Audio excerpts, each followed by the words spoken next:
if I can get approval of tonight's agenda? So moved. Do we have support? Second. Recommended by Mrs. Boetwine and supported by Mr. Mishner. All in favor, say aye. Aye. Opposed? Motion carries 7-0. We will now introduce our new student board representative, Eliana. Thank you for being here tonight at your very first meeting. Yes, I'm so excited. So if you can give us a report, we would love that. Thank you. Yes, so orientations are starting next week at the high school, starting the 17th with juniors and seniors, and ending the 19th with the freshmen. We are so excited to welcome them into the high school, and we have a great program called the Roar Ambassadors that are welcoming them to lead freshman orientation. And then fall sports and tryouts are underway, and so the new football field is getting a lot of attention from a ton of different activities. And all I've heard is good news about it, so that's awesome. And then construction is also starting soon at the high school. You know what exactly is getting started first, but we love seeing all the new ideas. And then school starts the 31st, and so more updates will come after that, and I can't wait for a great school year. So yeah. Thank you. Welcome back, and I hope you had a good summer. Thank you. We look forward to working with you this year. We are going to move on to donations. Our first donation is the Novi High School football donation, and I'll turn it over to Mr. Meinke. Thank you, Dr. Ruskin. The athletic department is in receipt of a recent donation of football equipment. They're flip sleds, which are used for line work. And the Novi Community School District is encouraged to accept the $3,300 donation as presented with appreciation. Thank you. If I can get a motion. Mr. Cook? I move that the Novi Community School District Board of Education accept the generous donation of $3,300 as presented with appreciation and thanks. Support. Recommended by Mr. Cook and supported by Mr. Mena. Do we have any comments? Seeing none, all in favor say aye. Aye. Opposed? Motion carries 7-0. We'll move on to our second donation, which is an NEF donation. Mr. Meinke. Thank you. The NEF is in receipt of a very generous donation of $60,000, which is pledged to go to Orchard Hills Elementary School. And at the Orchard Hills Elementary School, their hope is to create a family engagement room. They have identified a room with this purpose in mind. We also have quite a few opportunities to review the specific things that are going to be going in there through the teaching and learning department. Before we moved into the phase of looking at the specifics, they're going to be working with Principal Danforth. And so the recommendation for the board is to accept the donation as presented with appreciation. Thank you, Mr. Meinke. If I can get a motion. Mr. Mishner? I move that the Novi Community School District Board of Education accept the generous donation of $60,000 as presented with appreciation and thanks. Do we have support? Recommended by Mr. Mishner and supported by Mrs. Kleber. Do we have any questions or comments? Mrs. Kleber? I just would like to take a note of appreciation, and I'm going to jump back to the last one, too, to thank the Williams family for the football donation. It's rare that there's actually a name tied to a donation, and sometimes that takes courage to put your name out there, so thank you, first of all, to the Williams family. And then to the NEF donation, that is a very sizable and extremely generous donation. I have I've spent a lot of time in Orchard Hills, and I hope that that donation is used well and put to good use in a manner that's highly utilized, and I appreciate the attention that school was given. So thank you to the anonymous donor. Thank you, Mrs. Kleber. Any other comments or questions? Seeing none, all in favor say aye. Aye. Opposed? Motion carries 7-0. And we will move on to our personnel report. We have personnel report A. Mr. Meinke. Thank you. Personnel report A tonight will be presented by Dr. Carino. I'll turn it over to her. Thank you. This evening, we are excited to recommend Joseph Wallen for a self-contained special education teacher position at Novi for All. Joseph comes to Novi after serving as a K-4 teacher in a self-contained classroom for students with autism spectrum disorder. He is a graduate of Adrian College and Western Michigan University. We are also happy to recommend Gina Uchik for the secretary position at Village Oaks. Gina previously served the Village Oaks community as a noon aide and is looking forward to supporting its students, staff, and families in a new capacity. Additionally, we are pleased to recommend 2 new bus drivers. Adrian Foster brings previous experience as a bus driver with Durham School Services, and Linda Scheel comes to us from Dean Transportation, where she has served as a bus driver since 2021. We are excited to welcome Adrian and Linda to our Transportation Department. We also have several resignations to share this evening. Bailey Bishop, Deanna Filder, Cassandra Griffin, Jessica Norick, Todd Pfeiffer, Abby Ray, Morgan Ziegelhofer, Jen Buter, Junia Chelho, Maria Forte, Katie Spackoff, and Jennifer Stachowski. Additionally, 3 members of our Transportation Department have elected to retire: Lynn Buha, Bonnie McCullen, and Linda McEachin. We thank each of them for their years of service to our students, families, and district. We wish each of them the very best in retirement and look forward to inviting them back for formal recognition at a future board meeting. Finally, Laura Lloyd, media paraprofessional at Novi Meadows, and Mansoor Ashtiani, a bus driver, will both be taking a leave of absence. This concludes the personnel report for this evening. Thank you. Thank you, Dr. Carino. If I can get a motion? Mrs. Bodwine? I move that the Novi Community School District Board of Education adopt the Personnel Report A recommendations as presented. Support. Recommended by Mrs. Bodwine and supported by Mrs. Roney. Do we have any questions or comments? Seeing none, all in favor say aye. Aye. Opposed? Motion carries 7-0. I will turn it back over to Dr. Carino to welcome some of our new Wildcats. Thank you. I believe we have all 4 of our newest hires with us this evening. So first, I would like to introduce Joseph Wallen.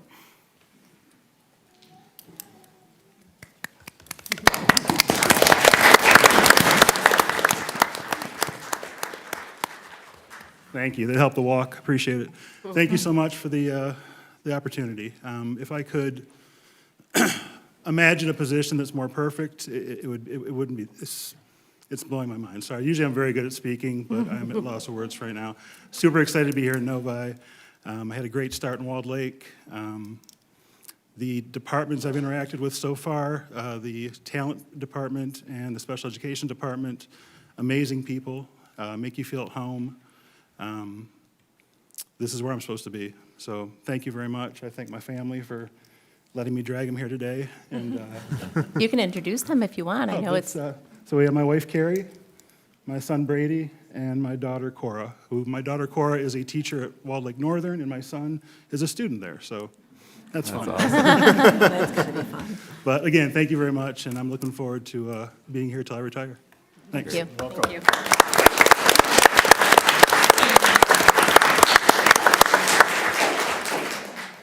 Gina.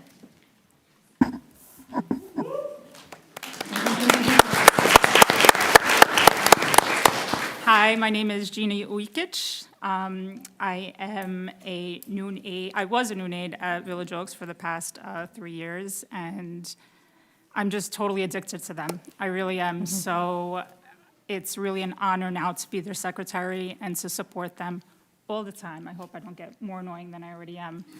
And it's really a privilege because you guys bring the best all the time, and my girls are so lucky. They really are. So thank you for letting me, be a part of something so special. Welcome. Adrian.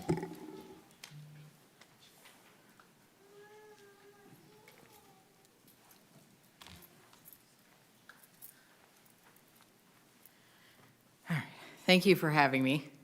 This opportunity couldn't have came at a better time. I come from North Carolina for 2.5 years of EMS after I got out of high school, and moving up here and not having that transfer over state lines meant that I had to find some new opportunity. Bounced around through a few things, and once I learned that I could get my CDL and do this, it was clear to me that that's what I wanted to do. Kids are the best to work with. They're the most precious commodity ever, and all I want to do is make sure they're safe. Welcome, and thank you very much.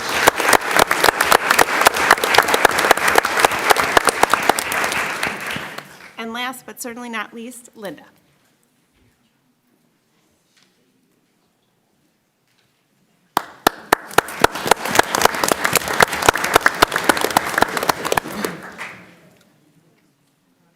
Hi, thank you for the opportunity to work here in Novi. I know you guys have a great community here. I have been a bus driver for the past 5 years. I love driving bus. There's nothing better to see those faces smile every morning and say good morning or tell me what they did on their day on the way home. But getting them home and to school safe is my first priority. So I am thankful for the job.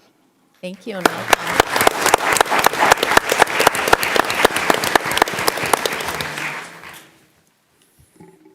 Thank you very much. And we will move on to reports to the board. This evening, we have 2 reports to the board.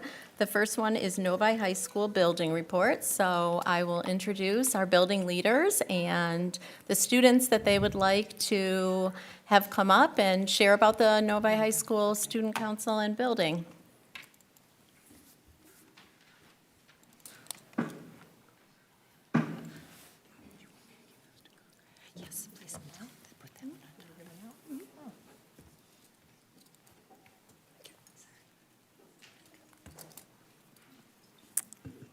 Good evening. It's another great day to be a Novi Wildcat. My name is Nicole Carter, and I'm the proud principal of Novi High School. I'm delighted to welcome to the podium our executive board members of our 26-27 Student Council, as well as our incredibly talented and dedicated AP and IB coordinator, Elena Brown, who will be presenting Novi High School, a world-class opportunity. So our executive board members for this year are President Eliana Shero, Vice President,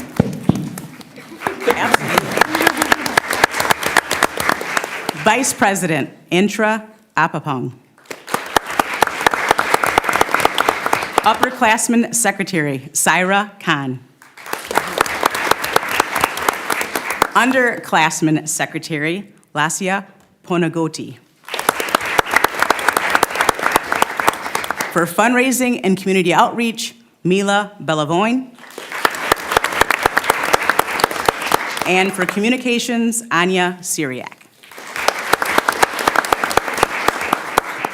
Good evening, and thank you so much for this incredible opportunity. We are here to highlight Novi High School as a world-class opportunity for all students. With your support, we have comprehensive academics, athletics, extra and co-curricular programs that enhances our ability to be successful as Wildcats.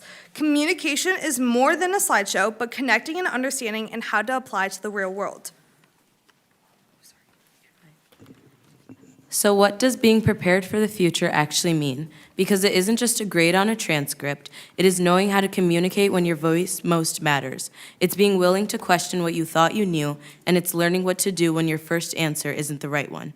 It's listening to someone who sees the world differently and allowing that to change your own perspective. And eventually, it's understanding, who am I, what do I value, and what kind of future do I want to help build? Novi's culture, combined with the opportunities provided through AP and IB, has helped us become more than simply successful students. It has helped us become more prepared people.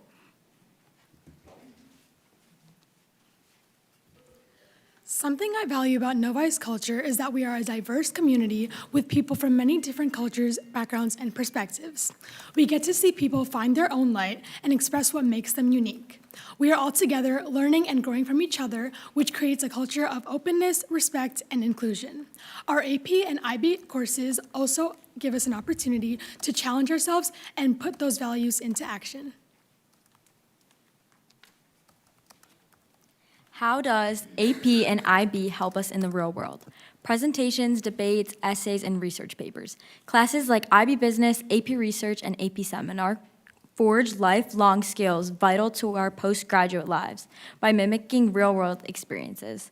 Learning to communicate ideas clearly and confidently. Our classrooms foster a safe environment that allows us to create a strong foundation for confident and clear communication. In these classes, it's more than listening to lectures. We get the opportunity to have access to so many experts outside our own communities that are also part of these curriculums, and other students gaining understandings alongside us, which allows us to explore meaningful questions and real-world issues.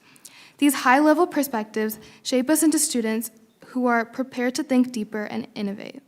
These communication skills also allow us to feel comfortable with what shows up later in professional workplaces, civic engagement, higher education discussions, and in leadership opportunities. AP and IBs aren't just the tests and textbooks, but also the ability to hold our own in a room. Being so young and able to contribute to these advanced environments puts Novi students a step ahead and allows us to apply our skills into the real world. Now I'd like to introduce challenges that students face. We are very fortunate at Novi to have very rigorous coursework, such as honors classes, AP classes, IB classes, and even dual enrollment. However, the downside of that is time management. It's really hard to prioritize school when we have to balance academics, activities, and personal life. For example, speaking for myself, I have to manage work, Stuco, a wide variety of friends, volleyball, family life, and prioritizing school on top of that. It makes it hard when there's really only so much time to manage. Another challenge is taking too many AP and IB classes at the same time. Novi is very rigorous, and it's a very competitive environment, which encourages people to do more. However, this builds confidence for college, careers, and unexpected obstacles in our future. Offering limitless potential. Across the board, Novi is one of the very few places that offers both IB programs and AP classes. It gives students a place to choose and a place where we can foster their growth. It gives us a place to fit in. With over 10 IB classes and 22 AP classes, Novi stands to break the one-size-fits-all standard that many schools are built upon. So in line with our district vision and values, we show how AP and IB are aligned to offering students limitless potential. Listed here for you, very busy slide, all of the classes that we offer and some that we're considering. Novi also offers equity and excellence. Again, in line with our visions and values, 90% of our AP students this past year earned a 3 or better out of 5 on their AP exams. 95% of IB students earned a 3 or better out of 7, or 85 a 4 or better. It's also interesting to note that all these classes are open to any student who meets the prerequisites, so students with accommodations are welcome to take these classes, and we support them in doing so. AP and IB classes also showcase leadership and learning, whether it's our teachers, who all have, 91% have at least their master's degree or more. These teachers have gone on to consult for college boards, score exams, serve as CALs, sponsor clubs, coach teams, and have become instructional coaches as well. Over 50% of our students are taking at least one AP or IB course each year, and over 3/4 of our juniors are. So these really are the place where students and teachers have become leaders in learning. These are also places that foster constant curiosity. AP Capstone allows students to pursue topics of interest through group and independent research, presentations, and writing. The IB diploma courses all offer independent research and work in discipline-specific topics. In addition to that, our diploma students write an extended essay about a topic of interest, and our IB career students create a reflective project based on problems in their field of study. So all of these places offer great opportunities for students to be curious beyond the offered curriculum if the 40 classes aren't enough for their curiosity. The graduate profile gives us a picture of the students that Novi hopes to send into the world. It describes qualities like being an effective communicator, a curious innovator, a resilient problem solver, an empathetic collaborator, a creative, critical thinker, and a purpose seeker. But we want to look at something a little deeper. What do those qualities actually look like in a student's everyday life? Because we don't suddenly become those things when we receive our diploma or walk that stage. We practice them every single day. Every conversation, challenge, decision, relationship, class, friendship, and opportunities gives us another chance to become the people described in that profile. And one of the first ways we do that is through communication. To be an effective communicator means to be able to share ideas with confidence and clarity, listen for feedback, and connect with others to make our voices heard. For students, this can look like asking questions in class, advocating for issues, and collaborating in projects. Another part of the graduate profile is being a curious innovator. And to us, curiosity is about being willing to ask why. What if something doesn't work that way? Is there a way we could have approached it differently? And could there be a better solution? AP research, IB investigations, labs, projects, and inquiry-based learning gives students opportunities to actually explore those questions. But the bigger lesson is not learning to be afraid of those questions that don't have immediate answers, because innovation does not always begin with knowing what to do. We learned that listening doesn't mean agreeing. Respect doesn't require everyone to be the same, and collaboration doesn't mean everyone has the same idea. Sometimes collaboration means making enough room for someone else's idea to change your own. We also become resilient problem solvers. High school isn't perfect, and neither are we. Students experience difficult classes, busy schedules, disappointing grades, setbacks, and unexpected challenges. And AP and IB classwork can add another level of rigor. But resilience isn't ever about struggling. It's about learning what we can do, what to do when we do. Sometimes that's trying again. Sometimes it's changing our approach. And sometimes it's just asking for help. Sometimes it's realizing that taking care of ourselves is part of being successful too. These moments teach us something a grade can't always measure. They teach us how we respond when things don't go according to plan. Sometimes it begins with being comfortable enough to admit what we don't know. That connects directly to being a creative, critical thinker. We live in a world where we're constantly surrounded by information. We hear things from teachers, friends, family, social media, and the internet, and eventually we have to decide what to believe. School gives us the opportunities to question that information, research, consider different perspectives, and form our own conclusions. And that's an important part of growing up.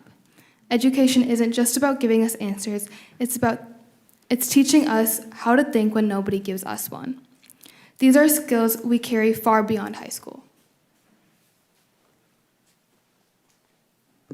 Another part of the profile is being an empathetic collaborator. How can we build those meaningful relationships, understand those diverse backgrounds, and open our minds to a plethora of perspectives? Novi is built on diversity. Through classrooms, peer-to-peer, clubs, athletics, arts, student leadership, and even everyday interactions.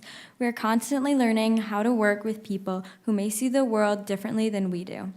So test drive other realities, expand your horizons, and explore beyond the map. And that brings us to the final part of the graduate profile we want to talk about, the purpose seeker. The profile says that a purpose seeker creates a life with an impact. But no class can tell us what our purpose is. We discover it through experience, through the class that changes what we want to study, through an activity that we almost didn't join, through leadership, through service, through people we meet, and sometimes even though realizing something that we thought we wanted isn't actually right for us. High school gives us a space to make those decisions while we're still figuring ourselves out. And that's why we keep coming back to the idea of choice. Behind every part of the graduate profile is a decision. I think they explained it way better than I could have with their experience and knowledge. I put on this slide also the IB mission. As an IB World School, I think it's really interesting to see how perfectly aligned our graduate profile is with the IB mission. The goals being to create a better, more peaceful world through intercultural respect and understanding, and something the students really highlighted was becoming active and compassionate lifelong learners who understand that other people with their differences can also be right. And something that is emphasized in all of our IB classes is this learner profile, which again piggybacks right off of the district graduate profile. They are quite aligned. The reason I bring these slides up is that Novi has been an IB World School for over 15 years now. Every 5 years, IB requires us to do an evaluation of our program, and we ask the stakeholders to share their insights and their views on the programming. So some of these slides have been a bit heavy with text and information. That's because it's the hopes that if you choose to do one of these surveys, you can come back to the slideshow and get some information to help you better answer the questions.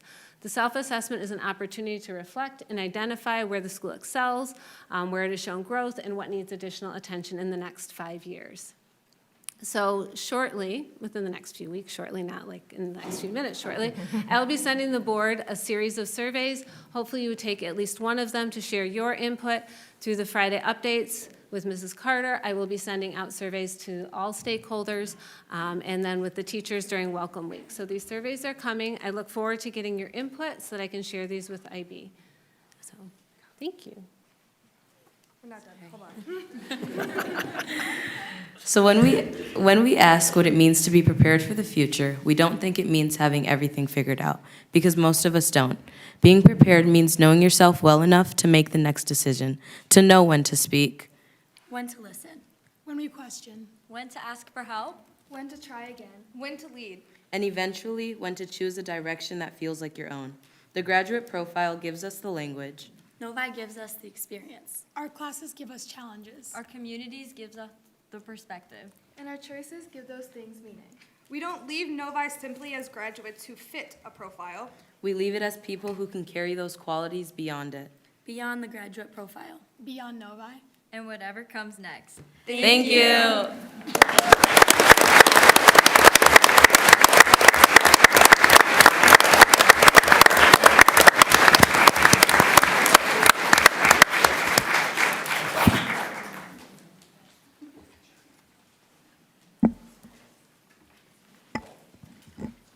Wow, that was great.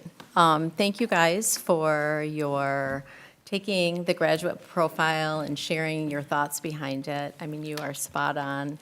All the adults in the room, I can't speak for anyone else but myself, but listening to you is a great reminder when challenging times are here and come to us. Just all the important things and the things that you all are learning that we need to continue to learn into adulthood. So we appreciate you being here, and thanks for such a wonderful report to the board. Can I say one more thing? Yes, of course. I think it's also got to be stated that Elena Brown has done an incredible job building this program. She has spent a lot of hours and a lot of time. I've had a lot of conversations with her over the past few years, and just her heart and vision for this program, and you can see how it's flourished under her leadership. So I think she deserves a round of applause also.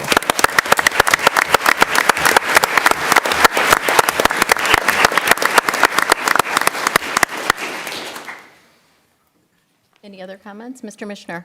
Yeah, so a comment and then a question. First off, snaps for including both a detailed presentation of the profile of a graduate and our district mission, our vision. Very good.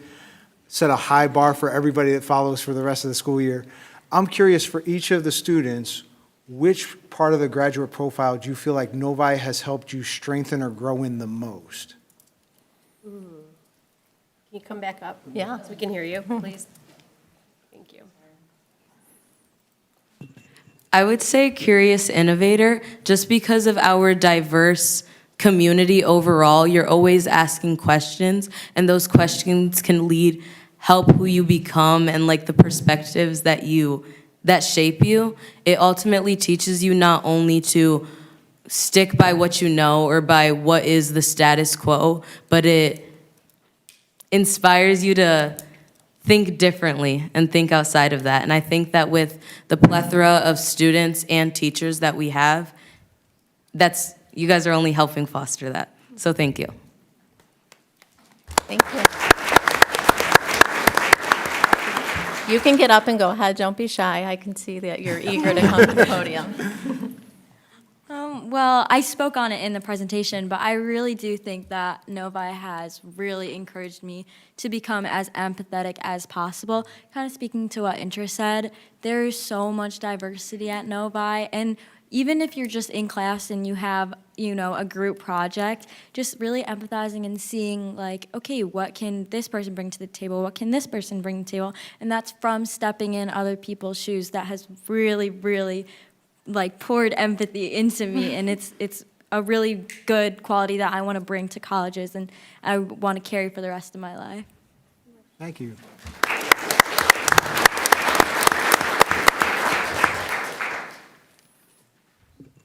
I think for me, the one that speaks to me the most is effective communicator, because I think even standing up here today, I have to know how to communicate to all of you the point that we want to get through to you.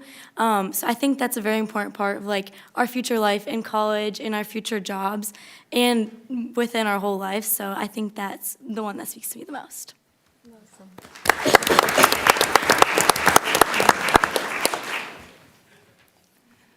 I really resonate with the problem solver, because I feel like no matter like all these principles that we are recognizing, we start out not being perfect in a single one of them, and to like, grow and really fit those profiles, you had to solve your own problems and come across your own obstacles first. So that's been a big opportunity for me in Novi.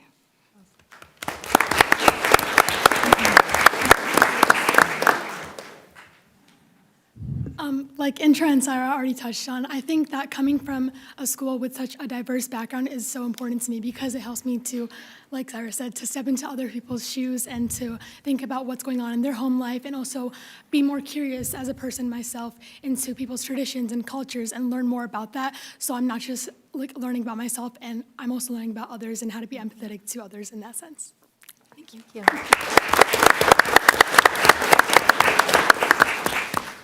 For me, I have like two. So the effective communicator has definitely helped me so much, and I've learned so much through the arts, sharing ideas with confidence. If I didn't start doing the arts at such a young age, I probably wouldn't be able to sit up here in a room full of adults and speak confidently. So that definitely, and then also purpose speaker creates a life with an impact. And my goal is to always leave a room with my name like left on it, and I want to leave such a great impact on Novi and have people remember me and have a really good legacy here. And so by having this like profile as a daily reminder encourages me to always take an extra step, go an extra length to create a life with an impact. So yeah. Thank you. Yeah.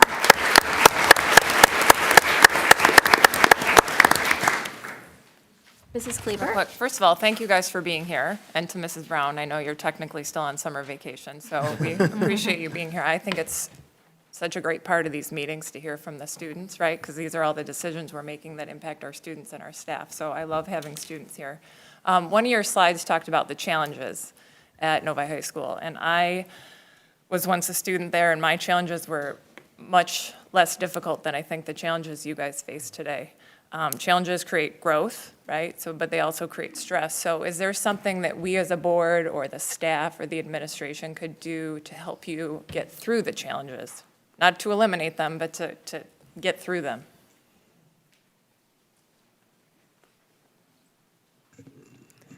I believe that because the culture at Novi has become so competitive, whether it's from parents or students or sometimes even Novi itself, I believe you guys can foster the students over statistics mentality. A lot of times we get so caught up in grades or transcripts or GPAs, chords, titles like that, that we forget what learning actually means. So instead of trying to learn, we're just trying to answer everything with a simple question. So I think that by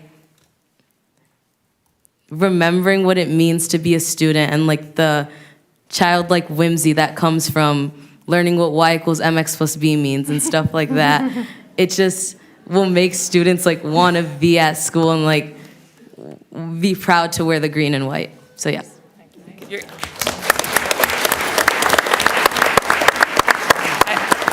Your math teachers behind you are cringing right now at that, but I will say to all of you, your ability to stand here in front of a room of adults and speak so gracefully and eloquently will serve you so well in the world, more than maybe knowing that MX plus B, whatever you said before. But I applaud you guys all, because it takes a lot of courage to stand up here in front of a big room, and you did it very well.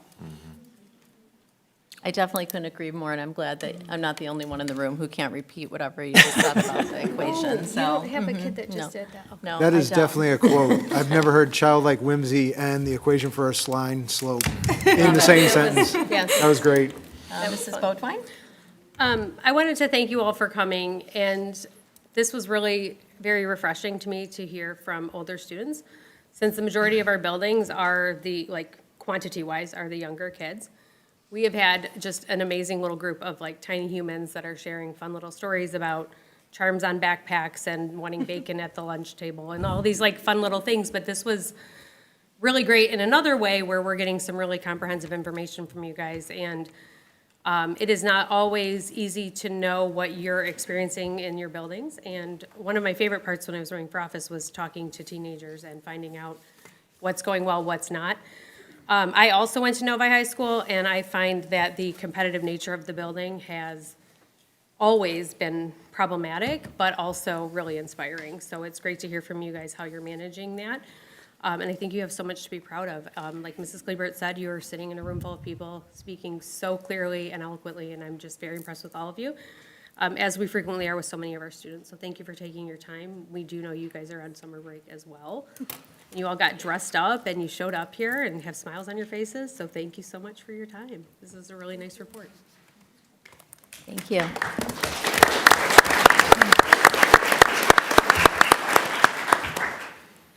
Any other comments from the board? Okay. Again, thank you guys, and enjoy the rest of your time off. I think you have 2 weeks-ish. Okay. No, who's counting, right? All righty, we are going to move on to comments from the audience. If you still need a green, oh, sorry. Wait. I missed one more big part. We are going to move on to our second report to the board, and that is the Novi Community School District Budget Timeline Report, and I'll turn it over to Mr. Minka. Thank you.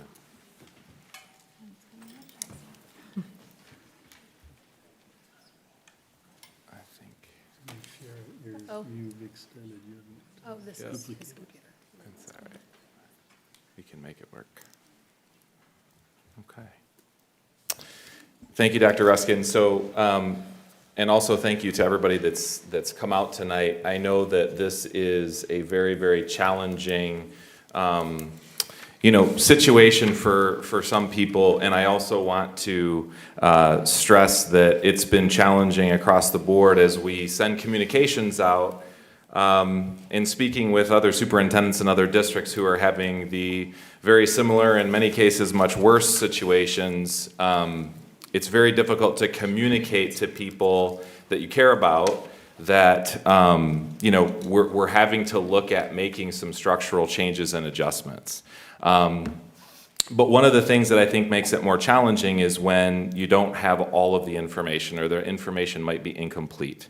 And so we've had conversations with the board. I know there's a lot of information and things that are swirling around, and I think in the absence of information, people's mind can go to the worst possible place. I put that in my message to the entire staff.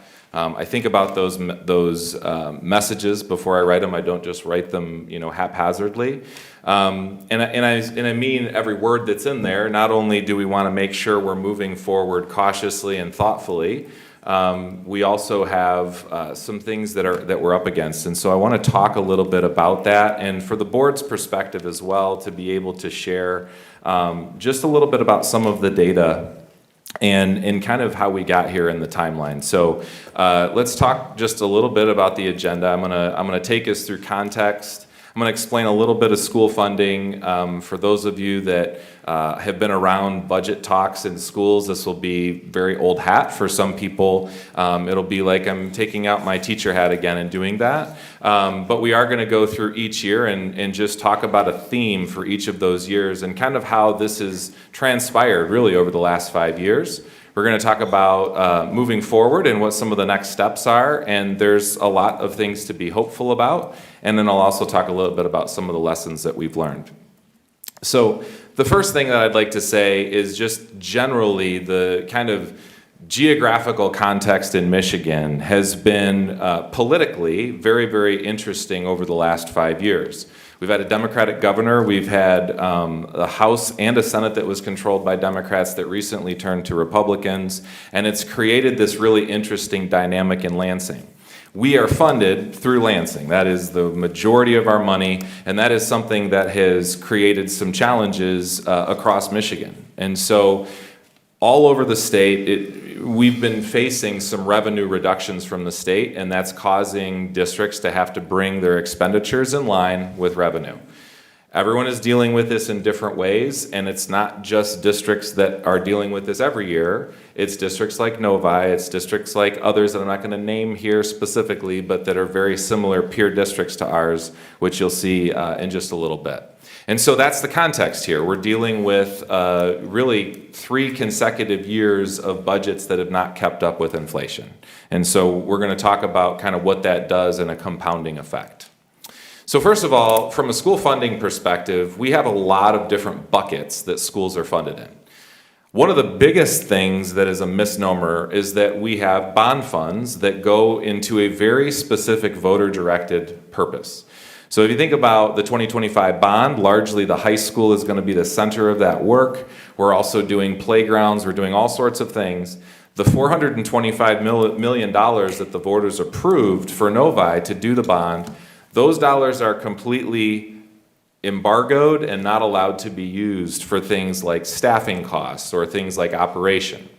We also have food service funds, another totally protected fund. We have sinking funds, which are dollars that can be earmarked for maintenance and upkeep of facilities.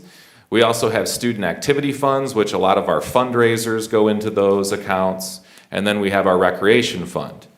That fund is really about being able to offset our costs for community recreation, energy costs for facility usage and rentals.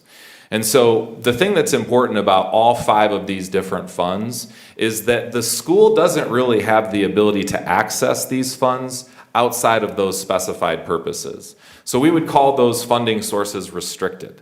It means that we literally cannot take those dollars and say apply them to teacher salaries or to curriculum purchases or any of those types of things, because those funds have to be used for very specified reasons. Then we have our general fund. And our general fund is the primary money that we get from the state of Michigan. And that fund is very discretionary. So we can use the general fund. Now, there are IRS guidelines. There are things that require us to spend that money very specifically, but we can choose where those dollars go. So, for example, we just heard AP and IB. We spend a lot of dollars because we believe in APIB. That's an investment that we've made in this community for a long time. And so we can choose to spend our discretionary general fund dollars on that. We could also choose to add a different curriculum or something like that. Those are all operational costs that our general fund really handles. And there's further to break that down. If you think about the restricted funds and then the discretionary funds, within our general discretionary funds, there's also 2 pots of money. So you have your per pupil funding, and this is the pot of money that most people hear about. So this past year we got, in the news headlines you heard, we're getting $250 per student. And so that kind of gets calculated against how many children you have enrolled in your district, and then that is the money that you get to fund your operation for the year. But we also have this other part of our general fund, which are called categorical funds. And the reason why they're kind of straddling the line is because a lot of our categorical funds are also restricted. But the bottom line is we have the ability to access those funds usually with some specified purposes that we can't to support a large amount of our operations. So categorical funding are things like at-risk funding, ESL funding. We have funding for special education and students with IEPs. So all of those funds are categorical and they're separate from the per pupil funding. This structure is very important for a couple different reasons. One, it's important that people understand, because there's sometimes confusion of why are we building buildings? Why are we building a new playground when the superintendent sent out an email that we're struggling with operational dollars or revenue breaks? That is something that is because the bond dollars cannot legally be spent on those purposes. So they're 2 totally separate pots. Additionally, it's important that you understand that sometimes people will say we got a student increase, but the categorical funds are a part of our general fund allocation. So you have to kind of marry those 2 things together to talk about funding at the district level. So with that being said, I want to take us through kind of the last 5 years and maybe a theme for each of the years as we've kind of identified some of the challenges within the state. So first and foremost, in 22-23, it was a year where we really identified our financials. We figured out, really dialed in where the dollars were. There was some ambiguity to that at first, but we were able to bring some clarity to that. We found out what exactly our revenue was. We also were able to capture our expenditures. We were able to operate that year very, very well. We actually added money to our fund balance. We found the opportunities that we needed to kind of work within the money that we received from the state in our general fund. In 22-23, we started to respond to needs, and this is a time where we began listening to our staff. We would go around and have conversations at each building. Our administrators were having conversations with their the respective buildings that they were leading. And we heard a lot about increased student behavior needs. We had a large number of shifts in terms of how kids were behaving in school. This started happening, probably 5-6 years ago. We were emerging out of COVID. This was something that we heard loud and clear. We need support. There's not enough people, essentially, to help with the student behaviors. And this was felt most acutely at the elementary schools. It's not that the high school didn't say that there was needs, but certainly at the elementaries, what we noticed was that they were seeing that impact of the kids that did not have that socialization at a very early age. The other thing that we noticed is that we had tremendous spike in the number of mandates that we began getting from the state. At the end of 2023, we actually had an audit from the state of Michigan, and we learned that we were not supporting our students with that were English language learners at near the capacity that we were supposed to. They added additional mandates, and they actually, through that audit, required us to be able to say, look, the kids have to get their services, which of course we agreed with, and also the number of requirements related to students with IEPs just continued to grow. We also had a sheer increase in the number of students with IEPs. To date, over the last 4.5 years, we've had over 140 plus new IEPs, students with IEPs. And if you know about ratios, which most all of the people in this room do, you understand that students with IEPs, they require a much more intensive level of support. And the other thing that we recognized is that we had a need for system support. We heard loud and clear, we don't have an aligned curriculum for the elementary schools. We heard, we don't have some of these structures that are really, quite frankly, something that a district of our caliber needs to have in place. And it takes human beings in order to build those systems. So, part of 22-23 was to build the structure, and that's going to take a few different forms. So 5 years ago, what we said is we need to add a few central office administrators. We added some positions. We also changed some position titles. We had a lot of people that had titles that were director titles, but they weren't necessarily aligned to the structure we were trying to build. So we did add a couple of central office administrators. We added just a small number of building administrators at that time. We did start to add NEA members as well. And so we started to say, you know what, we have to add teachers that are going to support these kiddos. We also had to add social workers. We had to add, people that were meeting the needs that were being asked for. We also added a number of NESPA members. And when I say that, we're oftentimes talking about paraprofessionals. And so we added a large number of paraprofessionals to support the growing needs. And then the other thing that we did is we created a market compensation structure. I'm going to come back to this a few times today, and this is an important piece.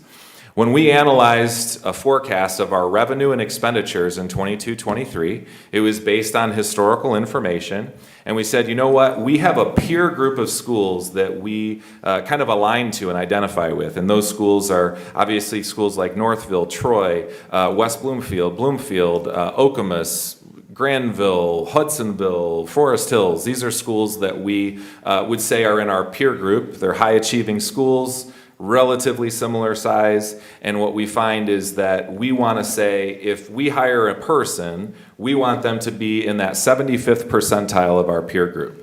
That has actually played out tremendously, and part of the reason that we built that structure was because we also saw in 22-23 that we had a large number of our employee groups that were well below this 75th percentile. We were dealing with teacher turnover that was at a rate that was quite high, and we said we have to try and fix that. One of the things that's a good evidence of that was just recently we had to hire a person that was an NEA staff member for a position, and they were coming from another district. And all the time that we do that, we always say, what are the compensation requirements you're looking for? And that person said, well, I'm on step 7 in my current district, and it was a decent district. And that step 7 for us was pay level B, so our second step, which means that she was elated to come here, get a pay increase, and also still stay within our structure. So when we created this market compensation structure, the philosophy was we want to pay people really well so that if there's a vacancy, we know that we can fill it, and we also want to retain people. So across the board, we endeavored to make sure that that structure was built. We settled a multi-year contract with our teachers. And so the teachers were the first group that we said, we need to figure out how to get this 75th percentile philosophy in place. At the time, the teachers had had an agreement where they had multiple years of fractional percentage increases. They had, I think a 26 or 27 step pay structure. And so we said, it's time for us to really address that. And so we went after the teachers' compensation first. We also then, after we settled that, we got a 3-year contract, which is the first multi-year contract we'd settled in a long time. We brought other employee groups into market rates. And so we did an analysis of our secretaries, of our administrators, of our bus drivers, and we said we have to get everybody into these market rates. That was going to take a couple years because we didn't negotiate all of our contracts in that same year. But the bottom line is it was kind of an exciting year. It was a year of really getting our teachers and many others in compensation at a good level. It was also a year where we were balancing our budget, right? And largely, that was because we saw an 8.5% increase in our revenue, which was what we were seeing consistently for years. So if you looked at revenue trends for the past decade, you'd see, 7 to 10%, as a pretty much regular average. Now we're going to go to 23-24. So we built this structure, we have this new contract, we have these different pieces that we've been trying to meet the needs of our staff as they've told us. And so we stabilized state revenue. We saw another 9% roughly increase, and so our revenue was $105 million in our general fund that year, a 9.9% increase. That kind of matched our historical expectations, and so you know that if you're building a structure that's sustainable, then you are looking to the past, and so this would have matched what we would have seen in the past. We also stabilized our expenditures, so we knew that the structure was in line. We spent $104 million that year. We put an extra $1 million in the bank, and so for 2 multiple years, things were good financially. We continued building the structure. We added building administrators at that time. We continued to double down on, we started with student success coaches, if many of you recall. Then we started to say, we're going to really, they need to be deans so that they can suspend students and call parents and all of the different things. And so we created a structure where we added, assistant principals and deans across the district. We continued to add NEA members, and we did this in line with need. Certainly we had a desire to keep our class sizes low, and again, we were in structure. So when we had the revenue, we were matching our size of our staff to the needs that we had. Added also additional NESPA members, and we settled additional bargaining agreements. We actually brought the rest of our employee groups back into that 75th percentile alignment. When we got to 24-25, something kind of crazy happened in Lansing. The governor at that time, she had a slight change of heart. She was advocating for a program called SOAR, which was an economic and development and recovery program that was not particularly favorable to schools. I was a part of a group of educators through both the MEA, MASA, other statewide groups and organizations that were essentially saying we're not in support of this because this takes funding away from public schools. That created quite a rift, and for the first time, in a very shocking way, for some odd reason, even though there was plenty of money at the state, they chose to fund other priorities. That was the first time that we were caught off guard with the headline saying we received great student per pupil funding. So back what I was saying earlier, you have your per pupil funding, you also have categorical funding. So categoricals began to be cut, resulting in tremendous loss in what the anticipated revenue was going to be. So we were anticipating a historical 10-year reality of, the 6, 7, 10% revenue increases to match our growing costs. But what we actually saw was almost a full percentage reduction. It was actually a cut to our state funding.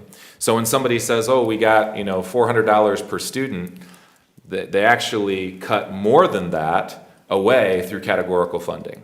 So that reduced state revenue is very, very challenging because, as you know, as a school system, we can't make that level of adjustment that quickly. So we stabilized our expenditures, but we were not able to keep up with the revenue reduction. We did slow hiring at that time. We put a freeze on any administrative hiring outside of replacements. We did not hire any additional administrators from that point. We also added NEA members, but only with the high levels of need. So there is an extreme need. We were responding to that, but we were not going to be adding people maybe in the way that we were in the past when we had that revenue. Same with NESPA employees. At this point, we started to communicate pretty regularly about state funding.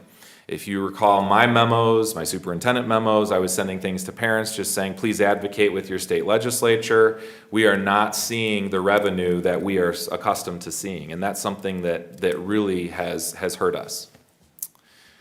So then we get to this past year and we said, you know what, it couldn't happen again because it was a blip on the radar. They're telling us, you know what, everything is going to be great. There's still tons of money in the treasury.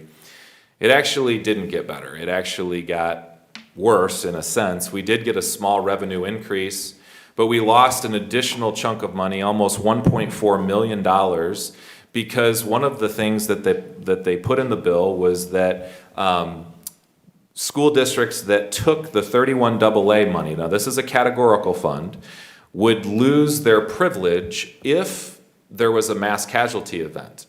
Now what that meant is that teachers, administrators, support staff would be put at risk of losing their governmental immunity and having other rights that they do have. And that was something that this board made a decision to say, we are not going to accept the funds. That was a $1.4 million loss that we were not expecting, and that happened in October. So the school year had already started, they didn't pass a budget until October, and then we lost an additional $1.4 million. The decision to protect our staff was made because there was a lawsuit that we thought, we can probably fight this. 75% of the school districts in the state of Michigan did not take that money. And it was kind of a sign of solidarity, like we're not going to let you do this to our staff. Unfortunately, what the state did was instead of reducing the allocation across the board, they took the districts that did accept the money and they took the whole pot and divvied it up between them. So they were getting 4 times what they thought they were going to get, and then districts like Novi and the other 75% of the state received 0. So that was a massive hit to us. And so we, last year, began to erode that fund balance and we started to see the decline. We decided as a board to participate with the rest of Oakland County in pursuing the Oakland County Enhancement Millage. And at this time, what we started to say was, we can no longer rely on the state, so we have to have a discussion about what's possible here locally that we could raise our revenue and do something on our own. We drastically slowed hiring. We literally put a freeze on a lot of hiring this past year. We continued to freeze any administrative hiring outside of replacement. We did add NEA members, but at this time only with the highest level of need or for replacement, and we did the same thing with NESPA. I will also say that as we got to the end of this past year, we had some really conscious decisions to be made, and really the decision was, should we begin making our reductions? I think anybody in their own household family, if you're not making as much money as you're spending, you can't do that for very long, so you make the decision to start cutting back. In hindsight, that would have been the right choice, and I'll talk about that in a little bit. But we were saying, if this enhancement millage passes, and there was some optimism around it, then a lot of this is solved in a large way. We're able to start to see those revenues coming in that we've lost from the state this past year. And so we decided to hold on major structural changes. We decided to give that enhancement millage a chance. One of the rationales to that was if we were to make reductions and the enhancement millage passes, then people would have been very frustrated that they would have been displaced. And yet we knew that it was a gamble and a risk because it would be worse to try and make that decision if in fact it didn't pass. So 26-27 is here, and we are in a state of right sizing. I think one of the things that has to be acknowledged is that as a school district, we have to make a decision. And the decision is truly, do we continue to pay people really, really well and have a compensation structure that acknowledges that 75th percentile? Or do we decrease the number of people that are working in those capacities? And in a time when revenue is going down, you have to pick one of those lanes. The lane we chose was to continue to stay very competitive with our salaries and our compensation, and so that meant that we had to shrink, and we wanted to do so in a very strategic way. We were not looking at any sort of mass exodus of teachers. We were not looking at, increasing class size drastically to have all sorts of displacement. We were not trying to disrupt, the whole system. Unfortunately, though, there were some hard decisions that had to be made, and I'm going to talk about some of those things. So the revenue continued to slow. We were also holding out hope that for the third year that this would get better. We got $250 per pupil this year. They continued to cut categorical funding. Our net increase for revenue this year was 0.7%. And to put that into perspective, our ongoing escalations are obviously much higher than that. You probably are looking, if we just froze everything, you're looking at about a 3 to 4% increase every year just because energy bills go up, your liabilities go up, and so those things are very costly. So when you're only getting a 0.7% increase, it's not possible to keep up. And so again, you have to make a decision. We're either going to reduce wages or we're going to look at reductions in a strategic way. We lost some at-risk funding, we lost ESL funding, not entirely, but good portions of them. And then we also lost a tremendous amount of 148.7A funding. This is called MIPSERS money, but it's essentially retirement money that the district receives to help offset the ongoing retirement costs for some of our veteran staff. So we lost these funds. So when you look at the $250 per pupil increase, it really nets out to be a fraction of that. We also continued to take a hit on 31AA funding. They did make some adjustments to the language to make it more palatable, but this is something that unfortunately has been reduced as well. So even though the pot of money could be available to us this year, should the board choose to accept it, it is not, unfortunately, at even the same level that it was last year. Our plan is to cut expenditures. We must make the decision to reduce spending, and that's going to take its form in a variety of areas. The preliminary budget that was passed in June assumed that there would be a reduction of expenditures and that the enhancement millage would not pass. So we passed a budget knowing that we could reasonably reduce expenditures across the district. We also said that if the enhancement millage did pass, it would drastically turn that revenue equation around. And so we were very hopeful still at that point that could happen. We began by reducing several administrative positions. And so we started with leadership. We reduced a number of positions. I communicated about that a little over a week ago, or about a week ago now. And that caused, again, just a little bit of a ripple effect.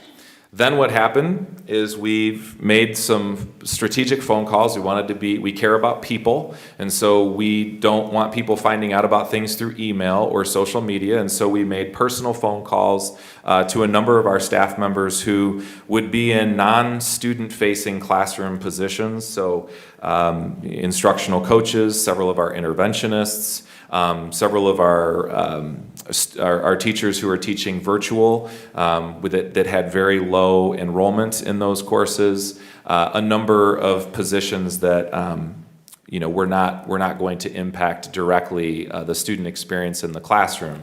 Now, I will say that all of these reductions do impact, in some level, all of us, and they do impact students. They're important positions to begin with, and we do believe, and I'll talk about this in a little bit, that it will be temporary. We're hoping that there are some things on the horizon that are looking much more promising, but in the short term, we have to find a way to reduce the number of people because of the fact that we have this challenge ahead of us.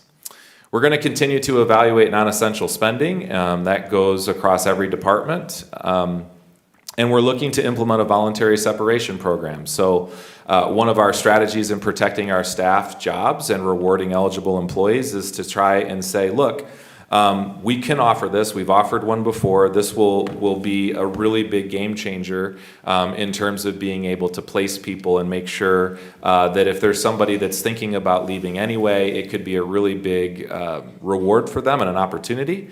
And for somebody who unfortunately is lower on the seniority list, this would also potentially protect their job. So we did so very thoughtfully and intentionally as we move forward. Again, looking at measured reductions across our administrative team and some of our non-classroom student-facing positions.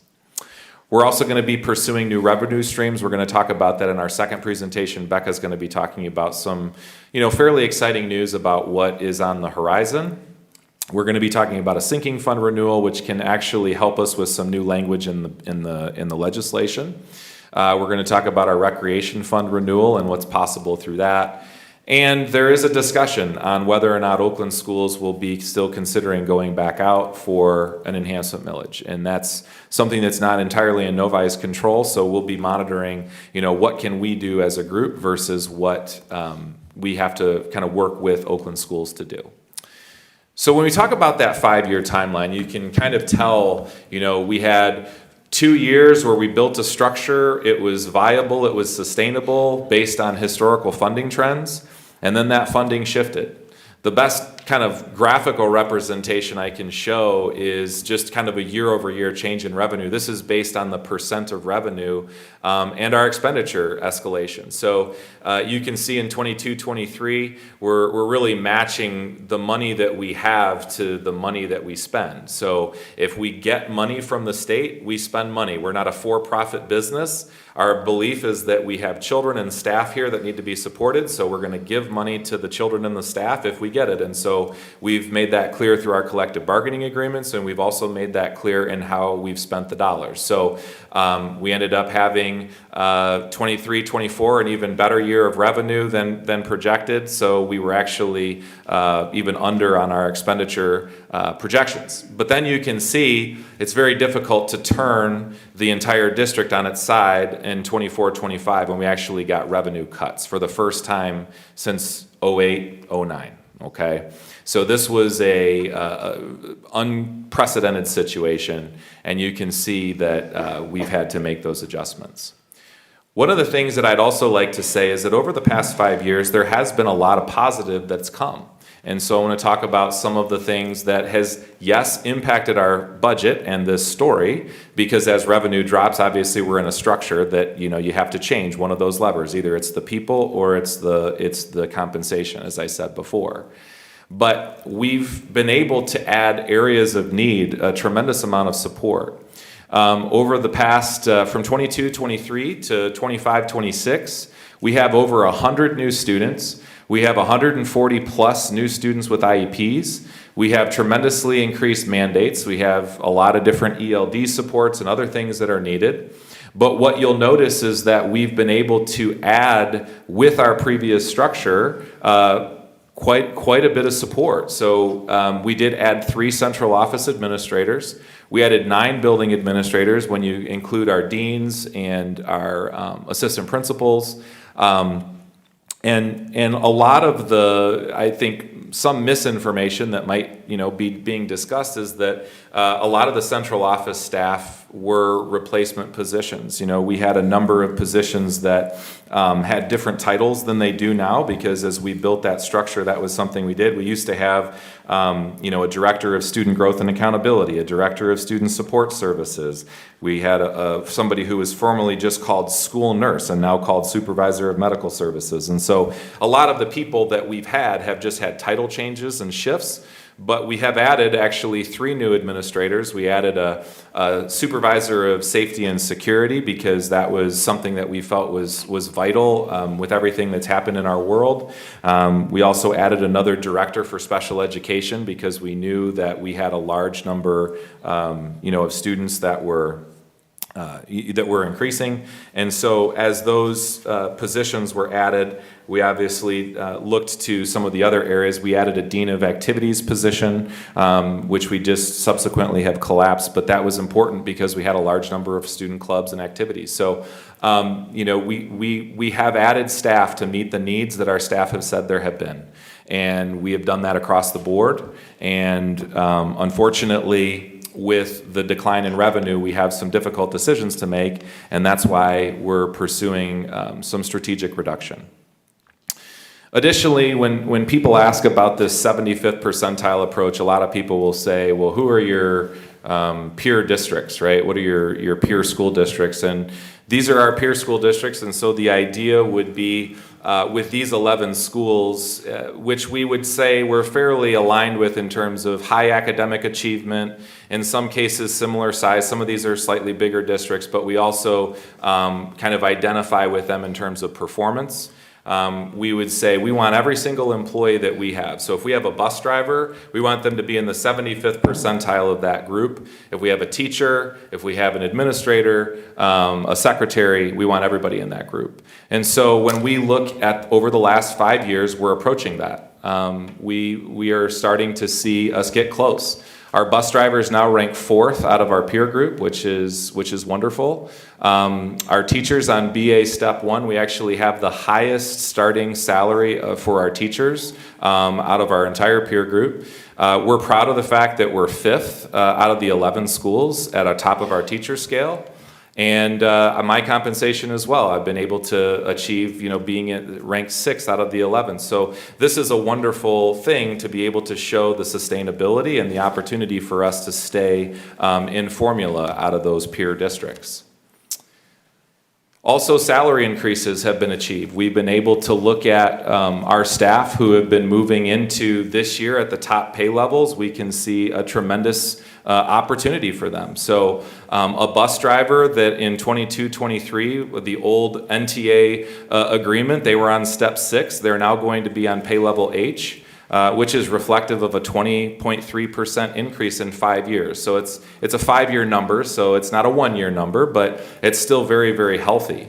A teacher who is on the master's level on our bargaining agreement prior to the new contract that we settled was on step 12. This year in 26-27, they will be moving to pay level O for the first time, which is reflective of a 28% increase. And you can see those other increases there. And so we're actually very happy with the fact that we've been able to increase our wages and our wage scales to be in line with our peer districts. It's something that allows us to be able to make sure we can fill positions when positions are vacated. So I want to talk a little bit about lessons learned. When I think about lessons learned, I will tell you, and I said this earlier, we could have made changes and adjustments to the expenditures earlier ahead of waiting on the enhancement millage. And I think that's probably the biggest takeaway here. As we look back, we thought this would be an opportunity for us to make some adjustments.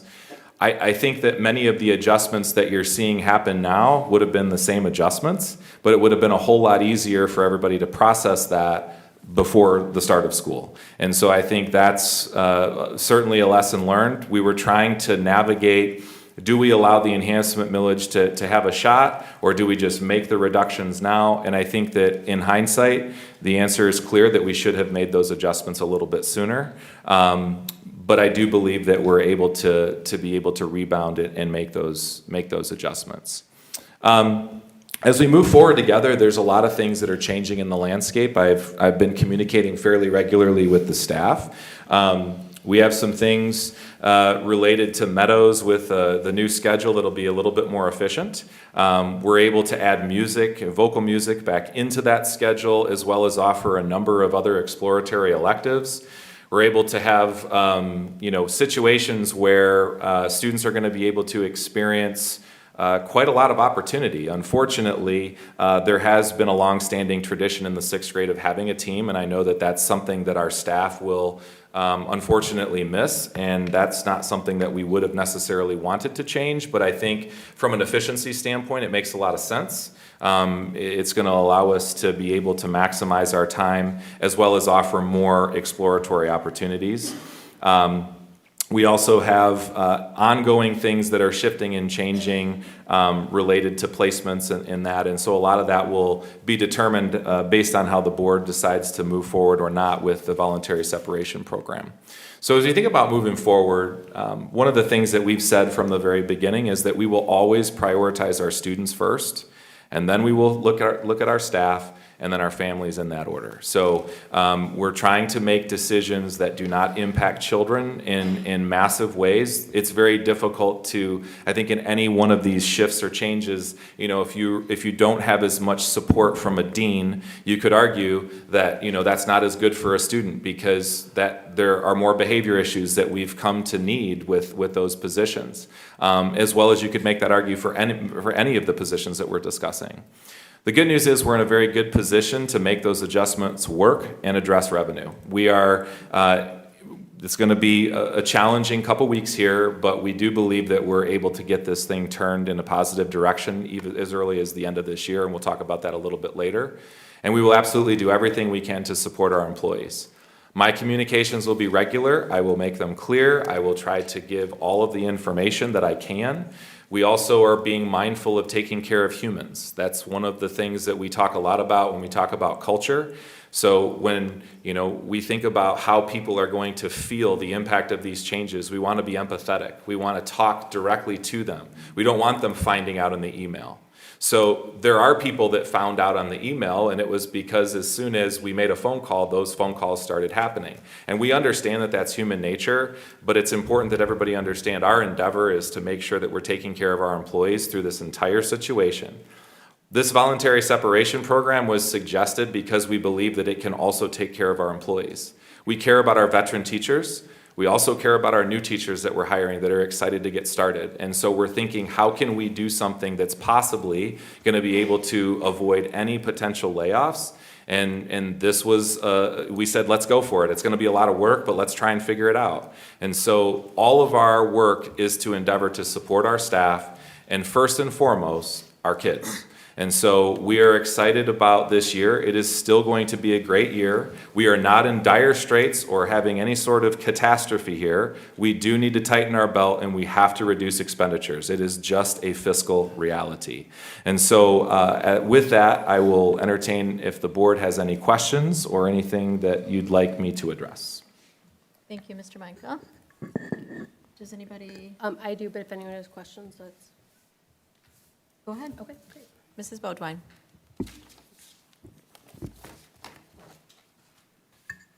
Mr. Micah has shared some data with all of us, and I know that we appreciate that level of transparency, and that's something that we all work towards. This week has been really troubling to me personally, and I wanted to take a moment to address the things that I've seen online and heard from our community.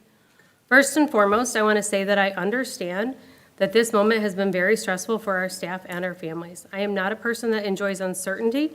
I do not like change. I find all of this to be very stressful and understand that is the experience many of our staff is having as well, and I want to acknowledge that. I understand seeing friends or colleagues experiencing changes to their job or what their position will be is stressful and upsetting. I've had friends that are going through that specific thing. I understand it is not pleasant. Every single vote that I take from this board table is prioritizing the following questions. What is the best thing for our students, our staff, our families, our community, in that order? I have seen people question the timing of this decision. I would like to assure you that the changes that are happening here are moving fast, but they are not a shock to this board. We discussed at several meetings that the funding concerns and specifically the issues surrounding the millage, passing or not passing. Why have we waited this long to make these adjustments? As far as I can tell, we had two not very great options facing a budget crunch and a possible funding increase at the same time. We could have reduced the staff before the millage vote. That would have allowed us to prevent these changes occurring at the start of school. However, if those reductions occurred, if the reductions had happened and then the millage passed, we would have had a lot of people upset that the reductions were made while we had an increase in our fund balance. The second option would have been to wait for all of the information on how the vote went and to respond at that time. I supported this option because I did not want to reduce positions if it was not necessary, especially if we would then find out that we had more money than we thought we would. In the business of educating our children, money sitting in the bank account does not help anyone learn. If we have enough money, I always want us to have the most resources available to our students, staff, family, and community. While I can see that some people may disagree with the decision to wait until after the vote, I have a feeling that if the vote had gone differently, we would be having a very different meeting this evening. If we had waited and the millage passed, people would be happy that we had not panicked and caused unnecessary turmoil within our school district. School districts all over the state are required to approve a budget before we know how much revenue we will have. We have to do the best that we can with the information that we have to work with at that time. Unfortunately, that sometimes means that we are selecting the least bad option. I am very comfortable with the idea that some of you may disagree with the priorities of this board. I am not comfortable with the accusations and misinformation that I have seen this week. I have made it clear to any of the staff members that I've interacted with, and hopefully all of you know this by now, if you have a question, send me an email, reach out. Half of you have my cell phone number. I am always willing to talk. While I am confident that reasonable people can disagree with the decisions that have been made at this table, I know that everyone in this room is here because we all care about our students, staff, families, and community. I want to recognize that that also includes our superintendent. I have seen inaccurate information about his salary and that of our other administrators. I have seen comparisons that track teacher changes versus admin salaries conveniently beginning after the contract with the NEA was overhauled 3 years ago when I joined this board. The teacher contract was updated first, before anyone else in this district, because we value the NEA, we value every one of its members, and we work hard to make sure you guys all have a great place to work. That's something we've talked about up here a lot when we see #1 school rankings. We wonder, where are we ranked in how good of a place this is to work? Because we care about our staff as well. As for the salary of the superintendent and the questions that I have seen surrounding that, as one of the 7 people tasked with monitoring, directing, and evaluating Mr. Minka's work, I can assure you he has earned his salary like everyone else in this district. In my time on this board, I have seen him working all hours of the day and night. I have talked to him before 7 a.m., I have talked to him after 10 p.m., and this is not an every now and again situation. The staff in this district should know, and I hope that you do, that I have fought for you and will continue to do so as long as I am granted a seat at this table. You should also know that your administration fights for you as well. When I was elected to this board, I did so with the support of the NEA. Like others at this table, I am committed to our staff and working to make sure that the students and staff have what they need. Many of you are aware that my introduction to this board came at a contentious time with our district, and I am no stranger to making public comment. I welcome all of you, and I thank you for your interest and participation in the meeting tonight. Please remember that we are on the same team here, fighting for our students, staff, families, and community. Thank you. Thank you, Mrs. Bodwine. Do we have any other comments from the board or questions? Okay. Seeing none, we are going to move to comments from the audience. I'll read my little blurb. Mrs. Bodwine has the green cards. If there's any more green cards or any more comments that you have not been able to submit your name so that you can get called up to the podium. I do want to make mention that we received some emails today regarding some curricular changes. 2 things on that. We don't read emails at the board table in place of comments from the audience, so I don't want anyone watching this to feel like they sent an email, asked for their email to be read, and that we're being disrespectful or don't. acknowledge or care about their feedback, because we do, and we all read all of it. And I did respond to a majority of those emails that I could get to, and I will continue to respond on behalf of the board to those emails. So that is one thing. And then, who has the timer? Mr. Mike? Okay. Mr. Mike. Had to like. I'm the closest.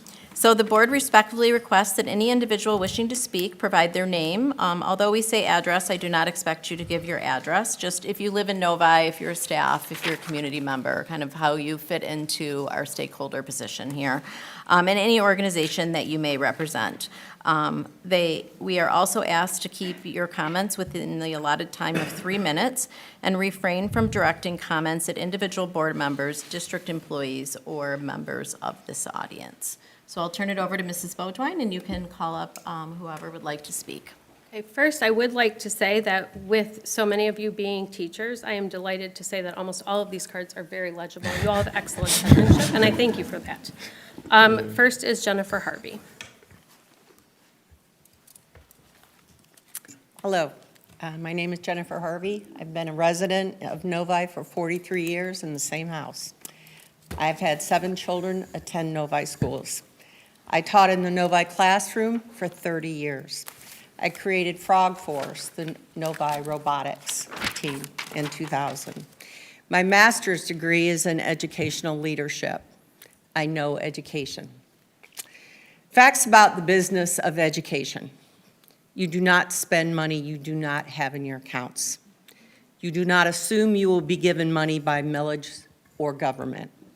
Facts about running a school. Experienced educators are the backbone of our schools, the backbone. You do not get rid of your backbone, your experienced teacher leaders. Novi has been the epitome of educational excellence. To question a paltry 1.5 increase in teacher pay that I've heard about is illogical. I do, however, question large pay increases in administration and large hiring of central and personal office personnel. I question adding more personnel to run a wellness center. Facts about managing money. I was on the board of directors at LOC Federal Credit Union from 2001 to 2013. It was an unpaid role.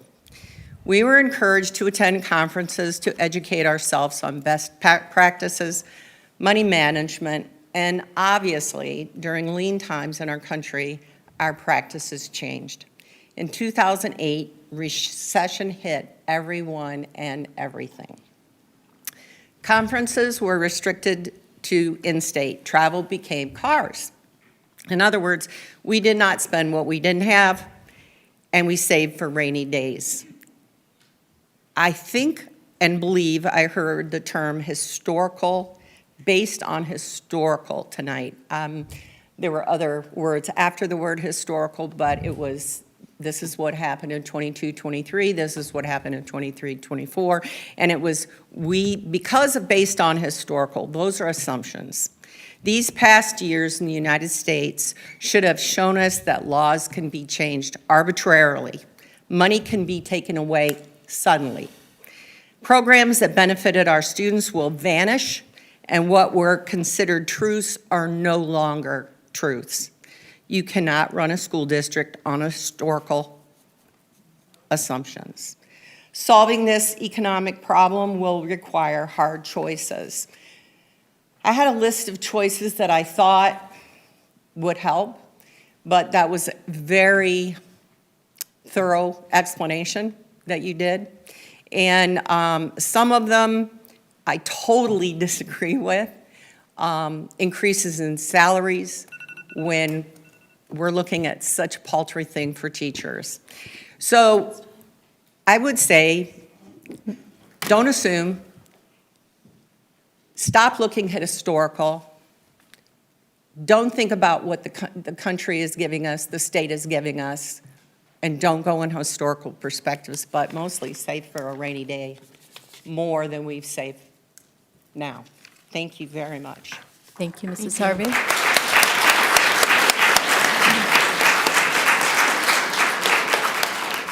And next, we have Emmeline Busser.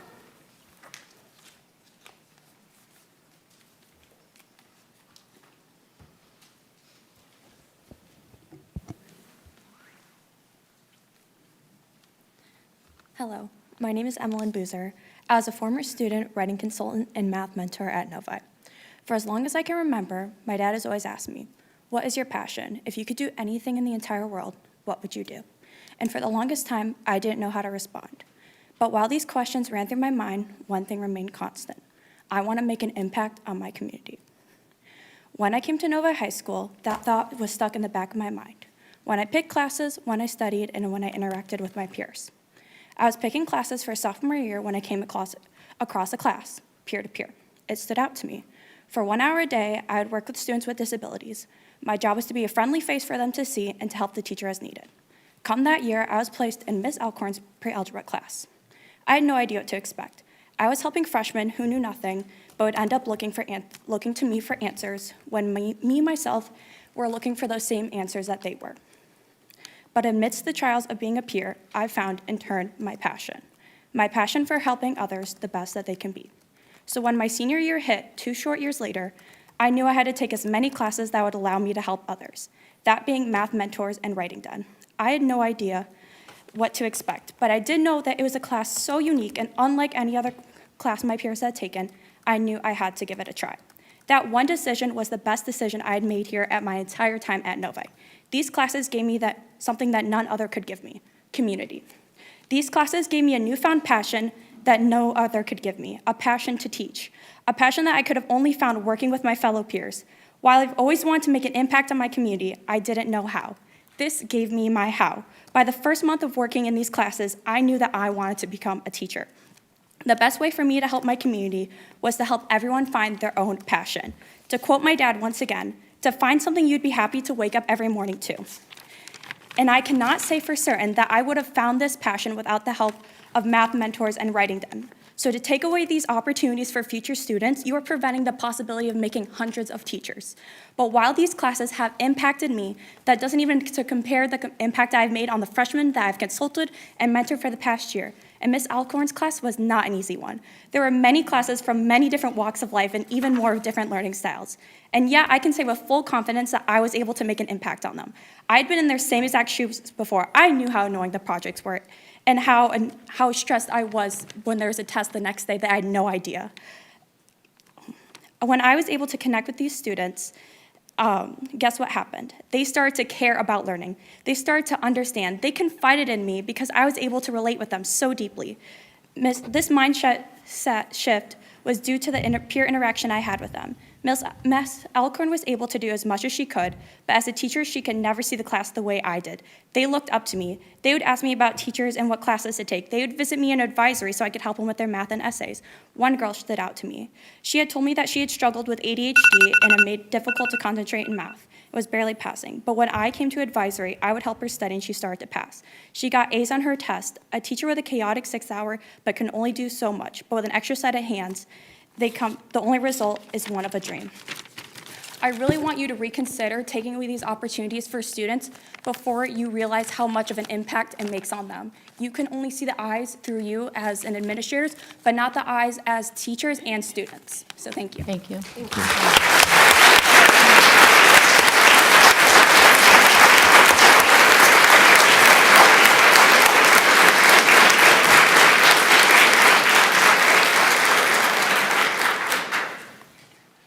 Oh, sorry, thank you.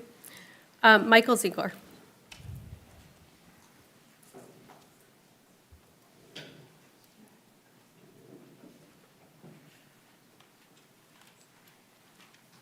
Hi, everyone. Good evening. Mike Ziegler. I am the high school English content area leader. I'll be starting my 26th year in the district, believe it or not, despite my youthful looks. 25 years. So, why are you laughing? What I wanted to bring to the conversation tonight, though, is that clearly some of the decisions that we have yet to make to figure all this out have not been completed yet. And the thing that I've learned is I've been a content area leader since 2011, and so I've worked alongside of a lot of leadership, including leadership in this room.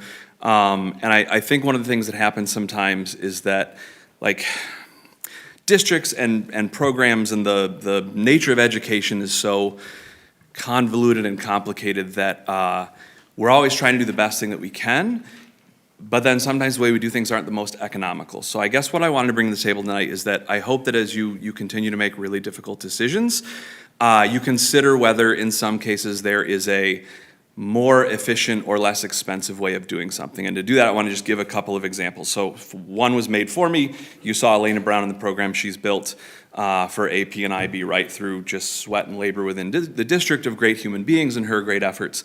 Another example that came to mind was last year during Mental Health Awareness Month, our Director of Mental Health and Wellness put out this really great comprehensive series of emails and documents and programs to raise teacher awareness and things like that, right? All work done internally. And then for comparison, I'm picking this as an example, not as something I'm recommending you cut, but we started the Positivity Project, right, which is an external program built on building character for students. And it's a well-meaning program, it's a charitable program, and it has some really cool elements to it.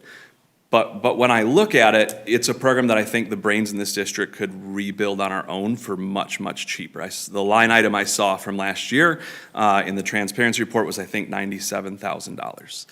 If you want, I could rebuild it for you for $2,000 or for free out of the goodness of my heart in the next 2 weeks. I mean, it's a great program, but I don't think it requires that expenditure, and that's a full starting salary human being. Yeah.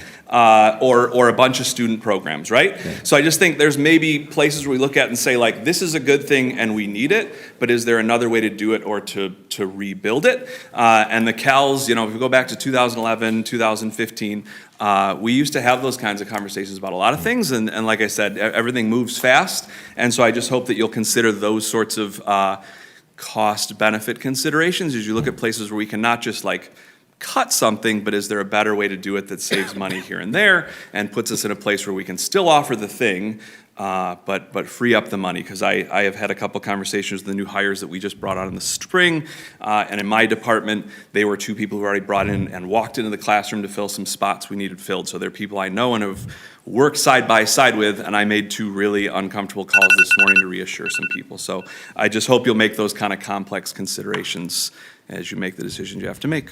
Thank you very much. Thank you. Thank you.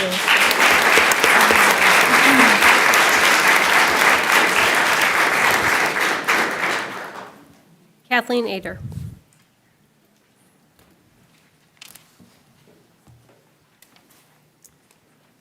I have spoken in front of you several times, but tonight I will be speaking at Spencer Riley Speed.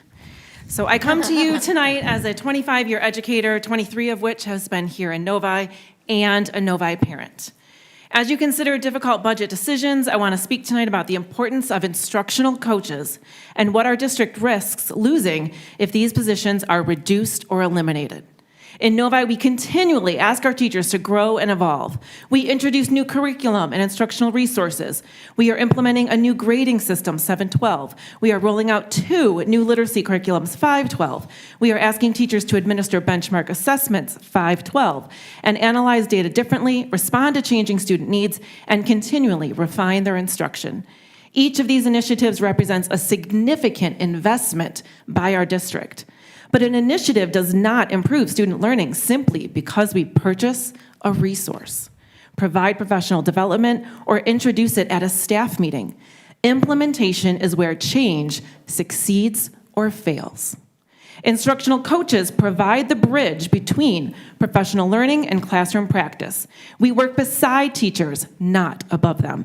We help teachers plan, observe, reflect, problem solve, analyze student learning, and translate district priorities into practices that actually work with the students sitting in front of them. And the scope of that support is significant. Last year alone, I personally submitted 625 clock hours earned by Novi teachers through instructional coaching. That represents hundreds of hours of teachers voluntarily engaging in sustained, job-embedded professional learning, not simply attending a training, but actively working to improve their practice. Another example I'm especially proud of is my work with National Board Certification, widely recognized as one of the most rigorous professional certifications available to educators. Through my coaching support, I have helped 13 current and former Novi teachers achieve and maintain their National Board status. That does not only impact 13 teachers, it impacts the hundreds of students they teach, the colleagues they collaborate with, the PLCs they influence, and the instructional expertise they bring to Novi year after year. And that expertise is particularly important right now. As more of our experienced master teachers leave Novi through ERIs and VSPs, we are losing decades of accumulated knowledge and experience. The educators who enter our classrooms behind them will need more coaching support, not less. If instructional coaches' positions are reduced or eliminated, while the number and complexity of district initiatives continues to grow, the work does not disappear. It simply shifts back onto teachers who are already carrying an enormous workload.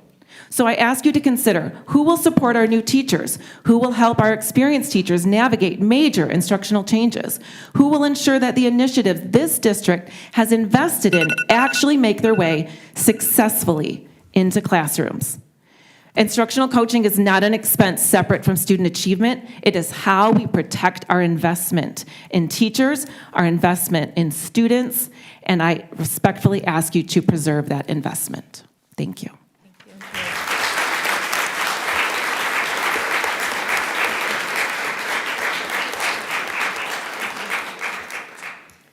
Lauren Neisel.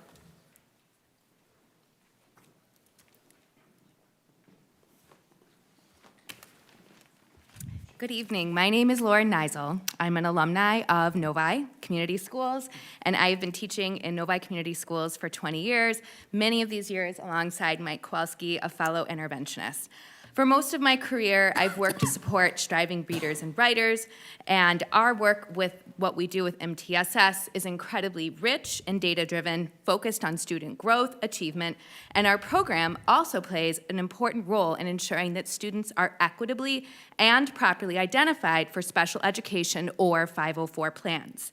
MTSS is this program that ensures equity.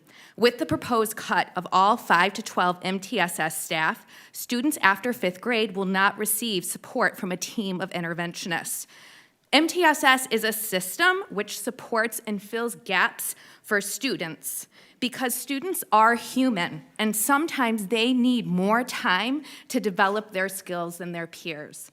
These cuts mean that there will not be an interventionist to support a teacher with a student who reads far below grade level or struggles with foundational math skills or after elementary school in Novi. These cuts also mean students who left in June with the reassurance that an interventionist would be there for them as they transitioned into the new school year are no longer there to provide support.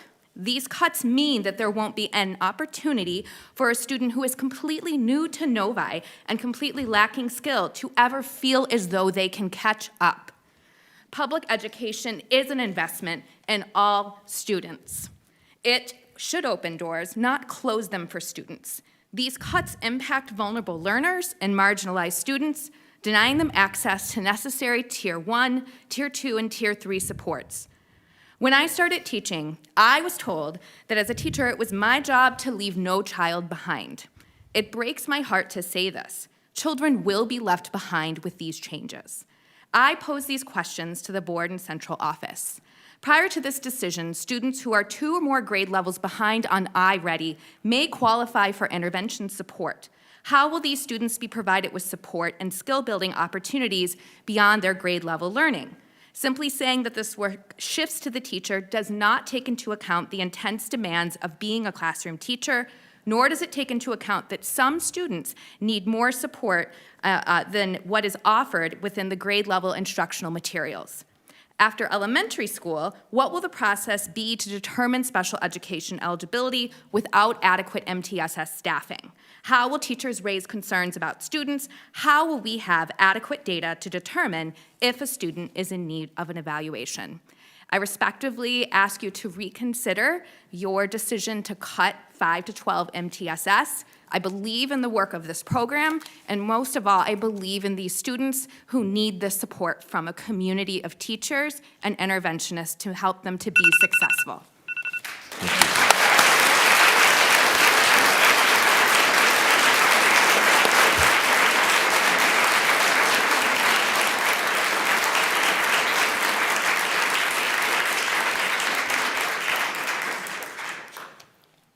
Ronnalee Henderhan.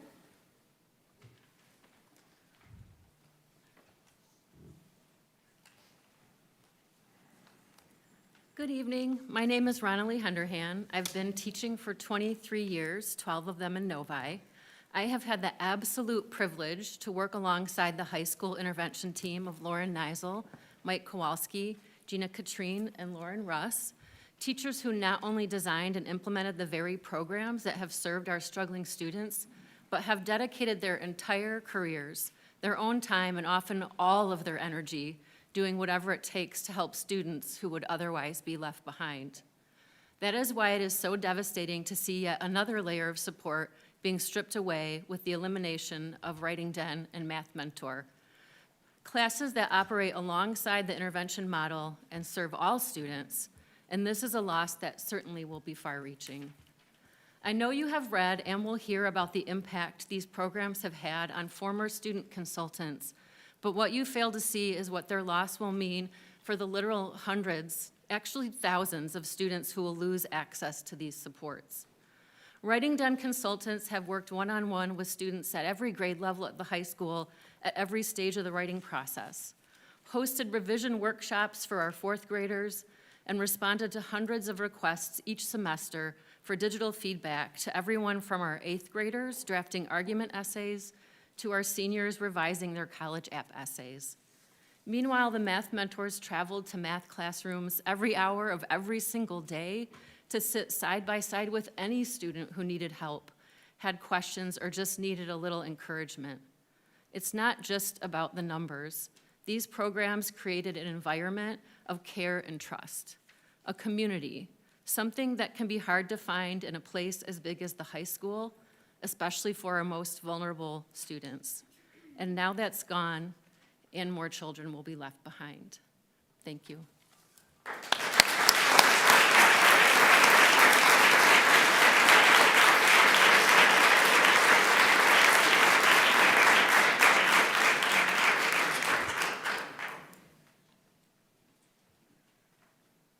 We ready for the next one? Yeah. Okay. Hattie McGuire.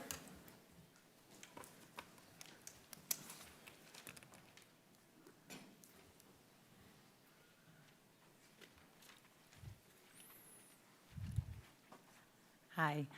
I had a completely different plan for what I was going to say, but some of my colleagues already really hit some of my points, so we're going rogue, so buckle up, folks.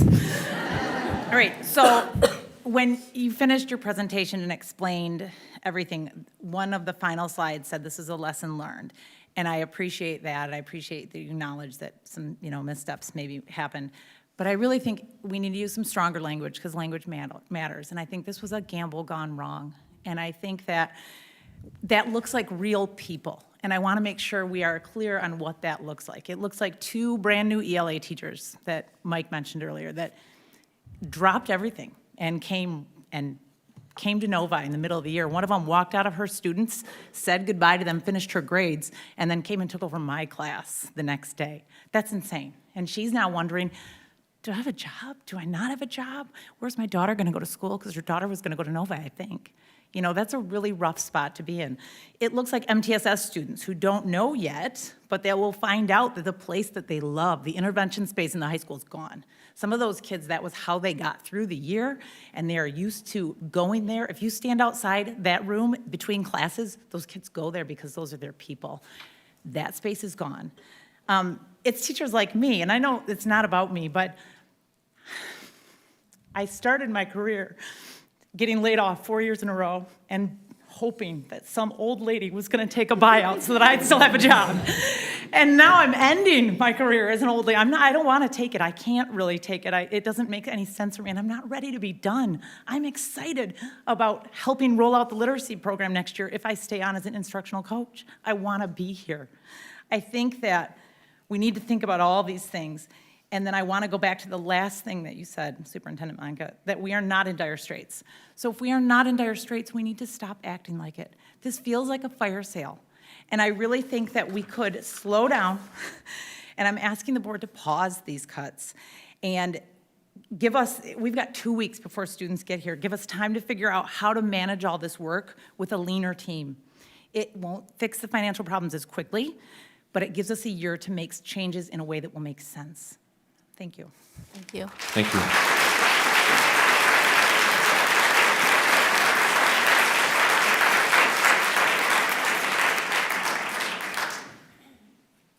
Christopher Capiano.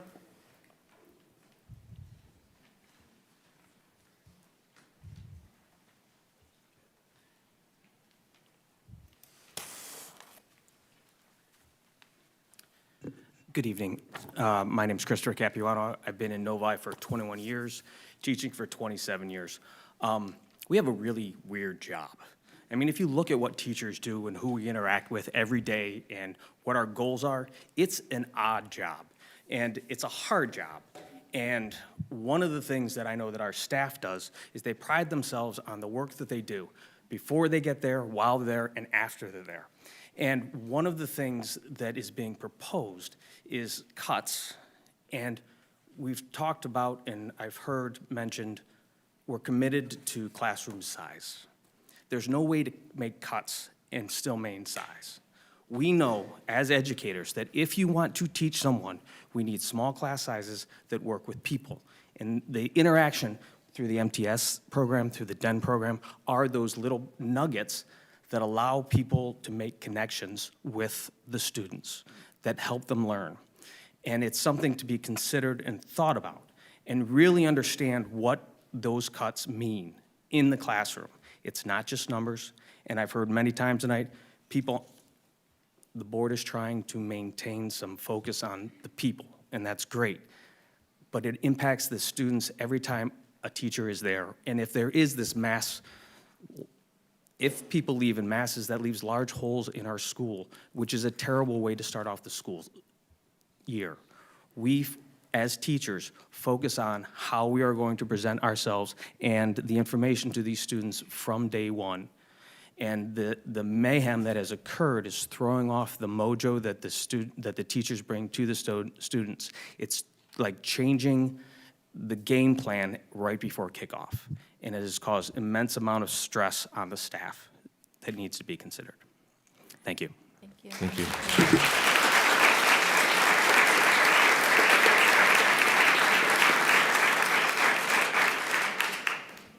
Elena Dohadoala.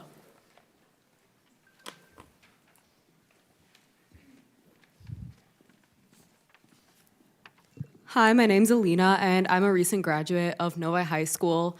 And I had the opportunity this year to be part of Writing Den, and I can say that it was the highlight of not only my senior year, but probably my entire high school experience.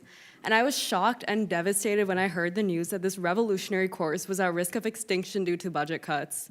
I understand the strain there must be to even float such an absurd idea, but as it stands, it's necessary for me to throw my opinion into the arena. I am here to say, long live Writing Den, long live writers. My freshman year was when I first met Writing Den consultants. These seemingly intimidating kids sashayed through the room reading our writing, the thought of which repelled most of us. Our idea of feedback was red pen or a bored peer glazing their eyes over our paper. But this was different. Sorry. They weren't abrasive nor detached. They were fully invested in the paper, and more importantly, us. The consultants paid small compliments and asked personal questions. Their feedback wasn't a lecture, it was a dialogue. Their feedback helped us make real improvements on our papers that I don't think I could have come up with from a teacher or a classmate. The consultants are unique because they aren't an authority figure with the responsibility of giving you a letter grade, but they still have meaningful experience that grants their advice credence. And their advice is flexible. Students have the unique resource of being able to digitally submit their writing for feedback with the Writing Den, which is a resource that students from other schools would love to have. Without Writing Den, I think we miss out on this intermediary feedback provider that is between teacher and peer that is so valuable to students, especially underclassmen who are budding as writers. Our Writing Den consultants provide a fresh perspective on writing that is done through the lens of the self and not through that of a rubric. By not retaining this course, we deprive our students of an amazing resource, which is a grave disservice. Keeping Writing Den means continuing to stoke the embers of a love for writing within our students. We learn so much from feedback, and an additional distinct source of it can only benefit us. And then there's the matter of being part of Writing Den, which I would proudly say, again, not only made me the writer, but the person I am today. In Writing Den, we exercise our writing muscles in a way they had never been exercised before. It felt akin to doing 40 minutes of yoga after a depressive episode. really strenuous, but ultimately beneficial. In other English classes, it felt very wash, rinse, repeat. I and many of my peers felt constricted in terms of creative freedom, but Writing Done made writing feel different. We read a wide range of pieces which we had a degree of choice in. These pieces broadened our perspectives and through how we engaged with them. We wrote commentary questions and had class discussions. And then we were pushed to turn what we read into something that was entirely our own. And when we did, it wasn't about having the most polished writing, it was about the polishing. We passed around our pieces and our peers marked it up. We learned how to give and receive feedback constructively, and you know what? I realized that despite my best efforts, I hadn't really known how to do that before. This class builds new skills and new pathways in my brain that truly make me think differently. I can't read an article or listen to a board's presentation without thinking about it in a different way. I think like a writer, and that's truly what this class is about. It's not about a grade or making a Pulitzer Prize-winning paper. It's about thinking differently. And in a world in which AI promises to alleviate the burden of thought, sorry, I have one more paragraph. Can I finish? Go ahead. I'm in Writing Done. And in a world in which AI promises to alleviate the burden of thought, a class essentially predicated on thinking has never been more important. You may think that a class that has a maximum of 30 students a year will be no great loss, but that couldn't be more wrong. The loss of this course would be a threat to the English language arts ecosystem at Novi High School. Without Writing Done's blood pumping through the veins of this school, our students will have one less avenue of inspiration, they will not have the intermediary, and they will not have this gem of a resource that we have come to know and love. Our students need this course because every day as a consultant, I would see ChatGPT pulled up on screens and clearly AI-written Schoology assignments. Our students no longer see school as about learning and thought. The kids passing through our doors see an objective, a good grade, and a means by which to reach that objective, AI, and decide to completely offload the friction of production onto their virtual assistant. We need to say no, and that means preserving Writing Done as a testament to the power of human thought. Keeping Writing Done means encouraging the next generation to continue putting their ideas, beliefs, outrages, joys, sorrows, griefs, triumphs, and life on paper. Human emotions best read and appreciated by other humans. In Writing Done, we believe everyone is a writer. It doesn't matter if your paper is riddled with grammatical errors or syntactical faults. You are a writer because you have things to write. If we lose this spirit, our future students will fail to advocate for change because they will not see the capacity within themselves to express and expand their thinking. School board, I urge you to see the merit in my experiences with Writing Done, and I hope you see the same value in the program that I do. Thank you for your time and consideration. Thank you.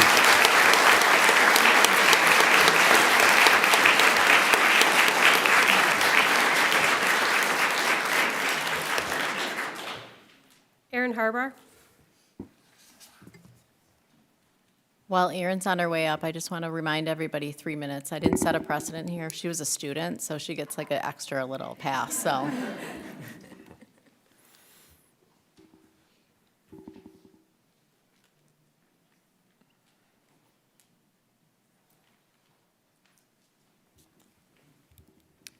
Hi, my name is Erin Harbar. I have been an employee of the Novi Community School District for nearly 25 years. I am a Novi resident of 15 years, and most importantly, I am the mother of 2 children entering 8th and 10th grade. For many of you in this room, I am your coworker, I'm your child's teacher, I'm your neighbor, and I'm your friend. My husband and I chose to move to Novi because we wanted our children to attend Novi schools. I have always been proud to live and work in this community. I have been your cheerleader. People in this room have jobs here because I encouraged them to come here. I place trust in this board and our administrators to make responsible decisions with our personnel, our tax dollars, and most importantly, our children. And now, 2 weeks before school is starting, I am watching programs and positions be cut that will directly impact my children and our students. And personally, I'm being put in a position of essentially being asked to leave my job to help save someone else's. After nearly 25 years of service, that is an incredibly difficult and unfair burden to place on an employee. I'm not here because I don't care about this district. I'm here because I deeply care about it. I care about my students, I care about my own children, and I care about my coworkers, and I care about Novi. I am so personally disappointed that I feel like our community took a gamble on things that were not here. I am disappointed at the people I supported doing this, and I feel like we all deserve better.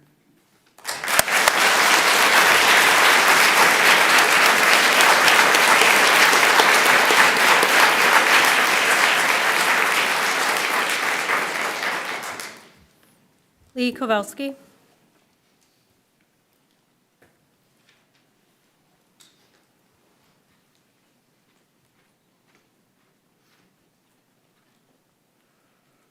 Hi, my name is Leah Kowaleski, and I'm a 2025 graduate of Novi High School. And during my senior year, I had the privilege to be a student writing consultant in the Wildcat Writing Den. Today, I'd like to share my experience.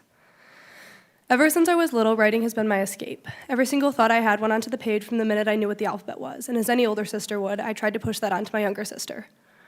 When she was diagnosed with dyslexia, that dream changed. It went from trying to get her to see the words I saw on paper to trying to get the letters to stop jumping across the page long enough for her to comprehend them. I couldn't even tell you how many tears there were over an assignment that should have taken 10 minutes. Reading and writing were my escape, but they would never be able to be hers. When high school came around, I got quieter about my own writing. My journals became hidden pieces of me, and every English assignment that came back with a perfect 100 was the only recognition I'd get. English quickly became my favorite class in school, yet I was always still hesitant to share my work. I never utilized Writing Den in my first 3 years of high school because I believed that there wasn't a point in sharing what I had written with anyone anymore. When I got recommended for Writing Den, I was immediately all in.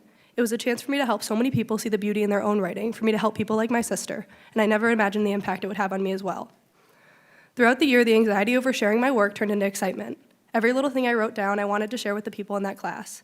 Ms. Henderhand specifically taught me the importance of sharing my own work, of getting it out of not just my head, but off the page as well. While I was learning how to express my own writing aloud, we were also making our way through the school to classrooms. Helping others see the beauty in their own writing, providing little ideas and watching their minds turn it into something else is amazing. Many of the kids that you would think are just bad writers actually only need to think outside the structure given. Writing isn't linear, and it isn't always pretty, which is why we stress revision so heavily in Writing Den.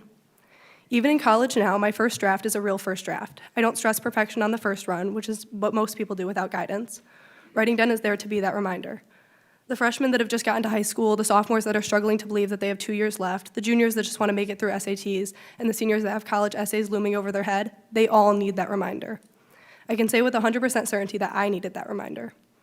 Writing is not perfect. It's your own thoughts sprawled across a page. Every single person will arrange it differently, and sometimes they need that extra step to see it. If you were to see a kid with dyslexia struggling to write an essay, my guess is that you would do everything in your power to make sure that they got the help they needed to understand it. My question is, why shouldn't that be the same for all kids? I've watched my sister struggle with dyslexia her whole life, and I've also lived through my own writing struggle while being obsessed with the concept of words on their own. Every single student who walks into this school should be able to have the benefit of that helping hand, no matter if they are deemed to need it or not. The importance of Writing Den isn't that it helps the ones we pick to need it, it's that it helps even the ones who think that they don't. I believe that Writing Den is one of, if not the most important class I took in all of high school. I truly think that this program is worth the funding because without it, I wouldn't be the writer I am today, my sister wouldn't be the writer she is today, and hundreds of other kids wouldn't even be able to see that their ideas are good ideas, even if they don't fit inside the box given. I truly hope you reconsider funding this program, and thank you for your time. Thank you.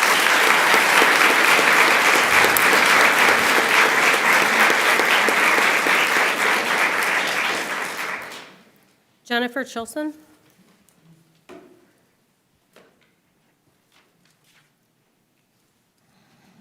Good evening. I am very hopeful that Superintendent Meinke's comments means that sixth grade vocal music has been added back in to the curriculum.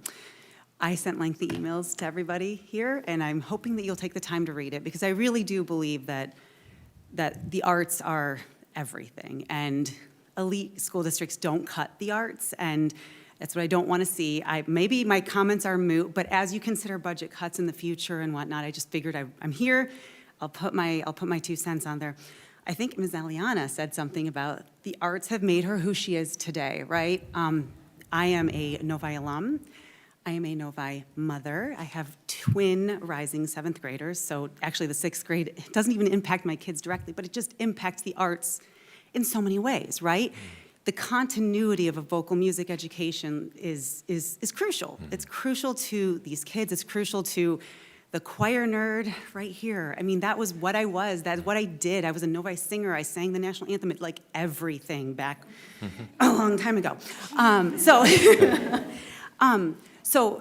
I just wanted to emphasize the importance of the arts, especially vocal music, because you would never say to a band child hey, you know what, you don't need band for a year. Don't practice your instrument. It's fine. It's not. My voice is my instrument, right? Your voice is an instrument. It still needs to be exercised. And while I am privileged enough to have my child have vocal music lessons outside of school. Many are not.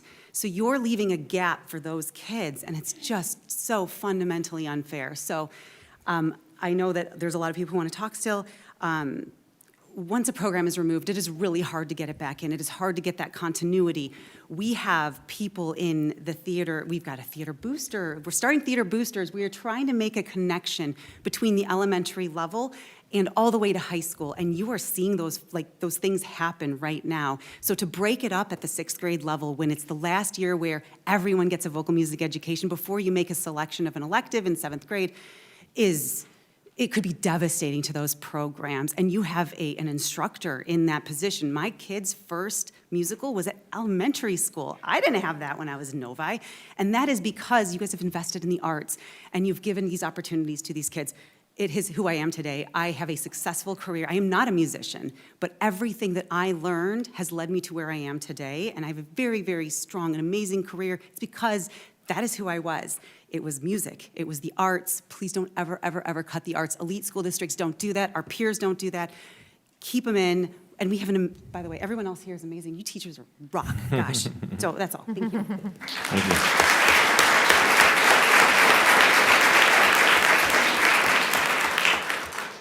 Barb Zimmerman?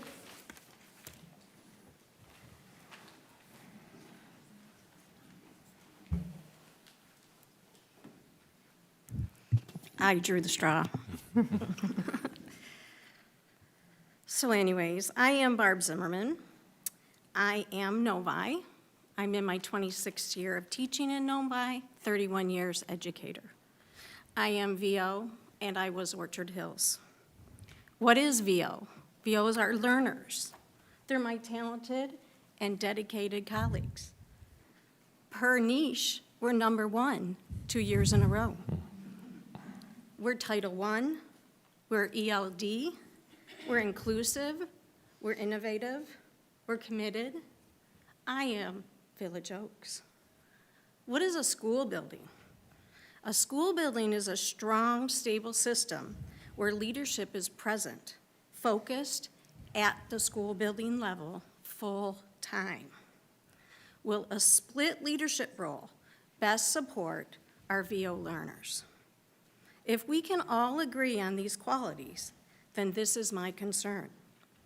Why is it then that for the 2026-27 school year, will VO be the only elementary school out of the 5 to not be granted the opportunity to develop a continuous culture with a full-time principal? I wonder, will a split leadership role best serve our VO learners? Our learners deserve solid, focused, full-time administrative support. Thank you. Thank you.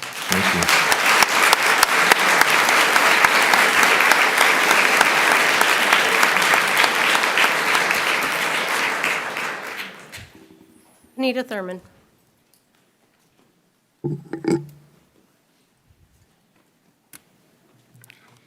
Superintendent Manka, trustees, thank you. It's been a while since I've been at this board meeting, and Ms. Bodwine talked about, excuse me for being a little unpolished. I didn't plan to speak tonight, but I think it's really important for me that I do. I want to start with gratitude to all of you on the board who are serving. Being a board member is really hard work. You have to make choices that are impossible. It's not just about working lunches or good parking spots. There are really tough decisions that are placed on your shoulders by the community. I am an ardent public education advocate, and I believe thriving public education systems require trust with the public. It's not about the decisions that are made, it's about how and why. And tonight, for me, as a taxpayer, as a parent, I have to admit that my trust in this board and the superintendent and the administration has faltered. I came to the board meeting in June, and Mr. Michener, as there was discussion about the budget, said there were 2 things that were really important. One was what happens in Lansing, and 2 was what happens with the millage. But you left out a really big third component to a budget. It's what the expenses were along the way. I know there's a lot of discussion about a document that's been circulated. The questions are worthy of the board being accountable to. You can debate whether the facts are right or if you want to debate them, but do it in public. That's the part that's most troubling to me, is I came to the board meeting in June. I have watched this board move from 2 public comment sessions to 1. Now only at the front of the meeting, none at the end. You've gone from 2 meetings to 1 a month. You go to a committee of the whole that's not recorded and no minutes are presented to this community. So if I come back again to what is the process for transparency on decisions, if you're going to use historical averages to set trends, 23 and 24 are terrible markers. The whole state was flush with COVID dollars. Money was spent everywhere, but take a longer view of what that trend is, and it isn't 8 to 10% if that's where we were basing on the expenses that we were spending. So take a look at that. Take a look at the fact that if this is about the state and Lansing, which every district is subject to, and every county and every district in Oakland County that doesn't have the millage, the gamble you made is about impacting Novi. It's not happening. This same conversation is not happening to the magnitude.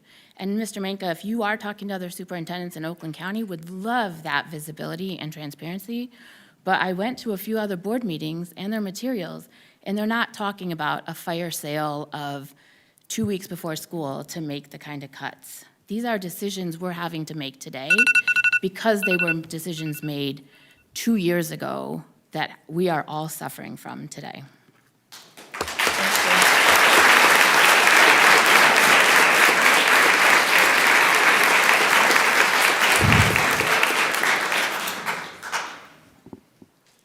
One more.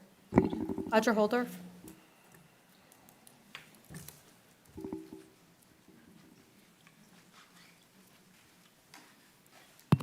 Good evening. My name is Audra Holdorf, and I'm here tonight both as a parent and an educator of 27 years, sorry, my allergies, and a Novi resident of 15 years. When my husband and I were deciding on where to raise our family, one of the most important factors was choosing a community and school district that would provide the essential supports our children would need to be successful. We chose Novi, near Novi Woods, because we believed in the district's commitment to students and the systems of support it provided. That is why, 2 weeks before the start of the school year, hearing about the elimination of reading intervention services for students in grades 5 through 12 is deeply concerning for our family and many other families who rely on these supports.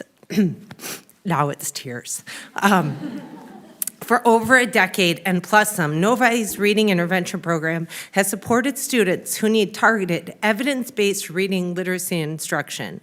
Removing these services may address staffing needs, but it comes at the expense of students who rely on specialized support to access grade-level learning and continue to make progress. This is fundamentally an equity issue. While Novi is a high-performing district, we know that students do not all enter our classrooms. Mine was a COVID kindergartner. That was fun, virtual. With the same experiences, resources, or levels of support. Some students require additional targeted instruction and intervention to access grade level expectations. Eliminating reading intervention for students grades 5 through 12 reduces access to critical support for students who need specialized literacy instruction that may widen existing achievement gaps. I was going to go on to MTSS, but Ms. Neisel, who's an amazing high school English teacher, talked about that. This is also very personal for me. My son has dyslexia. Because of this dedication, and some of the people in this room, of Novi's reading interventionists and teachers who recognized his needs and walked alongside with us to support him, despite his high comprehension scores, he has developed the foundational reading skills necessary to access grade-level curriculum and read for enjoyment. That's huge. Miss Borton and Miss Lesway primarily. As he enters sixth grade, our understanding was that this intervention model would continue to provide the support needed to bridge the remaining gaps and help him and others to be successful. It also provided a safe haven for those students who went to reading intervention every day, just as it does for the kids in the high school. I won't forget about those. Without this intervention, we are concerned about how he and other students who rely on the support will continue to make progress. One last point, I want to address the characterization that these positions are not student-facing. Reading interventionists are some of the most directly student-facing educators in our schools. Their work is centered on providing direct instruction to students through individual and small group intervention monitoring process, coaching, adjusting instruction. I'm also concerned about how we're going to fix this in a year. Just like the wonderful vocal music lady said, I know I'm over my time, how are you going to bridge the gap where my child doesn't get the support for the year? Thank you. Thank you.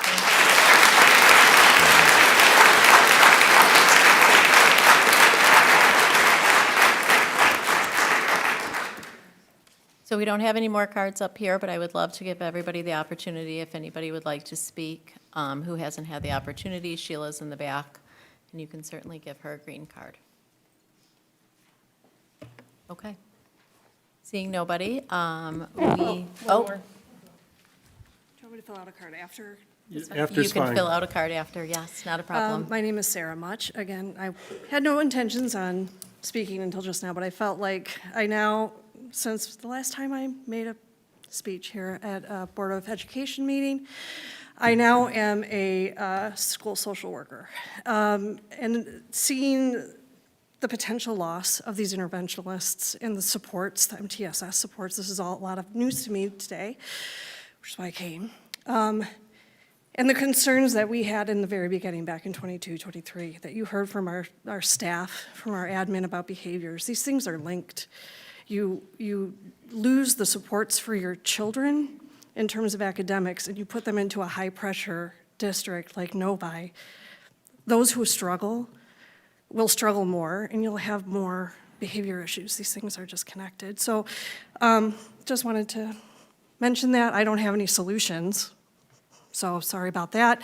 But I appreciate you guys. It's a very hard job, and I love every single person in this room who works with our students at all of their levels and deals with all the things that you deal with on the regular. So thank you very much. Thank you. Thank you, Sarah.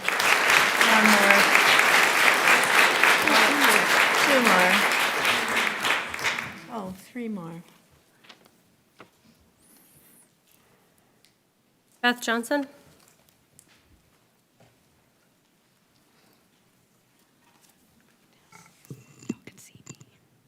Hi, my name is Beth Johnson, and I've lived in Novi in the same spot for over 30 years. 3 children that went through the district from preschool through graduation. The last one just graduated in May. And I just wanted to speak about the proposed VSP. I read it in the agenda, and I've heard about it, and I just want to give a plug for our veteran teachers. Some of these teachers are legends. They're the teachers that will remember. I'll remember, and my kids will remember forever. I mean, I was sitting here just making a list. I've got at least 20. I don't know. Some of them are already retired. Some of them may be eligible for this VSP. I don't know. But I just think it's sort of an insult to ask them to consider that when they are the ones in the trenches every day. They're the face of, to me, the face of our Novi schools. So I just had to say that. I also feel like, the students here talked about the things we want graduates to be: curious innovators and resilient problem solvers. I think that we need to do more of that to try to figure out another way to meet our budget needs without having to encourage our veteran teachers to retire. And then I just wanted a quick plug for Math Mentors and Writing Den. My daughter did both of those last year. It was a great experience, and that's no cost. That's all that extra help. You've got all those students out there helping their peers, and it doesn't cost the district anything. I mean, yes, our teachers that run those classes, but I think it's a really important resource for both the children that take the class and the children that they're helping. So thank you and good luck. Thank you. Thank you, Beth.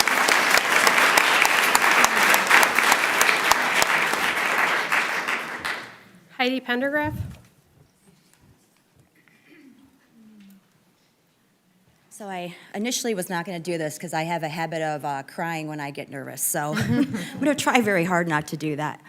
I wanted to stand up here and look at each one of you. I wanted you to see me because I am probably the oldest teacher in here or have been here the longest. This will be my 31st year in Novi Community Schools.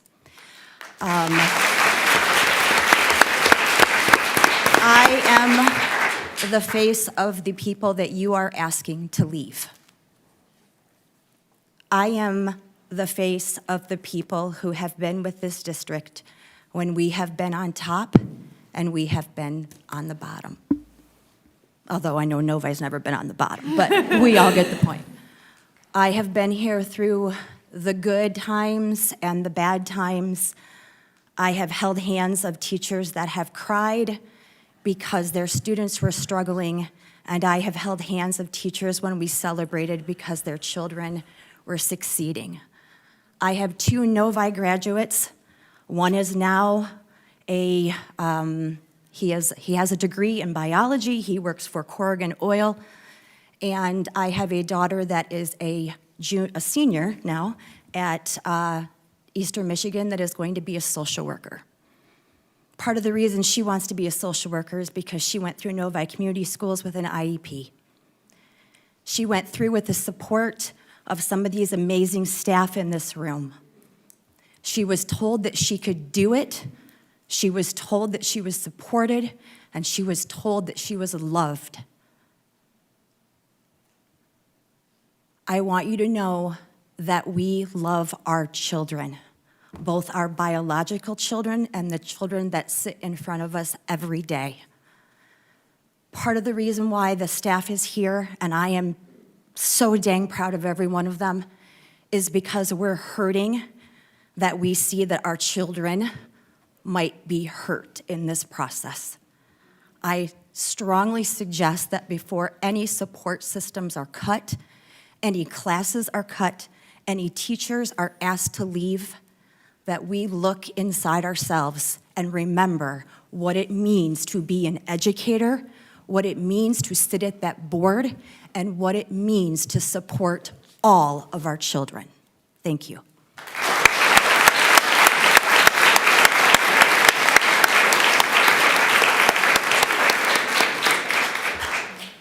Caitlin West.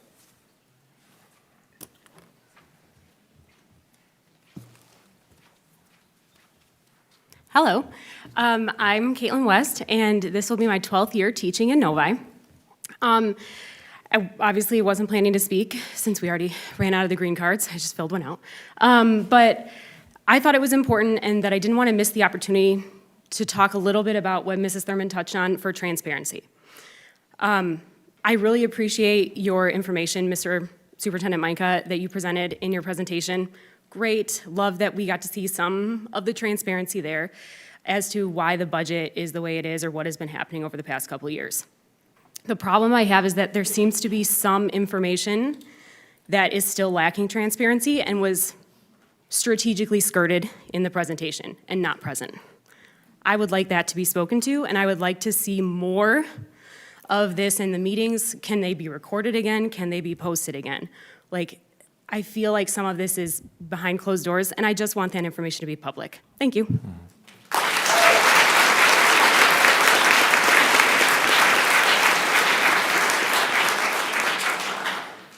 Sarah Johnson.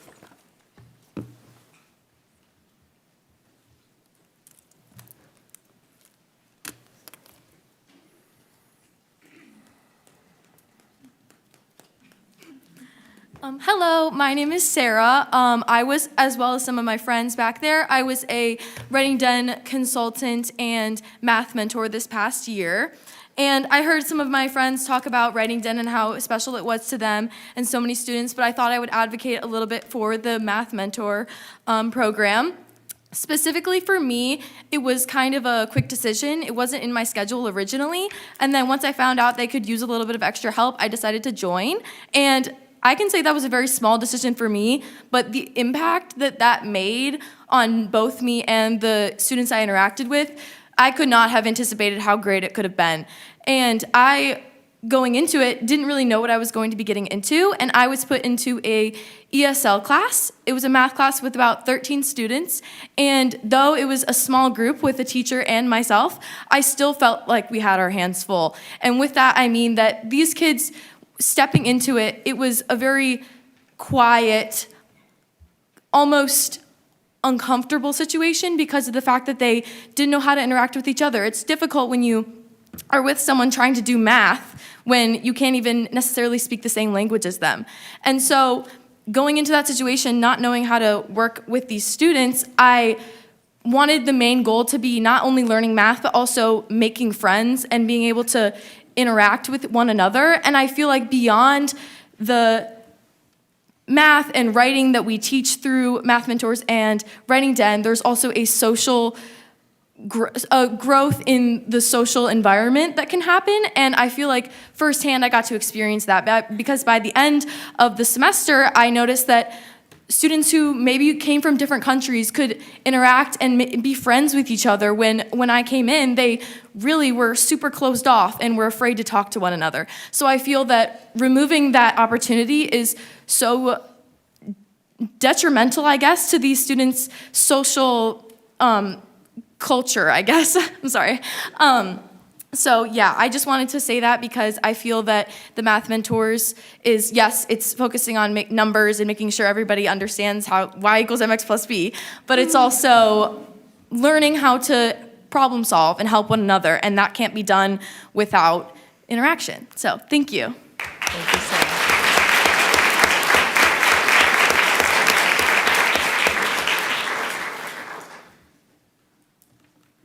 Okay, that's all the green cards we have up here. We appreciate everybody coming tonight and giving their comment. We're going to take a 5-minute break, and then we will be back at 8:40 for the remainder of our agenda.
Joseph, we're ready.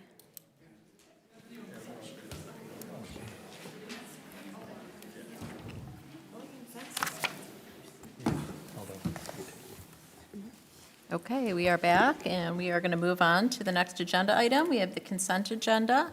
This evening on the consent agenda, we have approval of minutes of a regular board meeting, June 25th, 2026, minutes of a board work session, July 16th, 2026, minutes of capital projects committee of the whole meeting, August 4th, 2026, minutes of a finance committee Committee of the Whole meeting, August 4th, 2026. Approval of the bills, the board report, 2026, check registers, 2026, purchase card reports, 2026, and approval of one field trip, which is the NHS Theater State Thespian Festival. If I can get a motion, Mr. Mena? I move that the board approve consent items as presented. Do we have support? Support. Recommended by Mr. Mena and supported by Mrs. Beaudoin. All in favor, say aye. Aye. Aye. Opposed? Motion carries 7-0. We'll move on to our information and discussion items. We have 3 items this evening. The first one is the former ESB technology scope of work. I'll turn it over to Mr. Meinke. Thank you, Dr. Ruskin. We have Jason Smith here, who is our Director of Technology, who also is being here with representatives from IDS, which is our technology consultant. They're going to talk a little bit and just give kind of an overview of the technology upgrades for the former ESB. These are bond dollars, but they will be, they've been bid, and so it comes to you for info and discussion tonight. So I'll, with that, ask Mr. Smith to come on up and share.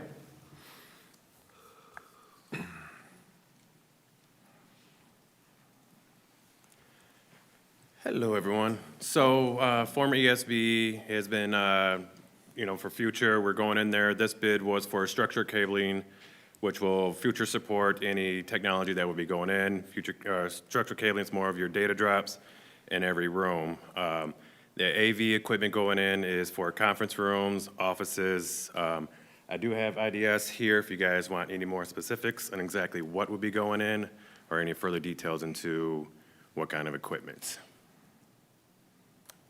Thank you, Jason. Does any board members have any specific questions for IDS? Not Mrs. specific to the technology, but just confirming these are coming out of bond dollars, correct? That's correct, yes. Any other questions or comments? Okay.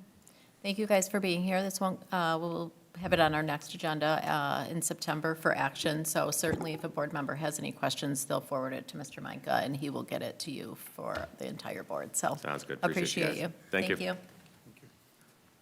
All right, we'll move on to information and discussion, district budget, future revenue update, and I'm going to turn it over to Mr. Meinke. Thank you, Dr. Ruskin. So we talked a little bit in the first report just about the state of the budget and obviously some of the factors that we've been seeing, throughout the state. One of those factors, of course, was the defeat of the enhancement millage here in Oakland County. And so as we kind of think about what are opportunities for additional revenue streams, there are a few options that we are looking at. And so they will be something that we're going to want to talk about at this table. I think one of the things we heard tonight was a desire for members of our community to have more transparency. And so I think one way that we can do that is start talking as early as we possibly can about some of these things. One of those things is going to be our sinking fund. And why I want to bring that up is because we can go out and ask our voters to support our sinking fund at this time with some renewed advantages. One of the things that has happened in the last few years since our sinking fund has been approved is that they have expanded the use of the sinking fund to allow for school buses as well as technology. So there's a possibility that we would be able to offset certain costs that do hit our general fund if we were to be able to renew at the scope of our sinking fund. So currently our sinking fund does not allow for us to spend money on those expenditures, but with the new laws passing, it will allow for that to be possible. So I think that that's certainly something that we should look at. We also have our recreation fund. And as you know, as we're the bond dollars, again, as we talked about earlier, are supporting new infrastructure as we look at the changes to the high school, as we look at the changes that are going to be happening to athletic fields, practice spaces for our student athletes. I think one of the things that we can agree on is that there are going to be increased operational costs. And so another way that we can help offset some things that are general fund dollars is through our recreation fund. And so we've been discussing that possibility as well. And so one of the things that I think is unique, just kind of studying the different maps of how voters voted for the enhancement millage, it did pass narrowly in Novi. And so I think there would be an appetite. We would have to do a lot of communication and a lot of, groundwork, I think, but that could be something that we consider. And then the third one, as I mentioned in my presentation earlier, we are having conversations at Oakland County. I believe there is going to be a meeting coming up in the next couple weeks where they're going to be discussing if there is going to be appetite for them to pursue this enhancement millage one additional time. I don't know what your perspective is on that, but certainly wanted to put that on the table for you to discuss. And then I also asked Becca to prepare just some future revenue projections as you think about some of the savings that we've been talking about. The goal of the fiscal responsibility here is to try and turn that tide, right? So matching revenues to expenditures and starting to see those revenue shifts. Hopefully we'll be able to see us turn the tide of that, like all districts are looking at doing currently. So with that, I'll turn it over to Ms. Cicluna to present at this time. Okay. So this chart just shows the projected revenue based on the things that Ben just talked about. It includes things that we've already started in the 25-26 school year. So some of the items that we've already addressed include increasing pay-to-play fees, increasing facility rental fees. Some of these fees hadn't been touched in almost 10 years across the district.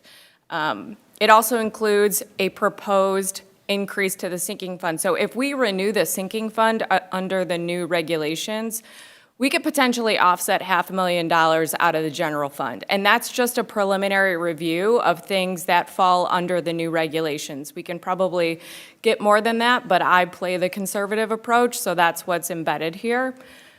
From a rec fund standpoint, if our community increased the rec fund, like I said, we do so much from a community standpoint. Right now, the millage that our rec fund is attached to does not cover all of the community expenses that we actually outlay. So we spend more than we bring in from the rec fund community standpoint right now. So it would do us well to potentially, if the community supported it, to increase that. There are some other increases across the way here. They're small dollars, but when you think about increasing costs, yes, we increased facility rental fees. I actually started that my first year here, a year and a half ago. That will have to increase probably in another year or two. I can't just let it sit for 5 years the way things have been done in the past, because you think about the rate of inflation. Cost to us, even just heating and cooling, is increasing exponentially year over year. So things just can't sit as they were for years and years and let the district cover the cost from the general fund. Not when our overall goal is to pay our teachers competitively. Next up, I just want to talk about projected savings. So this savings is actually reflected in the emails that Ben sent out, the presentation that he just gave earlier. There are a lot of initiatives in what he talked about that really we're not going to see a lot of savings until 27, 28. There are things that we can do immediately, but there are costs attached to that. And as the year continues, those costs are already baked into this budget. The longer we wait on pulling the trigger on things, we're not going to see those savings. And so that's why you see a big spike in 27, 28.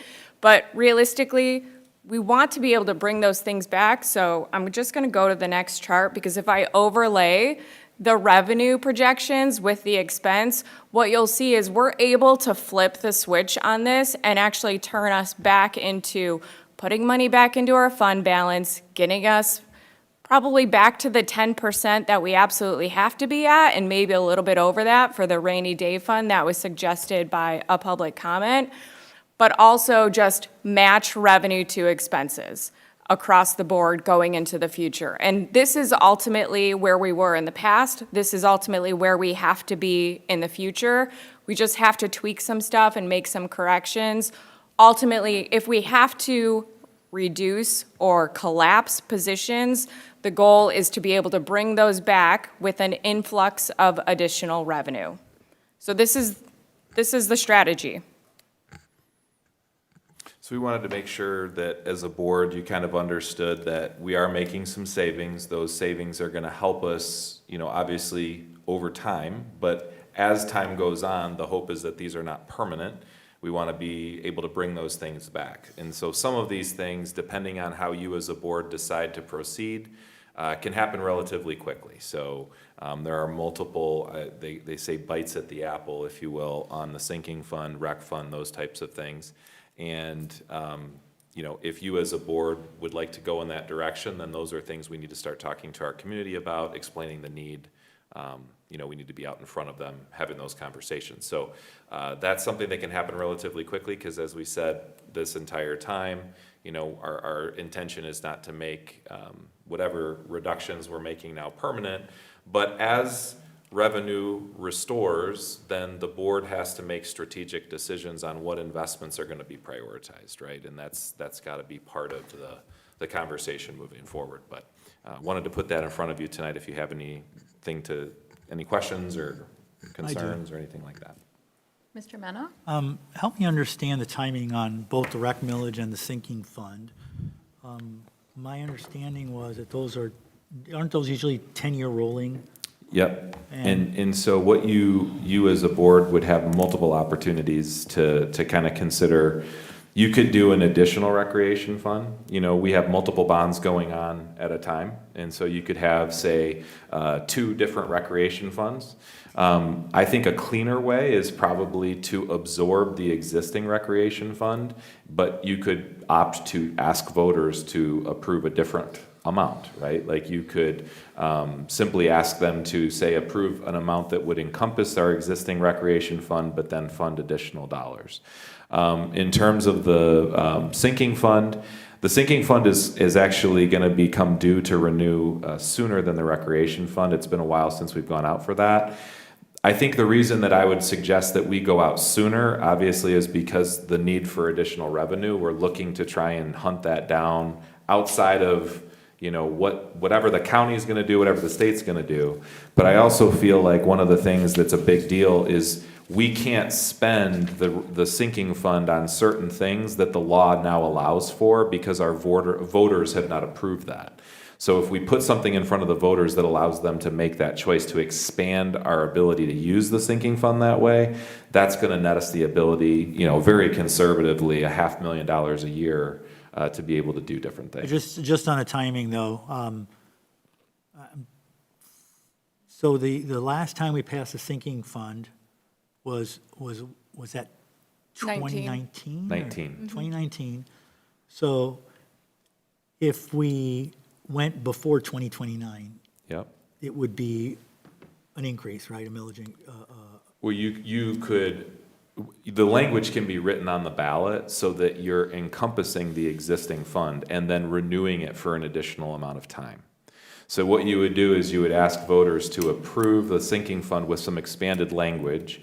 You could make it so that it doesn't increase the amount, right? Like you literally could, you could do that, but you could choose to say, we want to have a 0 increase sinking fund, so no tax increase, but expand the use of the sinking fund to be able to pay for other things. And that could be tremendously valuable. And we really don't want to wait until 2029 to get access to be able to spend the funds that way. So the blocker on us being able to use it in the way you want isn't necessarily law. You're saying it's the language that we used the last time we passed it. That's right. Interesting. So I learned something new today. And then let's talk about the rec millage now. Was that one passed 2023? Yes, that one was more recent. So talk to me how that one would work. So, I mean, my initial, again, I think I'm putting it in front of you guys to think about, but I think my initial suggestion would be we would go and determine an amount that would be higher than our existing millage rate. And I believe it's eroded a little bit. What is it's probably less than 1 mil at this point. But it has eroded, I believe, correct? It is eroded. Yeah, so the idea is we passed that in 2023, and already, just because of property values and Headley rollbacks, you're seeing that that's eroded. So you might suggest that we go out, I don't even want to throw an amount on the table at this point, but you would say, we would like to see that increase by X number of mills, and we want to renew that for another 6 years or 7 years, or, pick a time frame.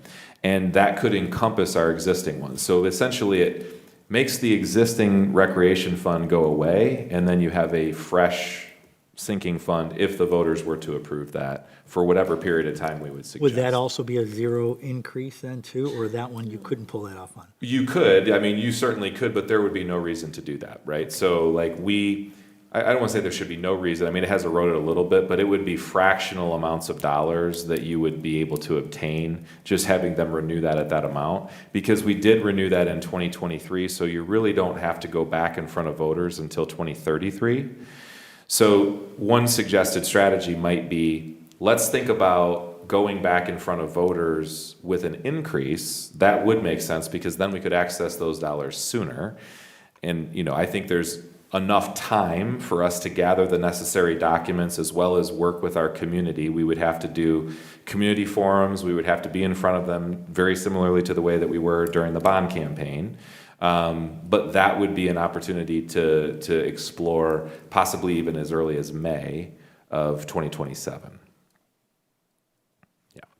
So just looking at what we passed back in June at the what's this fund form number? The L4029, it looks like, so we passed the rec fund and we are already down to 0.9301. It was originally passed in 2023 at 0.98. I'm wondering if maybe historically it was 1, since people like round numbers.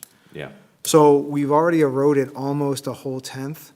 And then the sinking fund was passed back in 2019, and that's already eroded from 0.4731 in 19 down to 0.468, which again, I'm going to take a wild guess that originally the sinking fund was 0.5.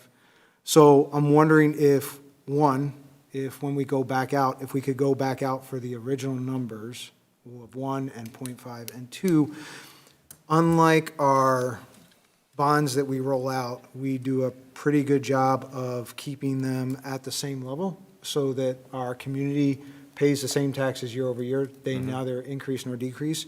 And we've done the same thing with our hold harmless part, where we actually went out for 19 for the millage, knowing that we can only collect 18, to make sure that we wouldn't have to keep asking for what appears to be increases to offset the Headley Act. What could we do for the recreation and sinking funds so that we have a consistent, predictable tax rate for our community, but we also, as a district, don't suffer revenue loss year over year? So when you go out for a non-homestead renewal, one of the things that you do, and we actually did this, if you recall, we did what's called a hedge. So the maximum number of mills you can levy is 18 mills. Yep. We actually went out for 19 mills. Now, people would say, well, why are you asking for 19 if you can only pay 18? It's because of erosion, right? It allows for us to be able to essentially say, until that erosion gets down to the point where it's going to drop below 18 mills, we really don't have to go, unless it's within the time frame the voters approved. So I think I would have to check with legal counsel, because I know that that's how that operates on non-homestead renewals. Right. What I'm not sure about is if you can apply that same hedge to a sinking fund or a recreation fund, but those would be really helpful strategies, because that would also give us more predictable revenue. I agree. Because the erosion does lower the amount that we're going to be able to levy each year. Now, in theory, that rollback is because property values are supporting that, but it never ends up being a one-to-one wash. And I'm wondering, I don't know if you have it handy, Becca, that you could pull it up, but I'm looking at column 9, and column 9 looks like that's our allowable that we get that's what we got approved, minus the Headley is what we can allow, but then it's, column 10 is our requested, and I'm wondering if we could go out for something with a hedge, how we could word that so that our community is aware of what we're doing. And that way, in column 10, we can request a consistent amount for hopefully close to 10 years, because we've asked for more than what we are actually requesting or collecting. I'm wondering if that is the mechanism potentially we could use that for. I know in the non-homestead, it's state legislated, so it's kind of automatic, and I wonder if we can manually do the same process, or if we're required to collect what our voters approved. Like, are we allowed to collect less than what is approved? You are We are allowed to allowed to. always collect less than the Okay. voters approved. yeah. So it sounds like we could kind of implement a hedge, and we just have to figure out a way to transparently explain that to the community, what we're trying to do, what we're going to do with what we accomplish. Yeah. Okay. The nice thing about those two options is that those are within our control here in Novi. It allows Novi voters to know, I do think that one of the things, when I was talking with people about the enhancement millage, a lot of people were saying to me, well, I don't like it because the money doesn't stay here in Novi, right? Right. That's not actually true for Novi. For Novi, we were pretty close to a wash. It was, whatever was going out was coming back to us. But I think that the percentage of voters that would have supported that if they knew that it was staying within Novi would have been greater, I predict, based on the conversations I had. Right. And just one other thing I'd throw out, I know historically, we've kind of had some buffer because our community originally voted for the hold harmless back in, 94, 95, when the state passed the state aid. But that has been eroding year over year. And eventually, kind of like what you mentioned, how we have our per pupil funding, and then we have the funding that is in other buckets. I'm wondering, we should probably take a look at that, because it looks like the legislators' current plot or current strategy of funding is to increase per pupil while reducing the funding we get for special initiatives or Categoricals. categoricals, Yeah. thank you. So that means that we're going to continue to erode that buffer that this community has that we benefit from at probably maybe a faster rate than initial, and at some point, we will no longer have that. And then we could potentially be in a similar situation, so it'd be good if we kind of had a plan several years out for when we think we're going to break even, and if it happens a little sooner, how we can kind of make up the difference. Yep. That's going to happen very soon. Yeah, do you know about when? Is I it would say. like the 5-year whole- horizon, or? No, it's going to be like 2 years, especially with the $250 per pupil increase this year. Our hold harmless amount last year was minimal. It's going to be probably halved this year, and I would expect, that's the goal that the state's trying to do. They're trying to equalize the funding across all districts, regardless of property tax value or where you live. So I would expect Novi's hold harmless to be absorbed within the next 2 years. Is that kind of in the financials we're looking at? It already is, yeah. Okay. Yep. So I think that would be good to try and explain and unwind that complicated way of funding when we go out for the sinking fund and for our recreational fund, that this other fund that we benefited for 3 decades now Yeah. is going to disappear within most parents' children still being in school. Like, unless you're going to be a junior this year, your kids will be impacted by this while they're still in our schools, so. Yeah, absolutely. Thank you, Mr. Mishner. Ms. Kleber? Becca, I just want to thank you for presenting this. I'm always a big fan of increasing revenue versus decreasing expenses. But I think what's important, I know you have hundreds of lines of spreadsheets that build up into this. This is at a very macro level, but what I think is really important is this is one of the first times we've seen multiple years out presented. And I know it's really hard to predict school finance. I'm learning that school finance and corporate finance are very different worlds. And like one of the first times we met, my first question was, well, where's the 5-year plan? But I think in doing this and showing this, and I know it won't pan out to be accurate numbers because we are not psychics, but I think it's really important that we continue to look out a couple years so that if we need to make decisions, both positive or negative, we have time to do that, and that, you know, we're just continuing to look out as far as we can. So thank you. Thank you, Mrs. Kleber. Any other comments or questions? Okay. The only other thing I would just ask you to think about, I think this is going to come back in front of you for more discussion, obviously, but be thinking about the strategy. I will learn more when Oakland Schools has their meeting. I will learn more, but just be thinking about the strategy. I mean, if we're going to pursue some of these avenues locally, there could be a situation where there's some conflict with what the Oakland County group is going to do, right? So I just think we need to be pondering that strategically and think about, you know, it could be challenging if you have competing initiatives on the ballot at the same time. So just something to think about for future conversation. Oh, one more thing, just getting a little more into the weeds. I'm just noticing, Rebecca, we fund the hold harmless part in 2 chunks, and it's about 0.5, right? That's going to evaporate in about 2 years. It'd be good if we could put together some simple graphic that shows as that goes down, if we can bring our sinking and rec fund up, because net in our community's taxes in their pockets, right? We could maybe come up with a way of explaining it's a zero tax increase when you take these 3 different taxes and put them together.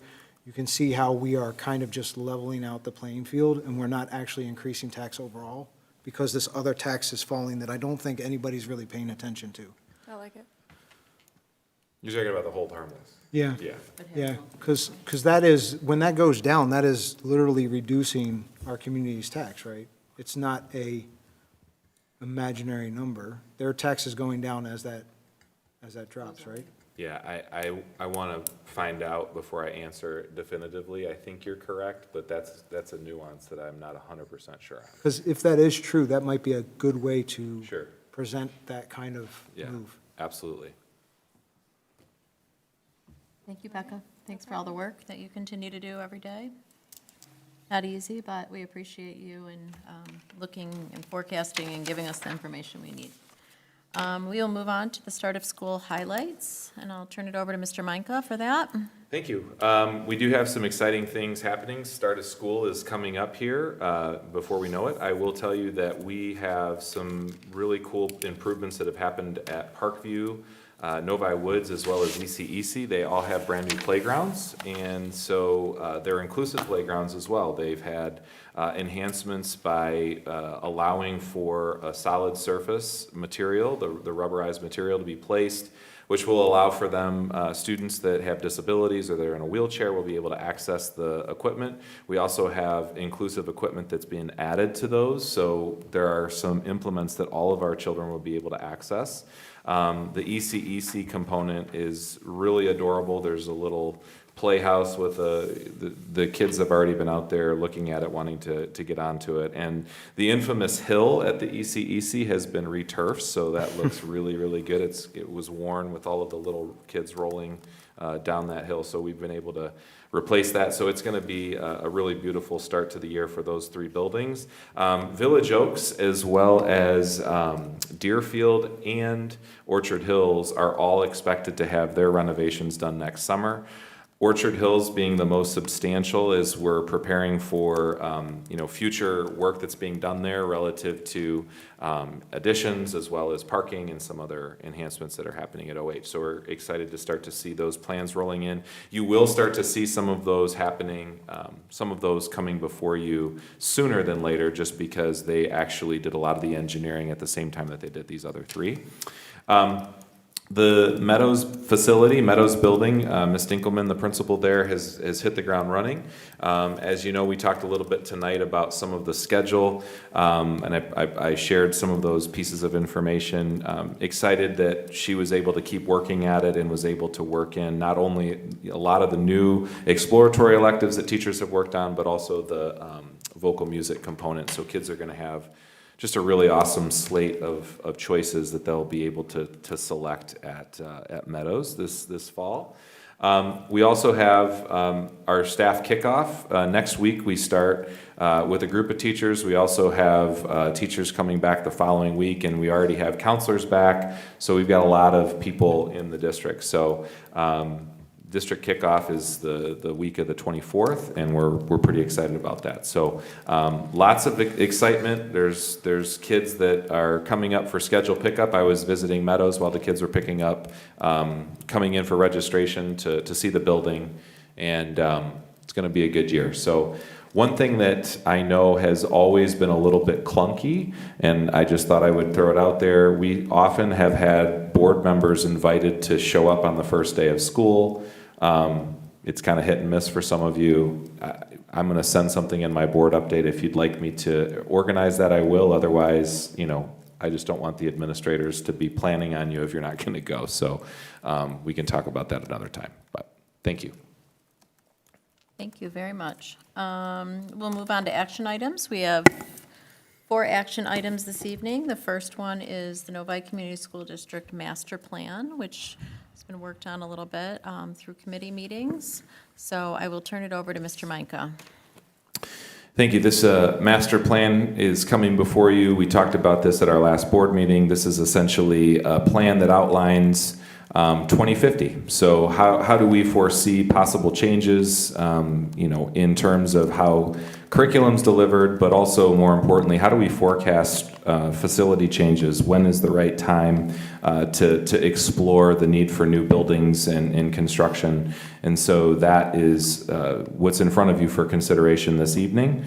And so again, this is something that if you read the document by now, you know that we would like to have an opportunity to come speak about this in front of the community. Each year, the board would kind of review and see if there were any changes necessary, but the initial draft of the Novi Community School District Master Plan is there for your consideration. Thank you. If I can get a motion for the recommendation, Mr. Cook? I recommend the Novi Community School District Board of Education approves the master plan as presented. Support. Recommended by Mr. Cook and supported by Mr. Mena. Do you have any comments, additional comments, or feedback from last time? Mr. Mishner? I'd just like to emphasize how it's nice to see we're building off of our strategic plan, and now we're building our master plan off of that, incorporating those same values. And I think it's really nice to see a district actually using its strategic plan in a very practical way, even how it was presented by the high school students and staff tonight. It's nice to see it's not just words on a piece of paper or on a wall somewhere, but we're actually using it to guide our steps and decisions. Thank you, Mr. Mishner. Any other comments or questions? I'd like to personally thank Mr. Cook for his vision in this area. I know that this has been a long time coming, and this is how his brain thinks, and he likes to have a vision for the future. Whether it all comes to fruition, we have no expectations of that, but at least having an idea of the world being changing and how the district can continuously move in that direction. As it says here, it's not just a document, it's a living framework, and certainly we will continue to do strategic planning in the short term for initiatives and priorities, but just to have, overarching vision of where we see the district heading in the future when none of us will be sitting in this room, whether it be the audience or any of us. So I appreciate you, and I appreciate you chairing the committee. And Mr. Meinke and his team for kind of getting all of our thoughts in a concise format. I think that'd be remiss if I didn't say that. That wasn't easy. All right. All in favor, say aye. Aye. Opposed? Motion carries 7-0. We will move on to our next action item, which is the Novi Innovation Hub Bathroom Concept Plan Approval. Mr. Meinke. Running into some technical difficulty here, but I think we're going to get it. Yeah. There you go. Got it. Okay. All right, so I'd love to share a conversation that we had at our last capital projects meeting, and obviously one that we wanted to have at this meeting so that everybody's kind of in the loop on what we're attempting to do here. So the Innovation Hub is an addition to Novi High School, which is going to actually be a 50,000 square foot addition that's going to serve initially as swing space. It's going to be a place where we're going to be able to have some unique learning environments for our children, which we can move them into, and then renovate some of the more central internal parts of the building. Some of the teachers that are in the audience today, their classrooms actually reside in that central part. And so as we seek to renovate that center of the building, it's really challenging to do because we have to move the children somewhere. So the Innovation Hub allows for us to be able to have some swing space in the initial phases of construction. And then what will happen is over time, we're going to be able to move the students back into the renovated spaces, and then the Innovation Hub in its final phases will become some of those more functional spaces that we've talked about, medical technology labs, possibly culinary. A lot of those ideas are being worked through with the high school staff right now, and so there's more work to come as the high school teachers are weighing in on different programming and different things that the Innovation Hub can become.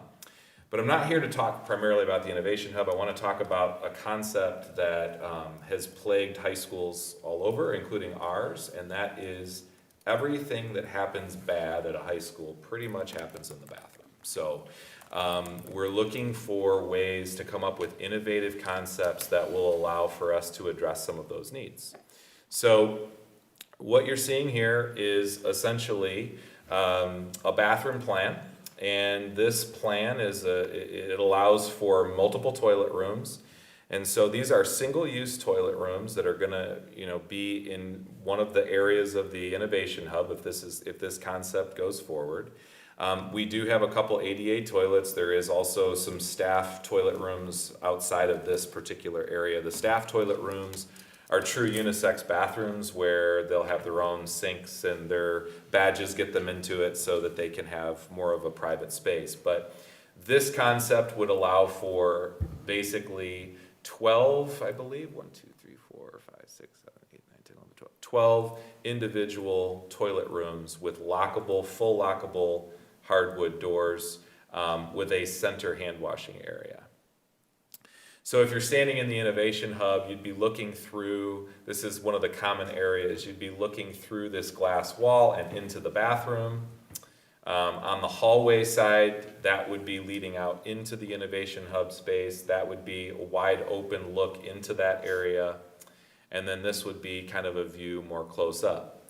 So part of what is attractive about this type of a model is that when you have a common hand washing station and fully private lockable bathrooms, it allows for you to control some of the things like vaping and fighting and the things where people go into the bathroom and write messages on walls. And so from a safety lens, a lot of things that we deal with happen in the bathroom. And so this would allow for cameras to be able to be used in the common spaces. It would also allow for complete privacy for students to be able to use completely private, fully lockable doors where the hand washing stations would be gender neutral. So we have seen this concept. It's starting to pop up in schools, but we have seen it certainly in restaurants. There are even some local restaurants that are exploring this plan. The other part of this that's really, really positive is it allows for staff members or hall monitors or people who might be walking by the bathroom facility. You've got visibility and you can kind of see what's going on in there. And there are some other enhancements. If there is an emergency, right now our bathrooms at the high school are essentially open and people can just walk into them. This would allow for there to be some safety barriers included if there was somebody that needed to get in, lock the door. These are fully private individual bathrooms. So we showed this concept. We wanted to make sure you had time to discuss it. What we're really asking for is a decision to be able to move forward, because if the decision is not to move forward with this concept, we need to go back and have them relook at the plumbing design. to be able to make it work, to separate into gender-specific bathrooms. So any questions you have, I'm happy to entertain them. So just before we begin, I want to, people who were not at our last Capital Projects Committee of the whole meeting, we had a lot of discussion around this. We had 45 minutes to about an hour about this.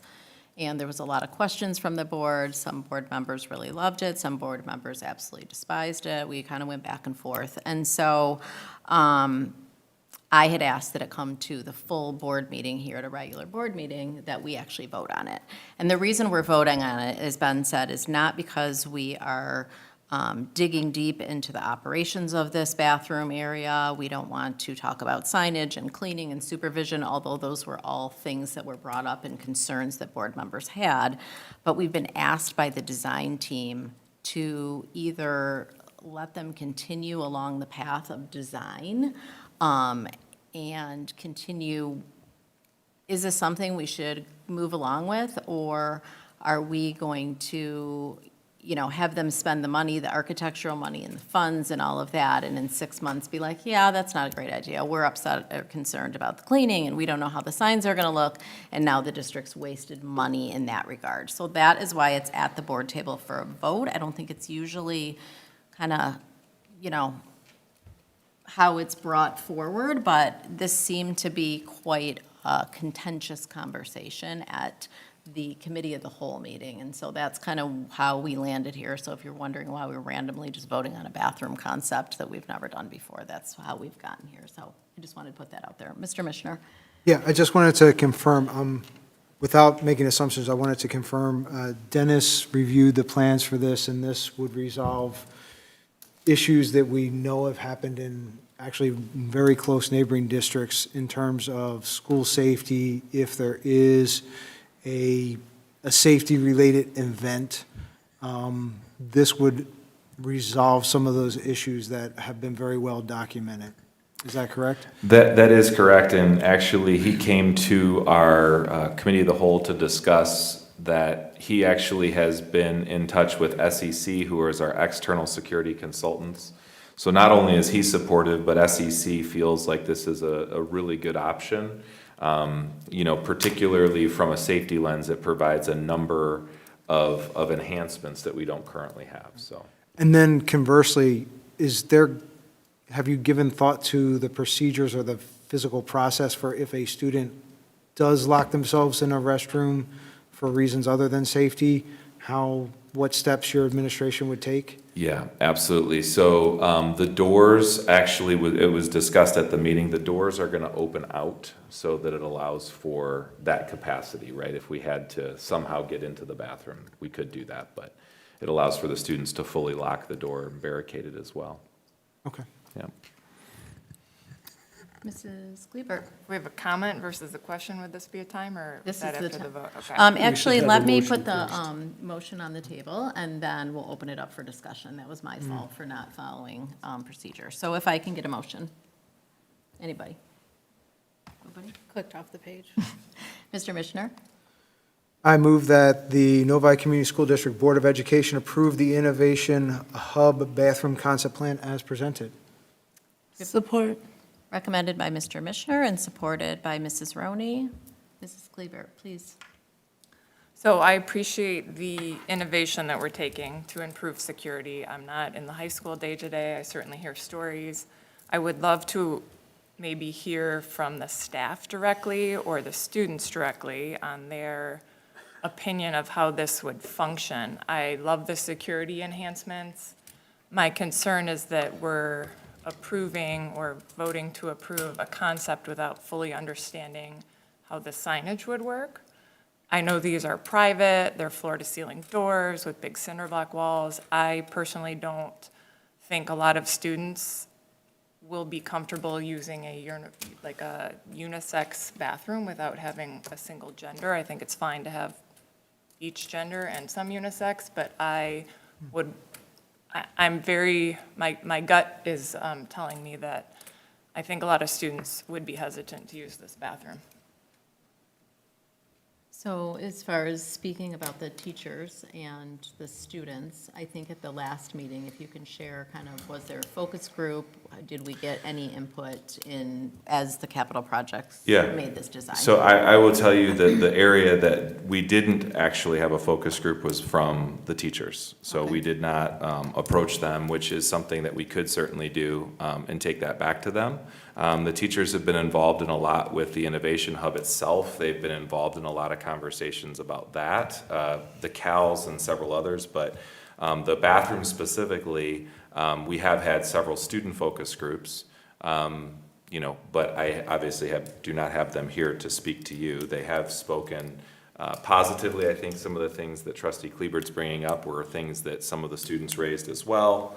And I think there's probably still some room for some dialogue around working with, whether it's the high school staff, the high school administration, on how do we put, what signs do we want to use on the doors?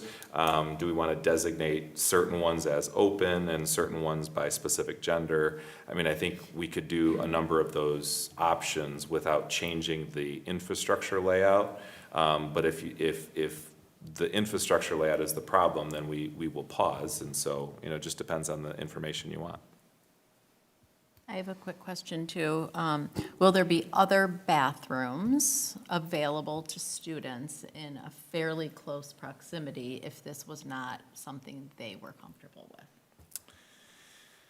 Well, I mean, the high school, to say something's in close proximity is relative. I mean, it's a large space. There are bathrooms on both first and second floor near that area relatively, but they would be walking down the hall. Essentially, if you walked currently where it's called the glass staircase, if you were to walk into the newer part of the building, there are bathrooms right across kind of the walkway that will be encompassed in the Innovation Hub. So I would say that yes, there's bathrooms that are there, but if your classroom down the road is in the far end of the Innovation Hub, it would be farther than you'd probably want to walk if you had to go to the restroom. Okay. Any other questions? I'm going to go with Mrs. Bodwine first. So, Mr. Menka, thank you for explaining this. One of the things that I think we haven't really covered tonight was the conversation we had regarding vaping and the prevalence of that in the high school. So just to kind of recap that for everybody, the main advantage, as I understood it with this, is that with the full wooden doors, we can then have cameras in the main area there with the sinks. So in that event, if a student was if in a big open bathroom, if you have one of the machines that detect vaping, you don't know which student was in there because we have a camera outside, but there could be 10 kids in there, we don't know who's involved with anything. In this kind of a setup, you could have the detectors in the individual rooms, and if they were tampered with, we would know, because that would trigger the security, correct? That's right. Okay, I'm trying to remember all the things that we talked about with this. And then in the main area there, you would have cameras that would indicate which students were in which bathrooms at which time.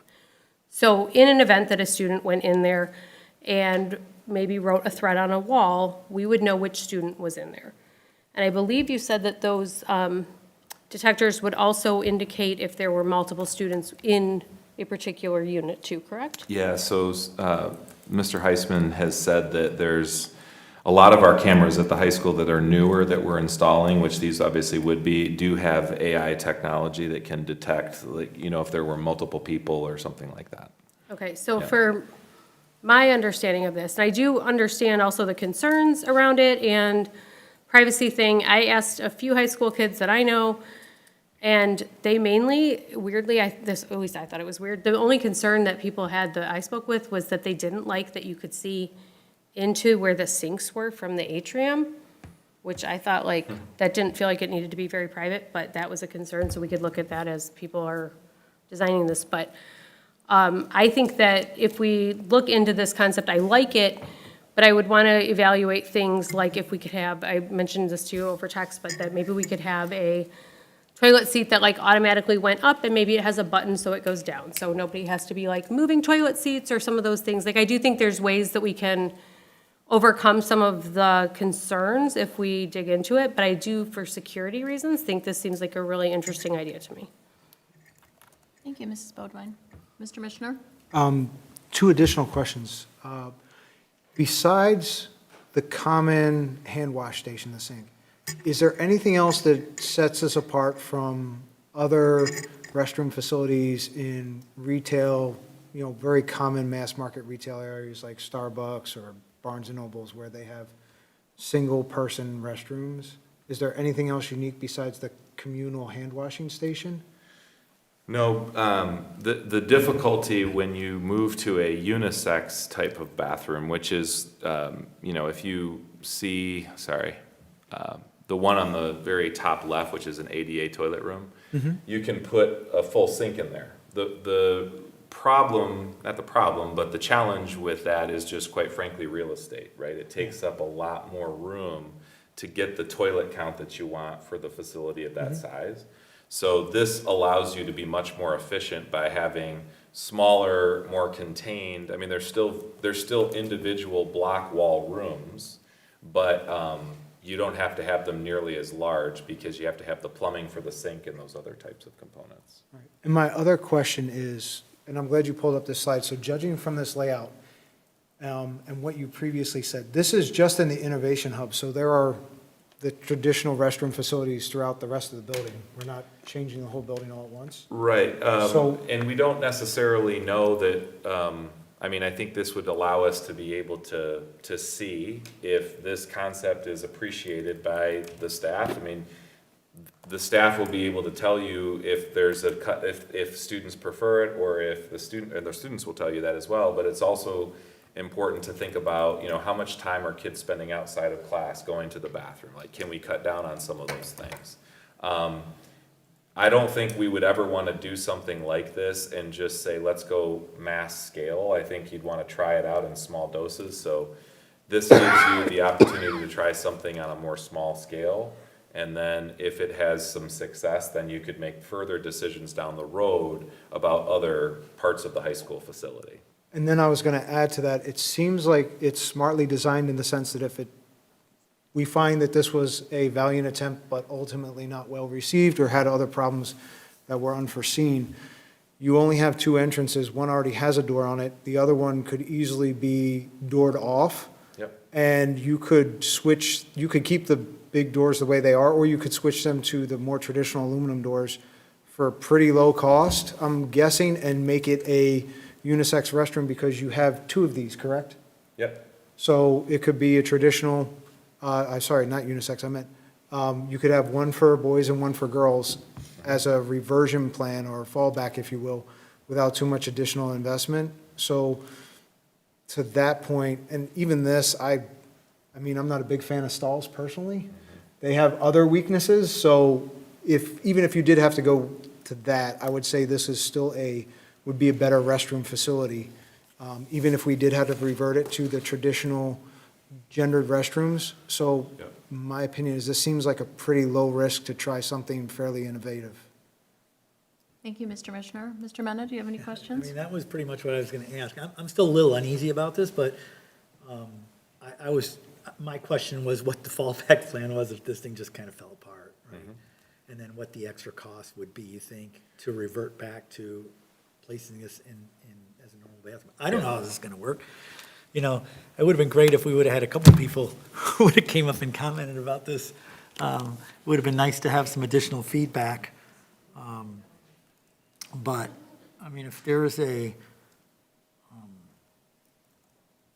We could do info and discussion and come back if you Is want. there a reason we have to do it today, or could they handle this next month? They can handle it next month, yeah. I think we should do that and give people an opportunity to weigh in. Sure. I'm seeing a lot of puzzled faces in our Yeah. audience, and we did spend a really long time talking about this. Yeah. But I think that this is something that more feedback is always better, because we could really kind of dig into it. Like I said, I did like a quick survey of high school students I know, but that's a pretty specific group. You can also see about getting some staff input as well, so I can talk with Principal Carter about that. Yeah, that would be great. Yes, Mr. Cook. I love the safety aspect of it. We can monitor for vaping with detectors in each room. my understanding when Dennis told us is those detectors also could tell when there were two people in, but if if we're relying on a camera in the wash area to detect when two people go into one room, I'm even less excited about it than I really am. Right now, I am definitely against this unless we could do it for gender specific. You know, one for each gender. They could be designed the same way. You still have the same safety and security issues addressed, but one male, one female, you know, and they don't mix. As it is, the students I've talked to, they don't like it. They don't want to use it. They won't use it.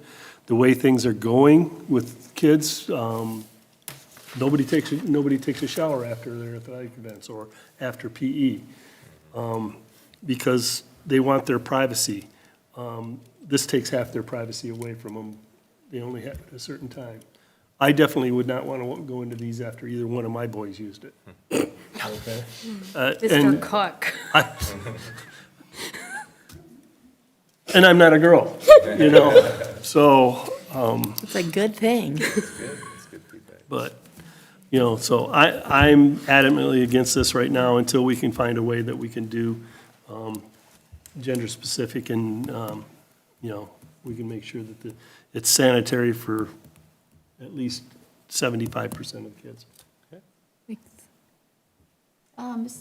Paul, when you mean by gender specific, do you mean the whole bathroom? Yeah. Or each individual The whole room? bathroom.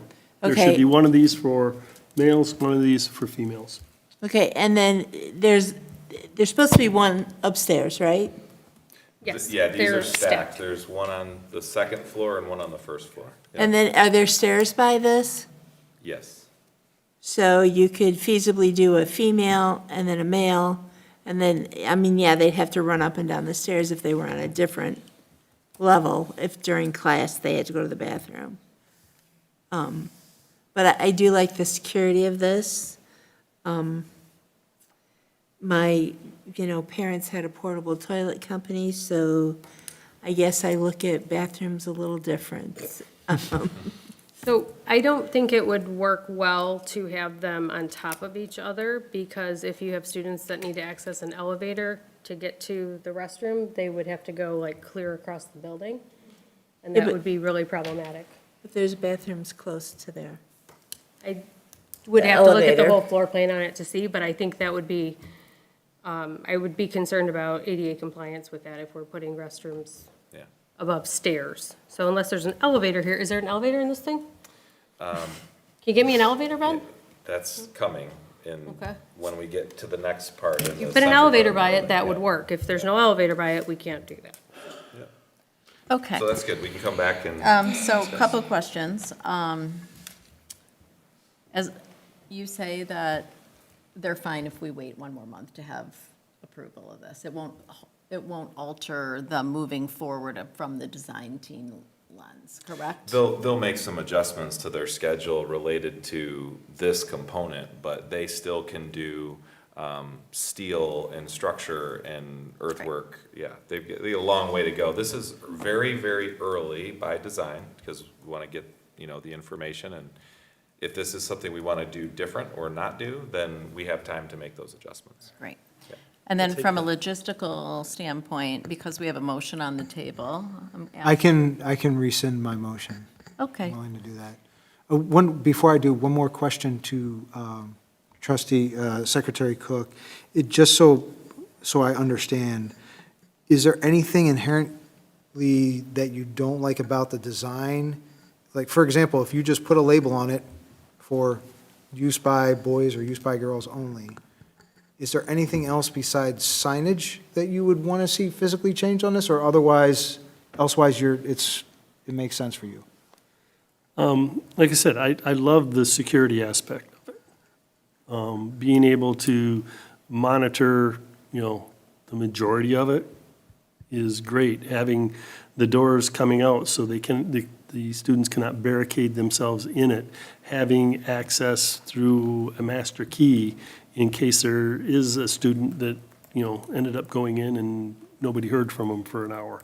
You know, they can get a counselor or somebody to go check on them.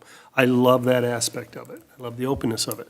But, you know, it's the individual toilet rooms and the sharing of those, that is my major concern. The sanitary issues, the custodial issues, you know, even if we had a top-notch custodial team, you know, which we don't, that's another story. But, you know, those are my major concerns.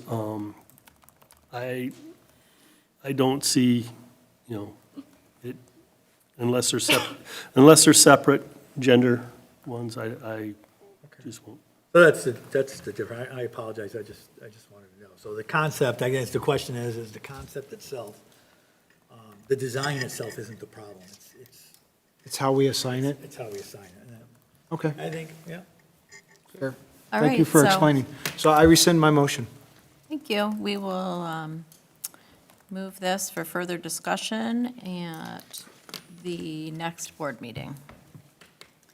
We'll move on to the Novi High School varsity football team field trip. I'll turn it over to Mr. Meinke. Thank you. I think Mr. Wachowski's here if you have any questions, but this is going to be a trip that we've had in the works for a little while. Our team is traveling up to Traverse City High School, Traverse City West High School, I believe.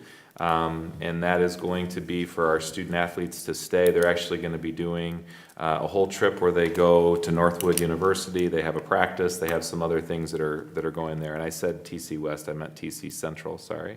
And they're going to scrimmage. They're going to actually play 2 games. Is that right? Just the one. Okay. And so the students will be have been fundraising for this trip. There have been actually a couple years of fundraisers once we knew that we were doing a home and home with Traverse City. And so they have fundraised adequately. So the money that is funding most of the trip, outside of it looks like $15 for lunch that the students are going to be required to pay, has come from their fundraisers out of the student activity account. So that trip is there for your consideration and approval this evening as they're getting ready to go in another couple weeks here. So. Thank you. Can I get a motion? You know, I'll take this one. I move that the board approve the Novi High School varsity football team overnight trip as presented. Support. Recommended by Mr. Mena and supported by Mr. Cook. Do we have any questions for Don? Mr. Mishner? One question and a potential comment based on the answer. Is my understanding correct that this is the first time Novi has ever done an overnight trip with the varsity football team? Or is this just the first time the current personnel involved are planning Don, said if you trip? want to come up, just so that we can have you on the, thank you.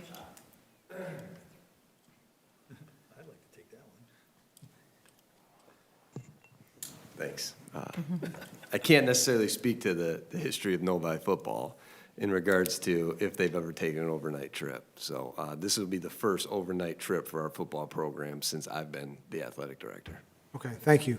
And then my comment based on that is, as a former high school and collegiate football player myself, I think this is great. I think it can have great potential team-building effects. I think it can be really good for unity, creating a sense of family within the team.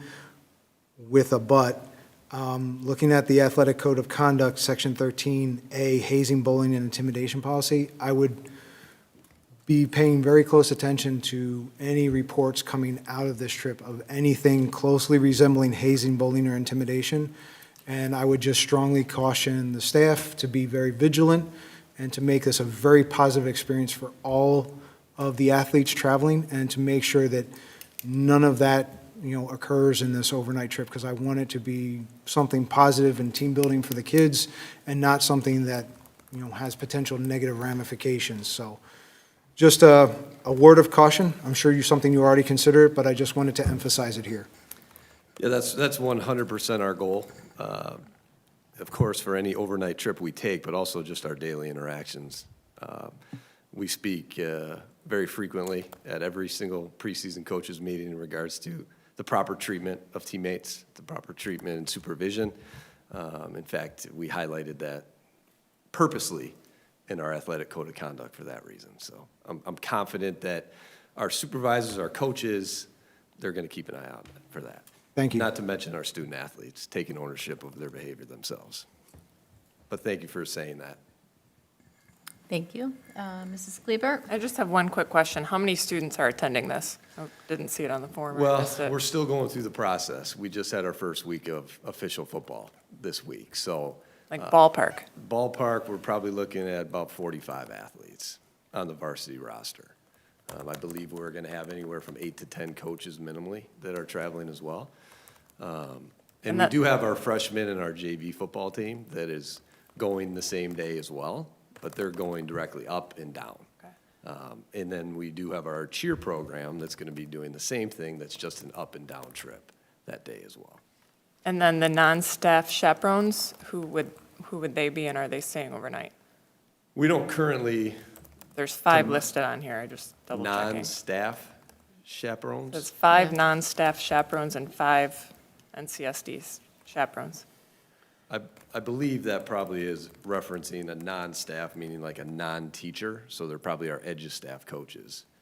We would not, but I can look into Okay. that and get you clarification. Just to make sure if they're staying overnight, they've gone through the We proper won't have anybody that protocols. hasn't gone through the proper fingerprinting process and/or background check. Ooh, sorry, Mrs. Roney, it's getting late. Okay, I'll be a Mr. Cook on this one. You said that they've been doing fundraising for this? Correct. So, I mean, this is 2 weeks out and they're just coming for approval? When did they know about this? Well, we had to commit to this home and home probably about 2.5 years ago. I don't know the exact date when we did, but typically at the end of a football season, every 2 years, you commit to the next 2 years for, in particular, week 1. So we've known about this trip for quite some time.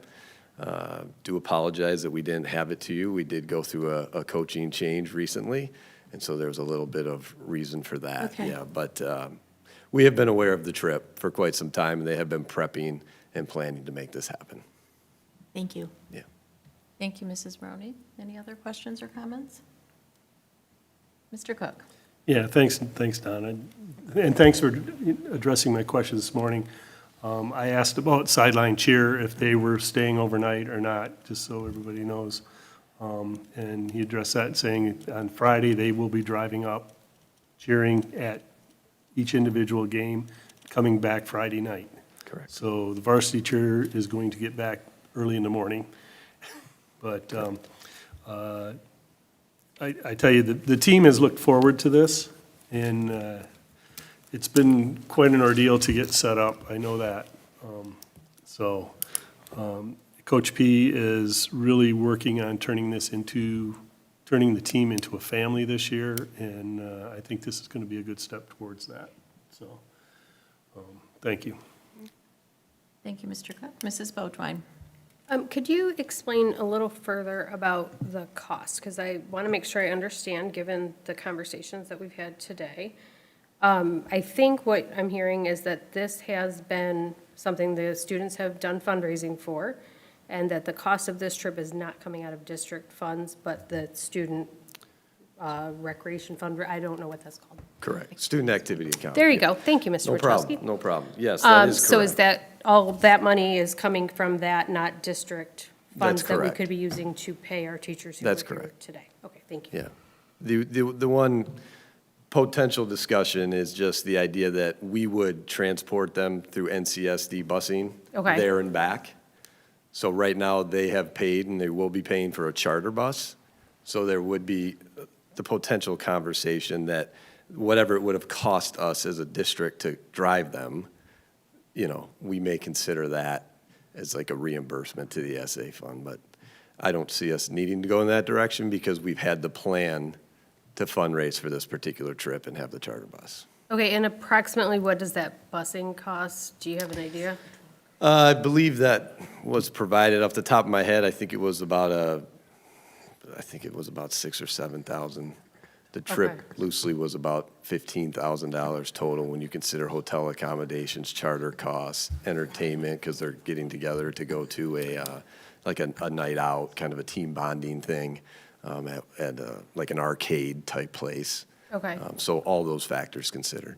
So would it be doable for those funds to come out of your student activity funds that the students have raised, or is that something the district's going to have to cover Oh, realistically? no, this is solely being funded Okay. through the SA account. I just want to be very clear about that with the Yeah. tone of today's meeting. I want to make sure we're not, Right. This particular trip Okay. is football program is paying for the varsity football program to go. okay, fantastic. Then I'll be happy to The support it in that event. Cheer bus, the freshman and JV bus, that is a district expenditure because we're using district busing for that. Okay. Yeah. Thank But you. they're going there and back, so you don't have Correct. bus No drivers staying overnight. overnight, or Correct. that's like a one-day busing thing? Okay, Correct. very good, thank you. Thank you, Mrs. Bodwine. Mr. Cook? Speaking of fundraising, the cards, the discount cards for the football team, which is where a lot of this money comes from, came out this week, so if anybody wants one, please let me know. I totally forgot to bring them with me. You are shameless. Shameless right now. Shameless plugging. That was Okay. not what I was getting at. All right. Seeing no more comments, I think we're ready to vote. Thank you, Don, for answering all the questions. And Staying so late. No problem. all in favor, say aye. Aye. Opposed? Motion carries 7-0. Thank you. I know the coaches and boys are excited, so thank you for your I support. hope they have a great Good. trip, thank And you. not to mention cheerleaders and everybody else. And that'll good be luck at the involved. game. Yeah, thank you. Thank you. Go green. All right, we are going to move on to action item number 4, which is the NEA Voluntary Separation Program, and I'll turn it over to Mr. Meinke. Thank you. The NEA Voluntary Separation Program is an opportunity for some of our staff members that are, interested or considering separation at any point in the next couple years, that they would have the opportunity to participate in this. This is a voluntary separation program that exists for currently members that are in pay levels M, N, and O. In order for the program to run, there has to be 10 members, and it is definitely capped at 40 participants. One of the comments that I heard today, which I thought was important, was, certainly we don't want somebody to feel pressured to do this, and we definitely don't want anybody to take it that doesn't want to do it. So it's an opportunity for somebody that would be on the fence and considering separation in the next 12 months, possibly, but we still have a lot of our teachers that, as you heard, may not be interested in that, and that's totally fine. There certainly is, this is entirely voluntary, as it says in the plan. So that's there for your consideration if you want to move forward with this. Thank you, Mr. Meinke, and I'll have somebody put this on the table as a motion so that we can have a conversation about it. Mr. Mena? Do Yeah, I move that the board approve the voluntary separation plan as presented. we have support? Second. Recommended by Mr. Mena and supported by Mr. Mishner. I'll start. I have a quick question. So how many eligible NEA members? I actually have two questions. One just came to my brain.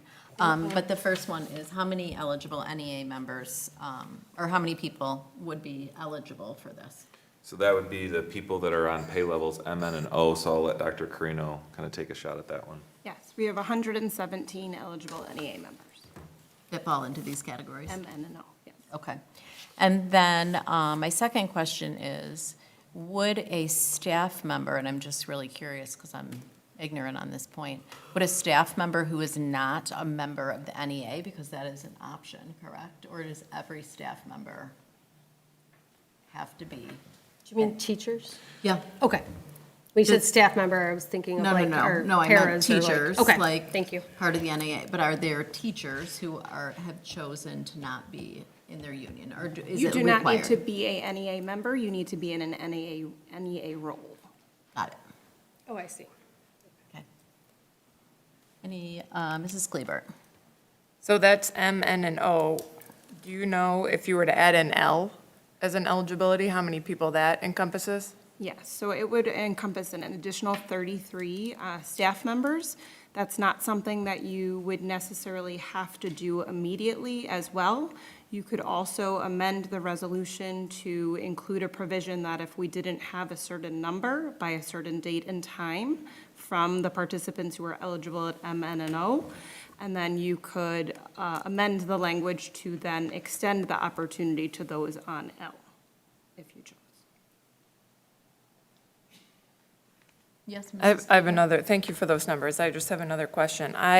During the public comment, was bothered by some of the wording used, that a teacher is saying we are being asked to leave. And I just want to clarify, I'm not under the assumption that somebody was asked to leave. This would be a voluntary, if you are close to retirement, you are given the option to leave, but I certainly would never endorse or approve asking a veteran teacher to leave. Correct. This Okay. is really essentially the same thing that we did in the spring when we had early retirement incentives. So we were not asking staff to retire. We were incentivizing financially if people wanted to retire. And we value the veteran staff that we have. This is a broader opportunity to allow people who may want to do something different or to work in a district closer to home, who may be on M, N, and O, where we can find some cost savings that are potentially on the fence, and this financial support may help them make that decision. So this is a kind of a gray space, but do you, opinion-based, know why a teacher would feel like they're being asked to leave? Because I want to make it clear that, like, I would never ask a veteran teacher to leave. I agree with what you're saying 100%, and I can take a shot at it. I have no idea because I'm not the person and I didn't make the phone calls. But there are times where staff don't necessarily, we have some of our staff that are checking their emails constantly, but in the summer months that is not their work time, it's possible that they weren't checking emails. And so some of the building administrators did make phone calls simply to just make sure that they knew that that was in their email in case they missed that. I don't know if that was the case, but they were under explicit instructions that this is absolutely voluntary and we don't want to ask anybody, but we definitely want to make sure people know that it's available to them. Mrs. Beaudoin? Dr. Carino, when we talk about that this can be between 10 and 40 people, is there, it's a weird terminology, but is there like a sweet spot we're aiming for, budget-wise? Or maybe this is a Ms. Cicluna question? Sweet spot would be 40. Okay, that would be your, I mean, yeah, the fewer people that take it, the less we save, because we've got more people at the top Okay. levels of the pay scale and fewer people at the bottom. I mean, that's. okay, and so can you tell me also what percentage of our staff is at these higher level pay? About a third. Okay, and what would it be ideally? Like, if we had kind of like a normal, I guess what I'm trying to ask is like, so if you have, we obviously want to have veteran teachers as well as a mix throughout. So Mr. Rankin, maybe this is one for you. Yeah, Like, yeah. if we had it like, and we felt like things were balanced, what would those percentages look like? I mean, it never is, but the perfect scenario is to have, you know, a third of your staff being veteran staff and a third of your staff being mid-career and a third of your staff being new. I mean, it almost never happens that way, but that is the ideal makeup because veteran teachers mentor the younger ones. You know, a lot of times when you're mid-career, you're, you know, into your family and it's a little bit trickier. And so you want to have that balance of all three groups. So, I mean, the fact that we have 117 eligible employees in those three areas, and I believe the numbers are higher on pay level O, is that correct? We have 100 of the 117 on pay level. So the vast majority of our teachers are on pay level O, which means that we actually have far more veteran staff than we do younger staff. But we benefit greatly from veteran staff also. So, I mean, if you're asking the perfect ratio, yeah, a third, but it usually doesn't work out that way. And about how many teachers do we have in the? We have 500. Okay, so there's 500 teachers. Okay. And so I agree with Mrs. Klebert, absolutely, that I would not want our staff, especially those who have given us their careers, to feel like we're encouraging or asking for them to leave. I would like for this to be more of an opportunity if that's something that they feel like will fit their life. So I think personally, I would like us to look at expanding the group of people it would be available to, because I would absolutely not want people to feel like we're pushing them out. So I imagine that in that 117, there's got to be a percentage of them who maybe are ready, right, but have a few years left. But there's also, if you expand it a little further, then that might give us more opportunity for people to not feel pressured because there's a larger group that would be available to help meet those numbers.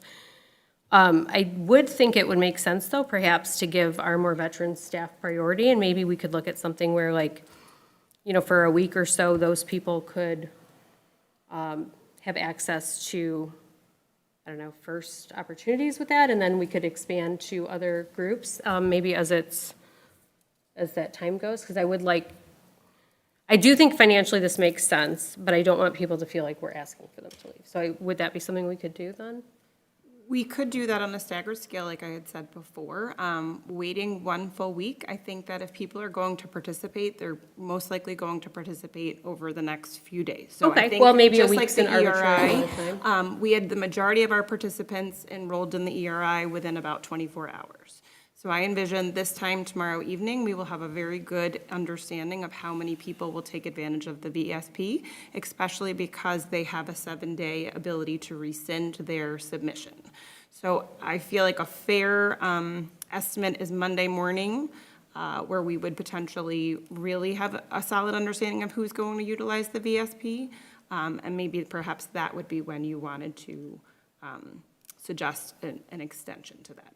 Another component of that that I've heard from some staff members is that the language that we originally wrote was for a 403B. And that is how we paid people for the early retirement incentive. Some people have said because of age restrictions and the delayed and deferment of the 403B, that limits to when they can access those funds. So some staff members have indicated that they would have been willing to potentially entertain the idea of the VSP if we had a way to potentially add a mechanism to pay them via a check through accounts payable, in addition to or instead of the 403B. So I don't know if that's something that the board would like to consider as an option. We would have to amend that language where an employee would get to decide, I want a check through accounts payable on the same timeline that we proposed, as well as the option to select the 403B. So it would either come as a payment through the retirement fund? Is that what 403B is, Laura? You've kind of lost me. Okay, thank you. So that would mean that if somebody was not aged to a place where they would be eligible for the retirement, that they would still receive that incentive. And what are the restrictions on if somebody took this offer, like how, I feel like I heard something about with the other one that there was like time limits on how long before they were able to work, or like, is that what this one is too, or is this one different? So if they retire from a Michigan school district, there is the same bona fide separation. If they opt to resign from this, then they are able to go directly into employment for this school year with no timeline to. And this is something that, this would be something they could resign? Correct. Okay, so we're saying that if somebody is just like, maybe over it being here, they would have an opportunity to leave in that circumstance. Correct. But somebody who is very sad and does not want to have to leave, does not need to leave. Okay, because I think that would be very important. Can I share okay. one more thing? Yes, please. I just want to share, if you open it up to the lower levels, based on how we costed this program out, you will reduce your savings. Yes. Because there's a ratio of top of the chart cost of an employee versus bringing somebody new in, and the deeper you get, the less you're actually going to save. I just want to make sure that we're aware of that. So if we go to level L or level K, I don't even know where that is, but you will, at some point, you'll even get to a break even, and you won't be saving any money. Which is not what we want to do. Correct. But so if we did offer where through the next few days, people in those top groups had the opportunity first, and then open it up to level L if we don't have enough response, that's something we could do potentially? Potentially. Mr. Cook?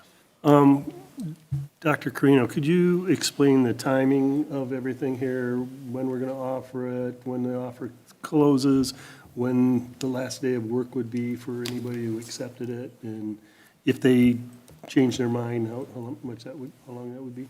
Absolutely. If you approve this tonight as a board, it would go live first thing tomorrow morning. They would have a 45-day period to opt in. So we are obligated by law to allow this to be open for 45 days due to age discrimination laws. So although we are encouraging people to participate as soon as possible, they can absolutely enroll on the 45th day if there are not 40 people who have taken the spot. So that date is September 27th from tomorrow. So technically, if there were still open spots and you decided on September 27th to participate, you can do so. From the point where you first submit, you have 7 days to change your mind. And so that does not require you to retire. You can submit your name, you can talk to your financial planner and your family, and then change your mind and rescind, and there is no penalty or obligation to leave or retire. The resignation or retirement date will be either a date between August 21st and October 5th. And the reason for that is we realize that some people may not want to start the school year at all. And so by starting tomorrow, they would have 7 days, and they would be able to rescind through August 21st, so the Friday before staff come back, and then they would not return to work on that Monday.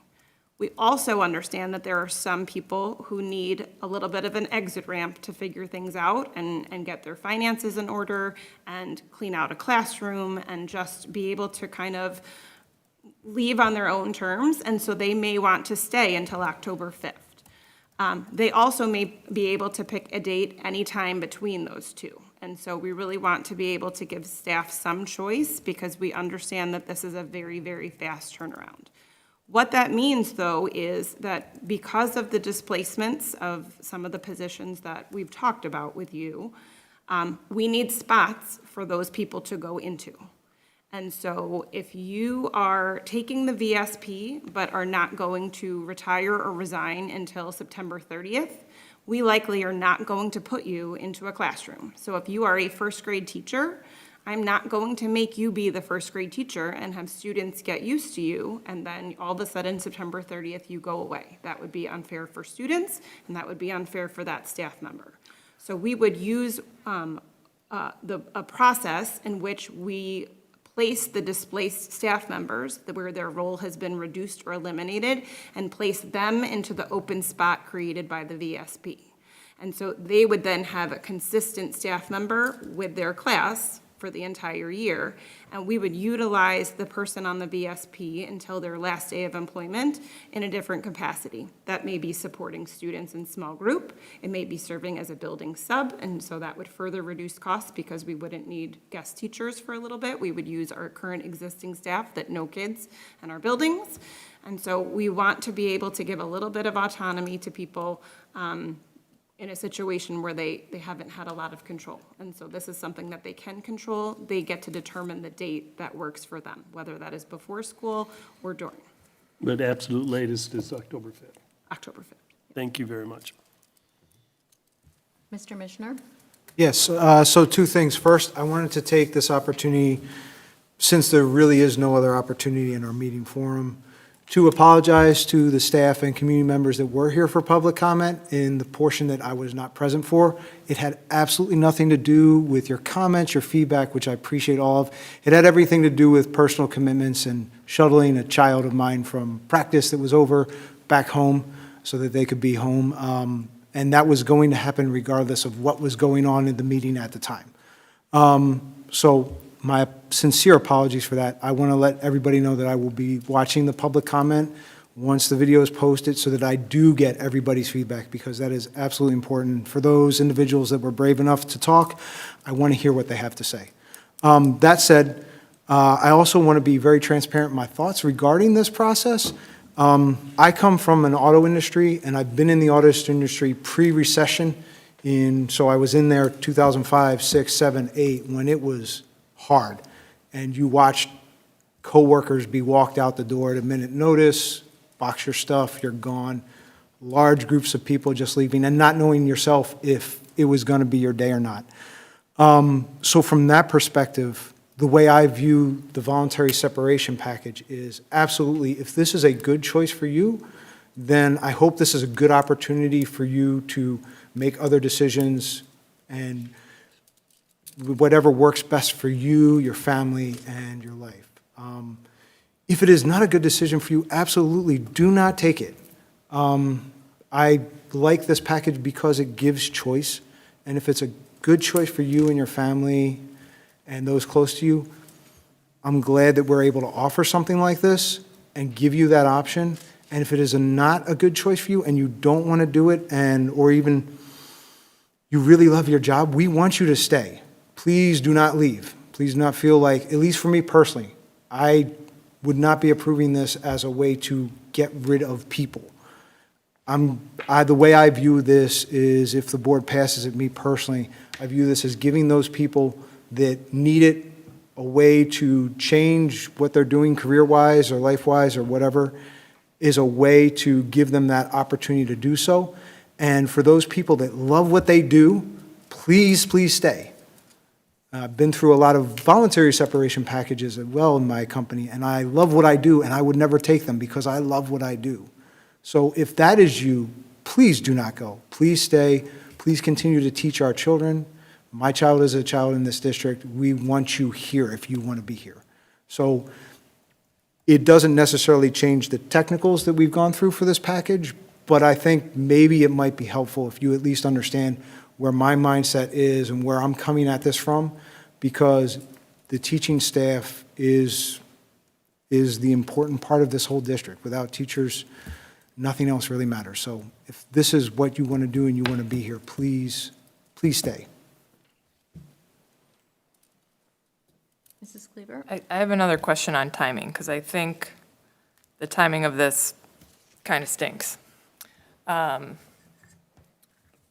The 45 days is by law, correct? So a staff member, an amazing veteran staff member on September 25th could say, I'm done.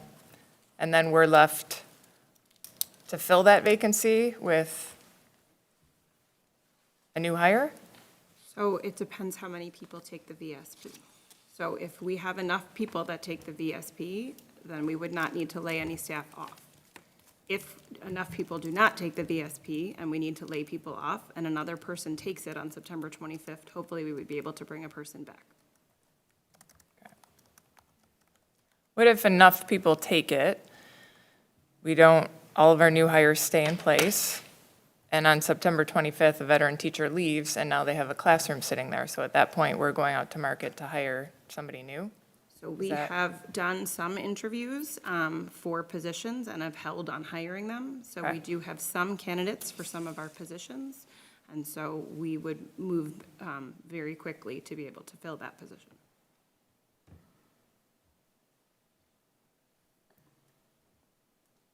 Mrs. Roney? Part of my understanding, and correct me if I'm wrong, Ben, Laura, either one, part of the reason for doing the early resignation is that they would in turn open up some positions that the other people would be forced out, like an interventionist.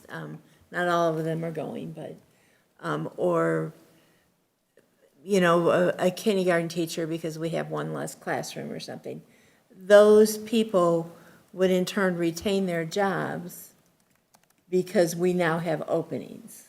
So it would not necessarily. If they work. So it would not necessarily be a person whose position was reduced that would be laid off. So we would need to follow the seniority process and the layoff process, which is primarily seniority-based.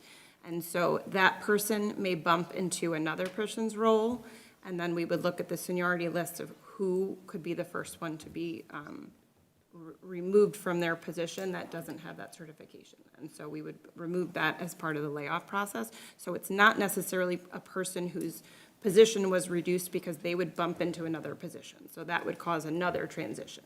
So then we would basically look at who has been most recently hired. So it would be some staff members that potentially we board approved in June for hire that have not even set foot into classrooms or buildings just yet, or people that were recently hired within the past year or so, depending on position and certification. Okay.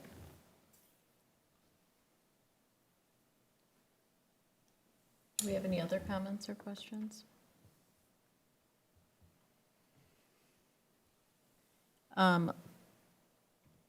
So kind of at the beginning of this, or a few minutes ago, we talked about changing the language in this current document, if that's a desire of the board. I suspect we need to figure out if that language, if someone wants to make an amendment to a new, not a new document, but to amend according to that, because right now, the motion on the table is voluntary separation plan as presented, correct? Are we all understanding that? So if we would like to add trigger language that would allow for after a certain date, which I will ask Laura for her recommendation, to add level L, then we would need an amendment to the motion on the table, correct? Yes. Okay. Although, can I just?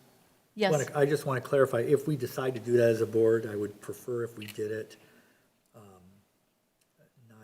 not as a standing rule, but at the choice of administration, right? Instead of dictating that if we don't have a minimum at those 3 levels, then you must, right, do the 4th.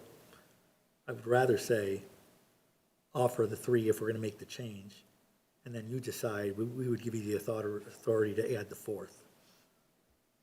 Okay. If we even decide to do that. I don't know, are you saying it's necessary? I haven't heard from No, you no, I'm guys. not saying it's necessary, but I was saying if we're going to vote on this motion, I'm just coming from like a totally like logistical space. If we're going to vote on this motion as presented, and we vote on it and we pass it, and we don't talk about or do an amendment or add a further motion regarding level L, that's not, the option is off the table. Right. I mean, Yeah. is administration asking for that option from us? Because, I mean, they could have asked for it originally, so is that something that would be helpful, or you'd prefer we just pass on it right now? So I have no idea how to predict how many people are going to take advantage of this. So I've spoken to quite a number of people that are interested, but ultimately, until they submit their information, and quite frankly, the 7-day rescind period passes, I can't guarantee that they are going to take it. What I do know is if we do not have people that take it, we do not have spots for our displaced folks to go to. So we will have to go to layoff. And so I would like to create an opportunity where we extend to the broadest base possible if you would like to leave. So if there are some people on L that may have said, man, you know what, I have a spouse that just retired, or I'm thinking of moving, I want to go to a different district that's closer to my home, and we're excluding them because of this. If they voluntarily want to leave, and that's a good decision for them, like Mr. Mishner shared, only if it's a good decision for them, and that saves us from laying off another individual, I think that that would be a wise decision. I don't think we should extend to everyone. I don't think we should really extend lower than L. As Ms. Zakluna shared, the savings decrease for the district as you progress down the pay levels. And so I don't think we want to extend this to all of our NEA members because that wouldn't make financial sense. And so we want to very intentionally offer this, but I think that we also want to be realistic that there could only be 5 people tomorrow that express interest, and 5 is not the number that we need. So by extending it to L, if we can increase that number and then save some people from being laid off later, that behooves all of us. Does that answer your question, Mr. Mena? Well, I think the attempt was made. I just want to make sure that we're on the same page here. So I guess my suggestion would be to write the language in a way where we offer it to the first 3 levels, and then give you the option to go to 4. So a point of clarification on that, if we do an option-based for level L, say you make that decision 5 days from now, does that mean for those people in level L, the date would extend out to October 10th? 45 days would be, It would go 45 days from the day that we offered it to them. So that's why it would behoove us to offer it to them as soon as we made a choice to do so. I don't necessarily know that we want to do that right off the bat, because if there are 40 people on M, N, and O that want to take advantage of this, especially if they choose to retire, they are closer retirement based on their years of service. And so I think we can make a realistic decision that if we offered it to M, N, and O, and we determined we only got 20 participants, we could then make the decision on Monday to then extend to level L. And that would still keep us in a situation where we can make expeditious decisions, because remember, we want to try to do some of this, most of this, before kids arrive on the 31st.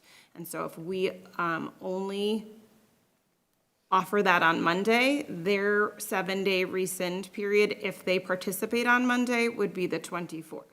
And so that still gives us that week to make placements for new openings. So follow-up question to that.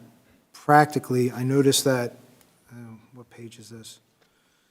On, I think it's the 3rd page in, it explicitly applies, applications are accepted on a first-come, first-served basis if it's legally permissible, which I'm not sure, but I'll ask. If applications were accepted on a first-come, first-served basis, but by seniority, and we opened it up to L tonight, would that resolve all your concerns? From a logistical standpoint, it's easier to, this is a really quick turnaround to process all of this, and so it's better to keep it very controlled and Okay. just have it be M, N, and O than instead of them coming in together and having to differentiate who has higher seniority. So it would be better just to keep it M, N, and O, and then do that on a staggered basis for L later. All right, thank you. Mr. Cook. Yeah, I'm in favor of leaving it with M, N, and O. We just went through a voluntary retirement last year and with a lot of senior staff members, and this potentially could be more senior staff members that are leaving, and it's just to lose that much institutional knowledge and that many good, outstanding, experienced teachers. I'm willing to leave it where it is and see where we land, and then make decisions after that. Go ahead, Mr. Yeah, Leonard. if I may. So I don't think the process we have set up really, that we're planning really is of concern based on what you're saying, because we would offer it to the 3 levels, right? And if we don't get enough, then that'll be what'll kick off offering to L, right? So in that case, you're not losing as many veteran teachers, you're going down another level, right? So the question is how would we write it up in a way where we say, I mean, what would be the amendment to say we would give administration the option of extending to L at their discretion? I think that would. You'd make an amendment to the motion on the table with that verbiage. Right, so in that case, I would like to offer an amendment Okay. to allow administration at their option to offer it to level L. Okay, do we have a second? Support. Okay, so we have amended motion on the table, correct? Correct. brought forward by Mr. Mena and supported by Mrs. Beaudoin. So we would then vote on the amended motion. And then vote on the main. Dr. So Ruskin? you will vote to approve the amendment, and then we would. Then you'd vote have to- a vote, Yep. yeah. Is there any interest of the board to amend the proposed language for the manner of payout to potentially allow staff members to receive a check via accounts payable instead of the 403B if they so choose? It is no financial difference for the district regardless of how we pay those two options. I'm in favor of more flexibility to whoever wants the option, so I have no disagreement. Yeah, I would agree with that. I feel like the most flexibility we could give, we want to provide an opportunity to the staff who maybe didn't have the opportunity in the past. Maybe their circumstances have changed, and certainly we wouldn't want to limit the opportunity by limiting the financial gain for them. So that is my amended motion, but I have a feeling that my fellow trustees not want me to get away with that. We can, general consensus, accept that. Okay, all right then. I don't see anybody Amendment does disagreeing. include So is the that amendment now to provision. have both of those things? Yes. Okay. Okay, so we have to vote to accept the amendment. We're not voting on the motion, we're just voting to accept the amendment, correct? Correct. Okay. Dr. Ruskin, before we do, I have one more Yes. thing I wanted to say on that. Please. Admittedly, math is not my strongest subject. However, basic math crunch these numbers. If we have 117 people to get to that 40, we would need 34%. The number drops down to 26.5% if we include level L. So for that reason, I would support it because I want to offer this to more people so we can have people who actually want to partake in it and not people who are feeling like they have to for whatever other reason. So I would support that for that reason. I wanted to share that. Thank you. Okay. So we are voting on the amendment. All in favor? Aye.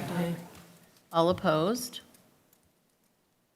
Okay, so the amendment carries 7-0. So now we have the amended motion on the table for a vote, correct? Correct.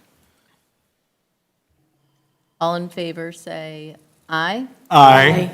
Opposed? Okay, motion carries 7-0.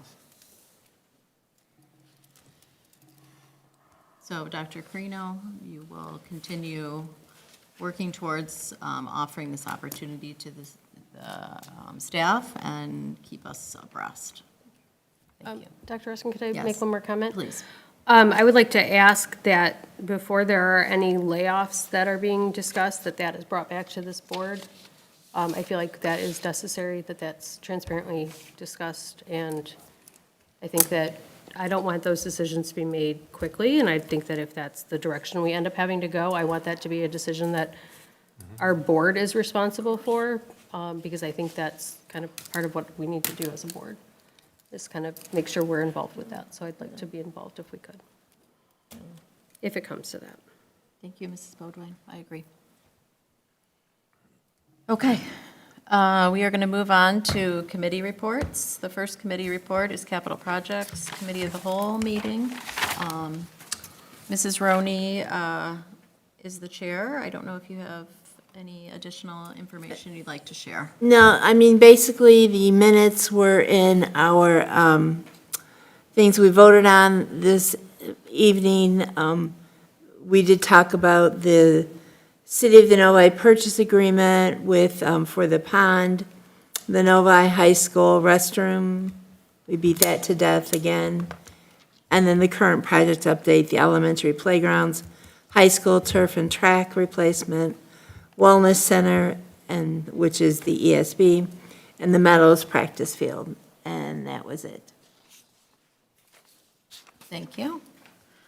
We also had a Finance Committee immediately following, which discussed much of what is being discussed tonight, but I will turn it over to Mrs. Cleavert as the chair if you have any additional to report. And nothing additional to report. I think we've discussed it enough. Tonight, we went over the budget at the Committee of the Whole and some of the cost savings cost savings opportunities, is that the right word, that admin presented to the meeting. Thank you. We'll turn it over to Mr. Micah for superintendent's report. Thank you, Dr. Ruskin. I just appreciate everybody that was here tonight.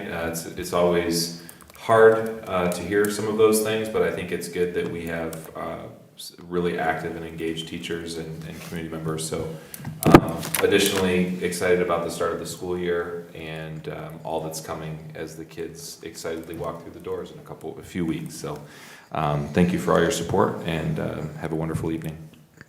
Thank you. I will turn it over to the administrative team, and we will start with Ms. Cicluna. All right. I want to start by giving a shout out to our unsung heroes on our maintenance team. They have been short-staffed since about May, and they have been working tirelessly all summer with special projects, compliance testing, and ultimately getting the buildings ready for our teachers and students to come back.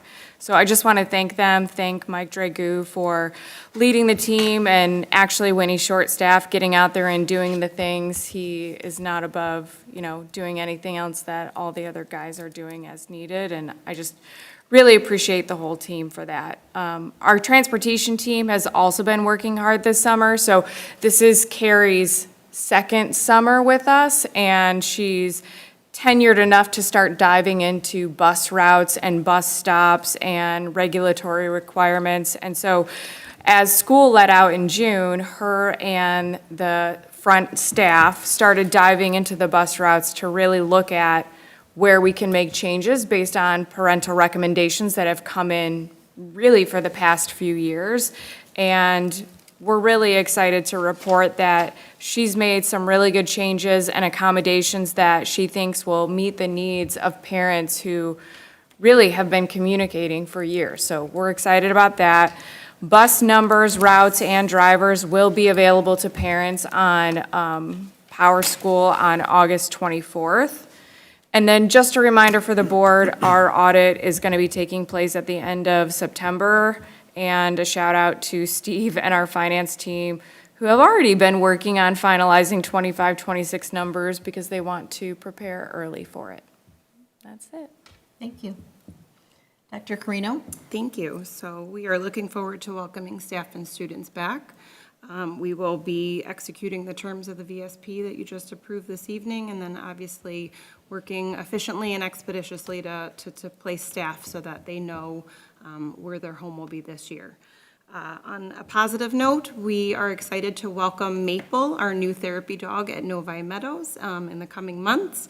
And so our handler is Audrey Moisef, and so we're very excited to bring a district-owned dog at Novi Meadows since it has not had one to date. So thank you. Thank you. Mr. Giaramini? Thank you very much. Also excited to welcome staff back in a couple of weeks and students the week after that. As we do every year, the Teaching and Learning Department has been working hard to prepare professional development opportunities during Welcome Week in August. Knowing this year that we're going to see some staff potentially that will have some different placements and maybe teaching some different classes and some things that are new to them, our department's working to actually adapt our PD schedule to provide some additional time for staff so that they can feel a little bit more prepared to start the school year. We're very happy to be able to do that. And then in totally unrelated news, the Michigan Department of Ed, we anticipate them lifting the embargo on the spring assessment data, so the MSTEP, SAT, PSAT data, and so we will prepare a data report for you for our October meeting. Okay, thank you for that Thank you. update. We'll move on to board communication. Mr. Mishner. I'm happy to report cross-country camp for the middle school completed today. It's the second annual one. They started it off last year, and it's been very well received. It's a really nice, low, easy entry point to cross-country, which can seem daunting running 5 kilometers or, no, it's 2 miles at the middle school level. They do a lot of games to just get cardio and get exercise and activity up, and they focus on a 1 mile run. So from everything I've heard from about it, it was really fun, even maybe better than last year. and very well received, and I'm sure all these student athletes are looking forward to the start of school and cross-country season at the middle school. Thank you, Mr. Mishner. Mrs. Kleebert? Yeah, I just want to say I don't have anything eloquently prepared, so I'm going to go rogue like Hattie McGuire. But this was my first board meeting, I think, with a lot of really uncomfortable decisions. And I think having all the staff here with their We Show Up shirts was really meaningful. It's uncomfortable at times, but I just want to thank them for being here. Sorry, I'm like it's like my third time crying at the board table. We had retirees here that we celebrated last spring with new hires that we hired in June. And these are not easy decisions for us. And I just want them to know that we take these to heart, clearly. But thank you for being here. And I know there's still a lot of people online. And someday I'm going to be able to say this without crying. But thank you for being here. Thank you, Mrs. Kleebert. Mrs. Beaudoin?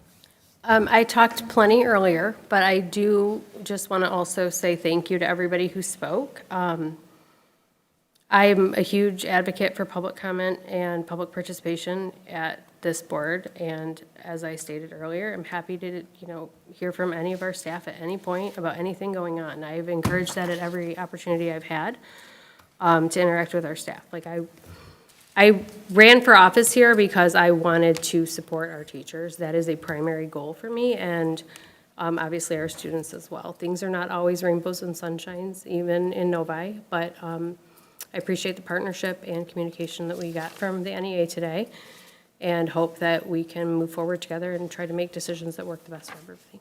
So thank you to everybody who was here. Thank you, Mrs. Beaudoin. I would like to say, kind of piggyback off that, I was going to say it, but I always let my fellow board members speak before I do, and I like to listen. So I know that Mrs. Kleber talked about the staff, but I want to talk about all of you who are still sitting here. Sometimes we look out and there's nobody here, and you think people aren't paying attention. You hope that they are. But I do really appreciate that you're not just here to hear public comment and to, share your concerns, but that you're actually here trying to learn and to understand and work with us and work together. I mean, we are a team. It doesn't feel good when the team's like a little disenfranchised, but I do really appreciate that it's 11 o'clock at night and that you're still sitting here. So, thank you. Wait, it wouldn't be complete Mrs. Roney, it's a without little too Mrs. late for Roney. this. Oh, my word. You guys all got an Oakland County School Board invitation to the annual meeting, September 30th, and the guest speaker, phenomenal, Dr. Glenn, okay, I'm going to screw it up, Maleko?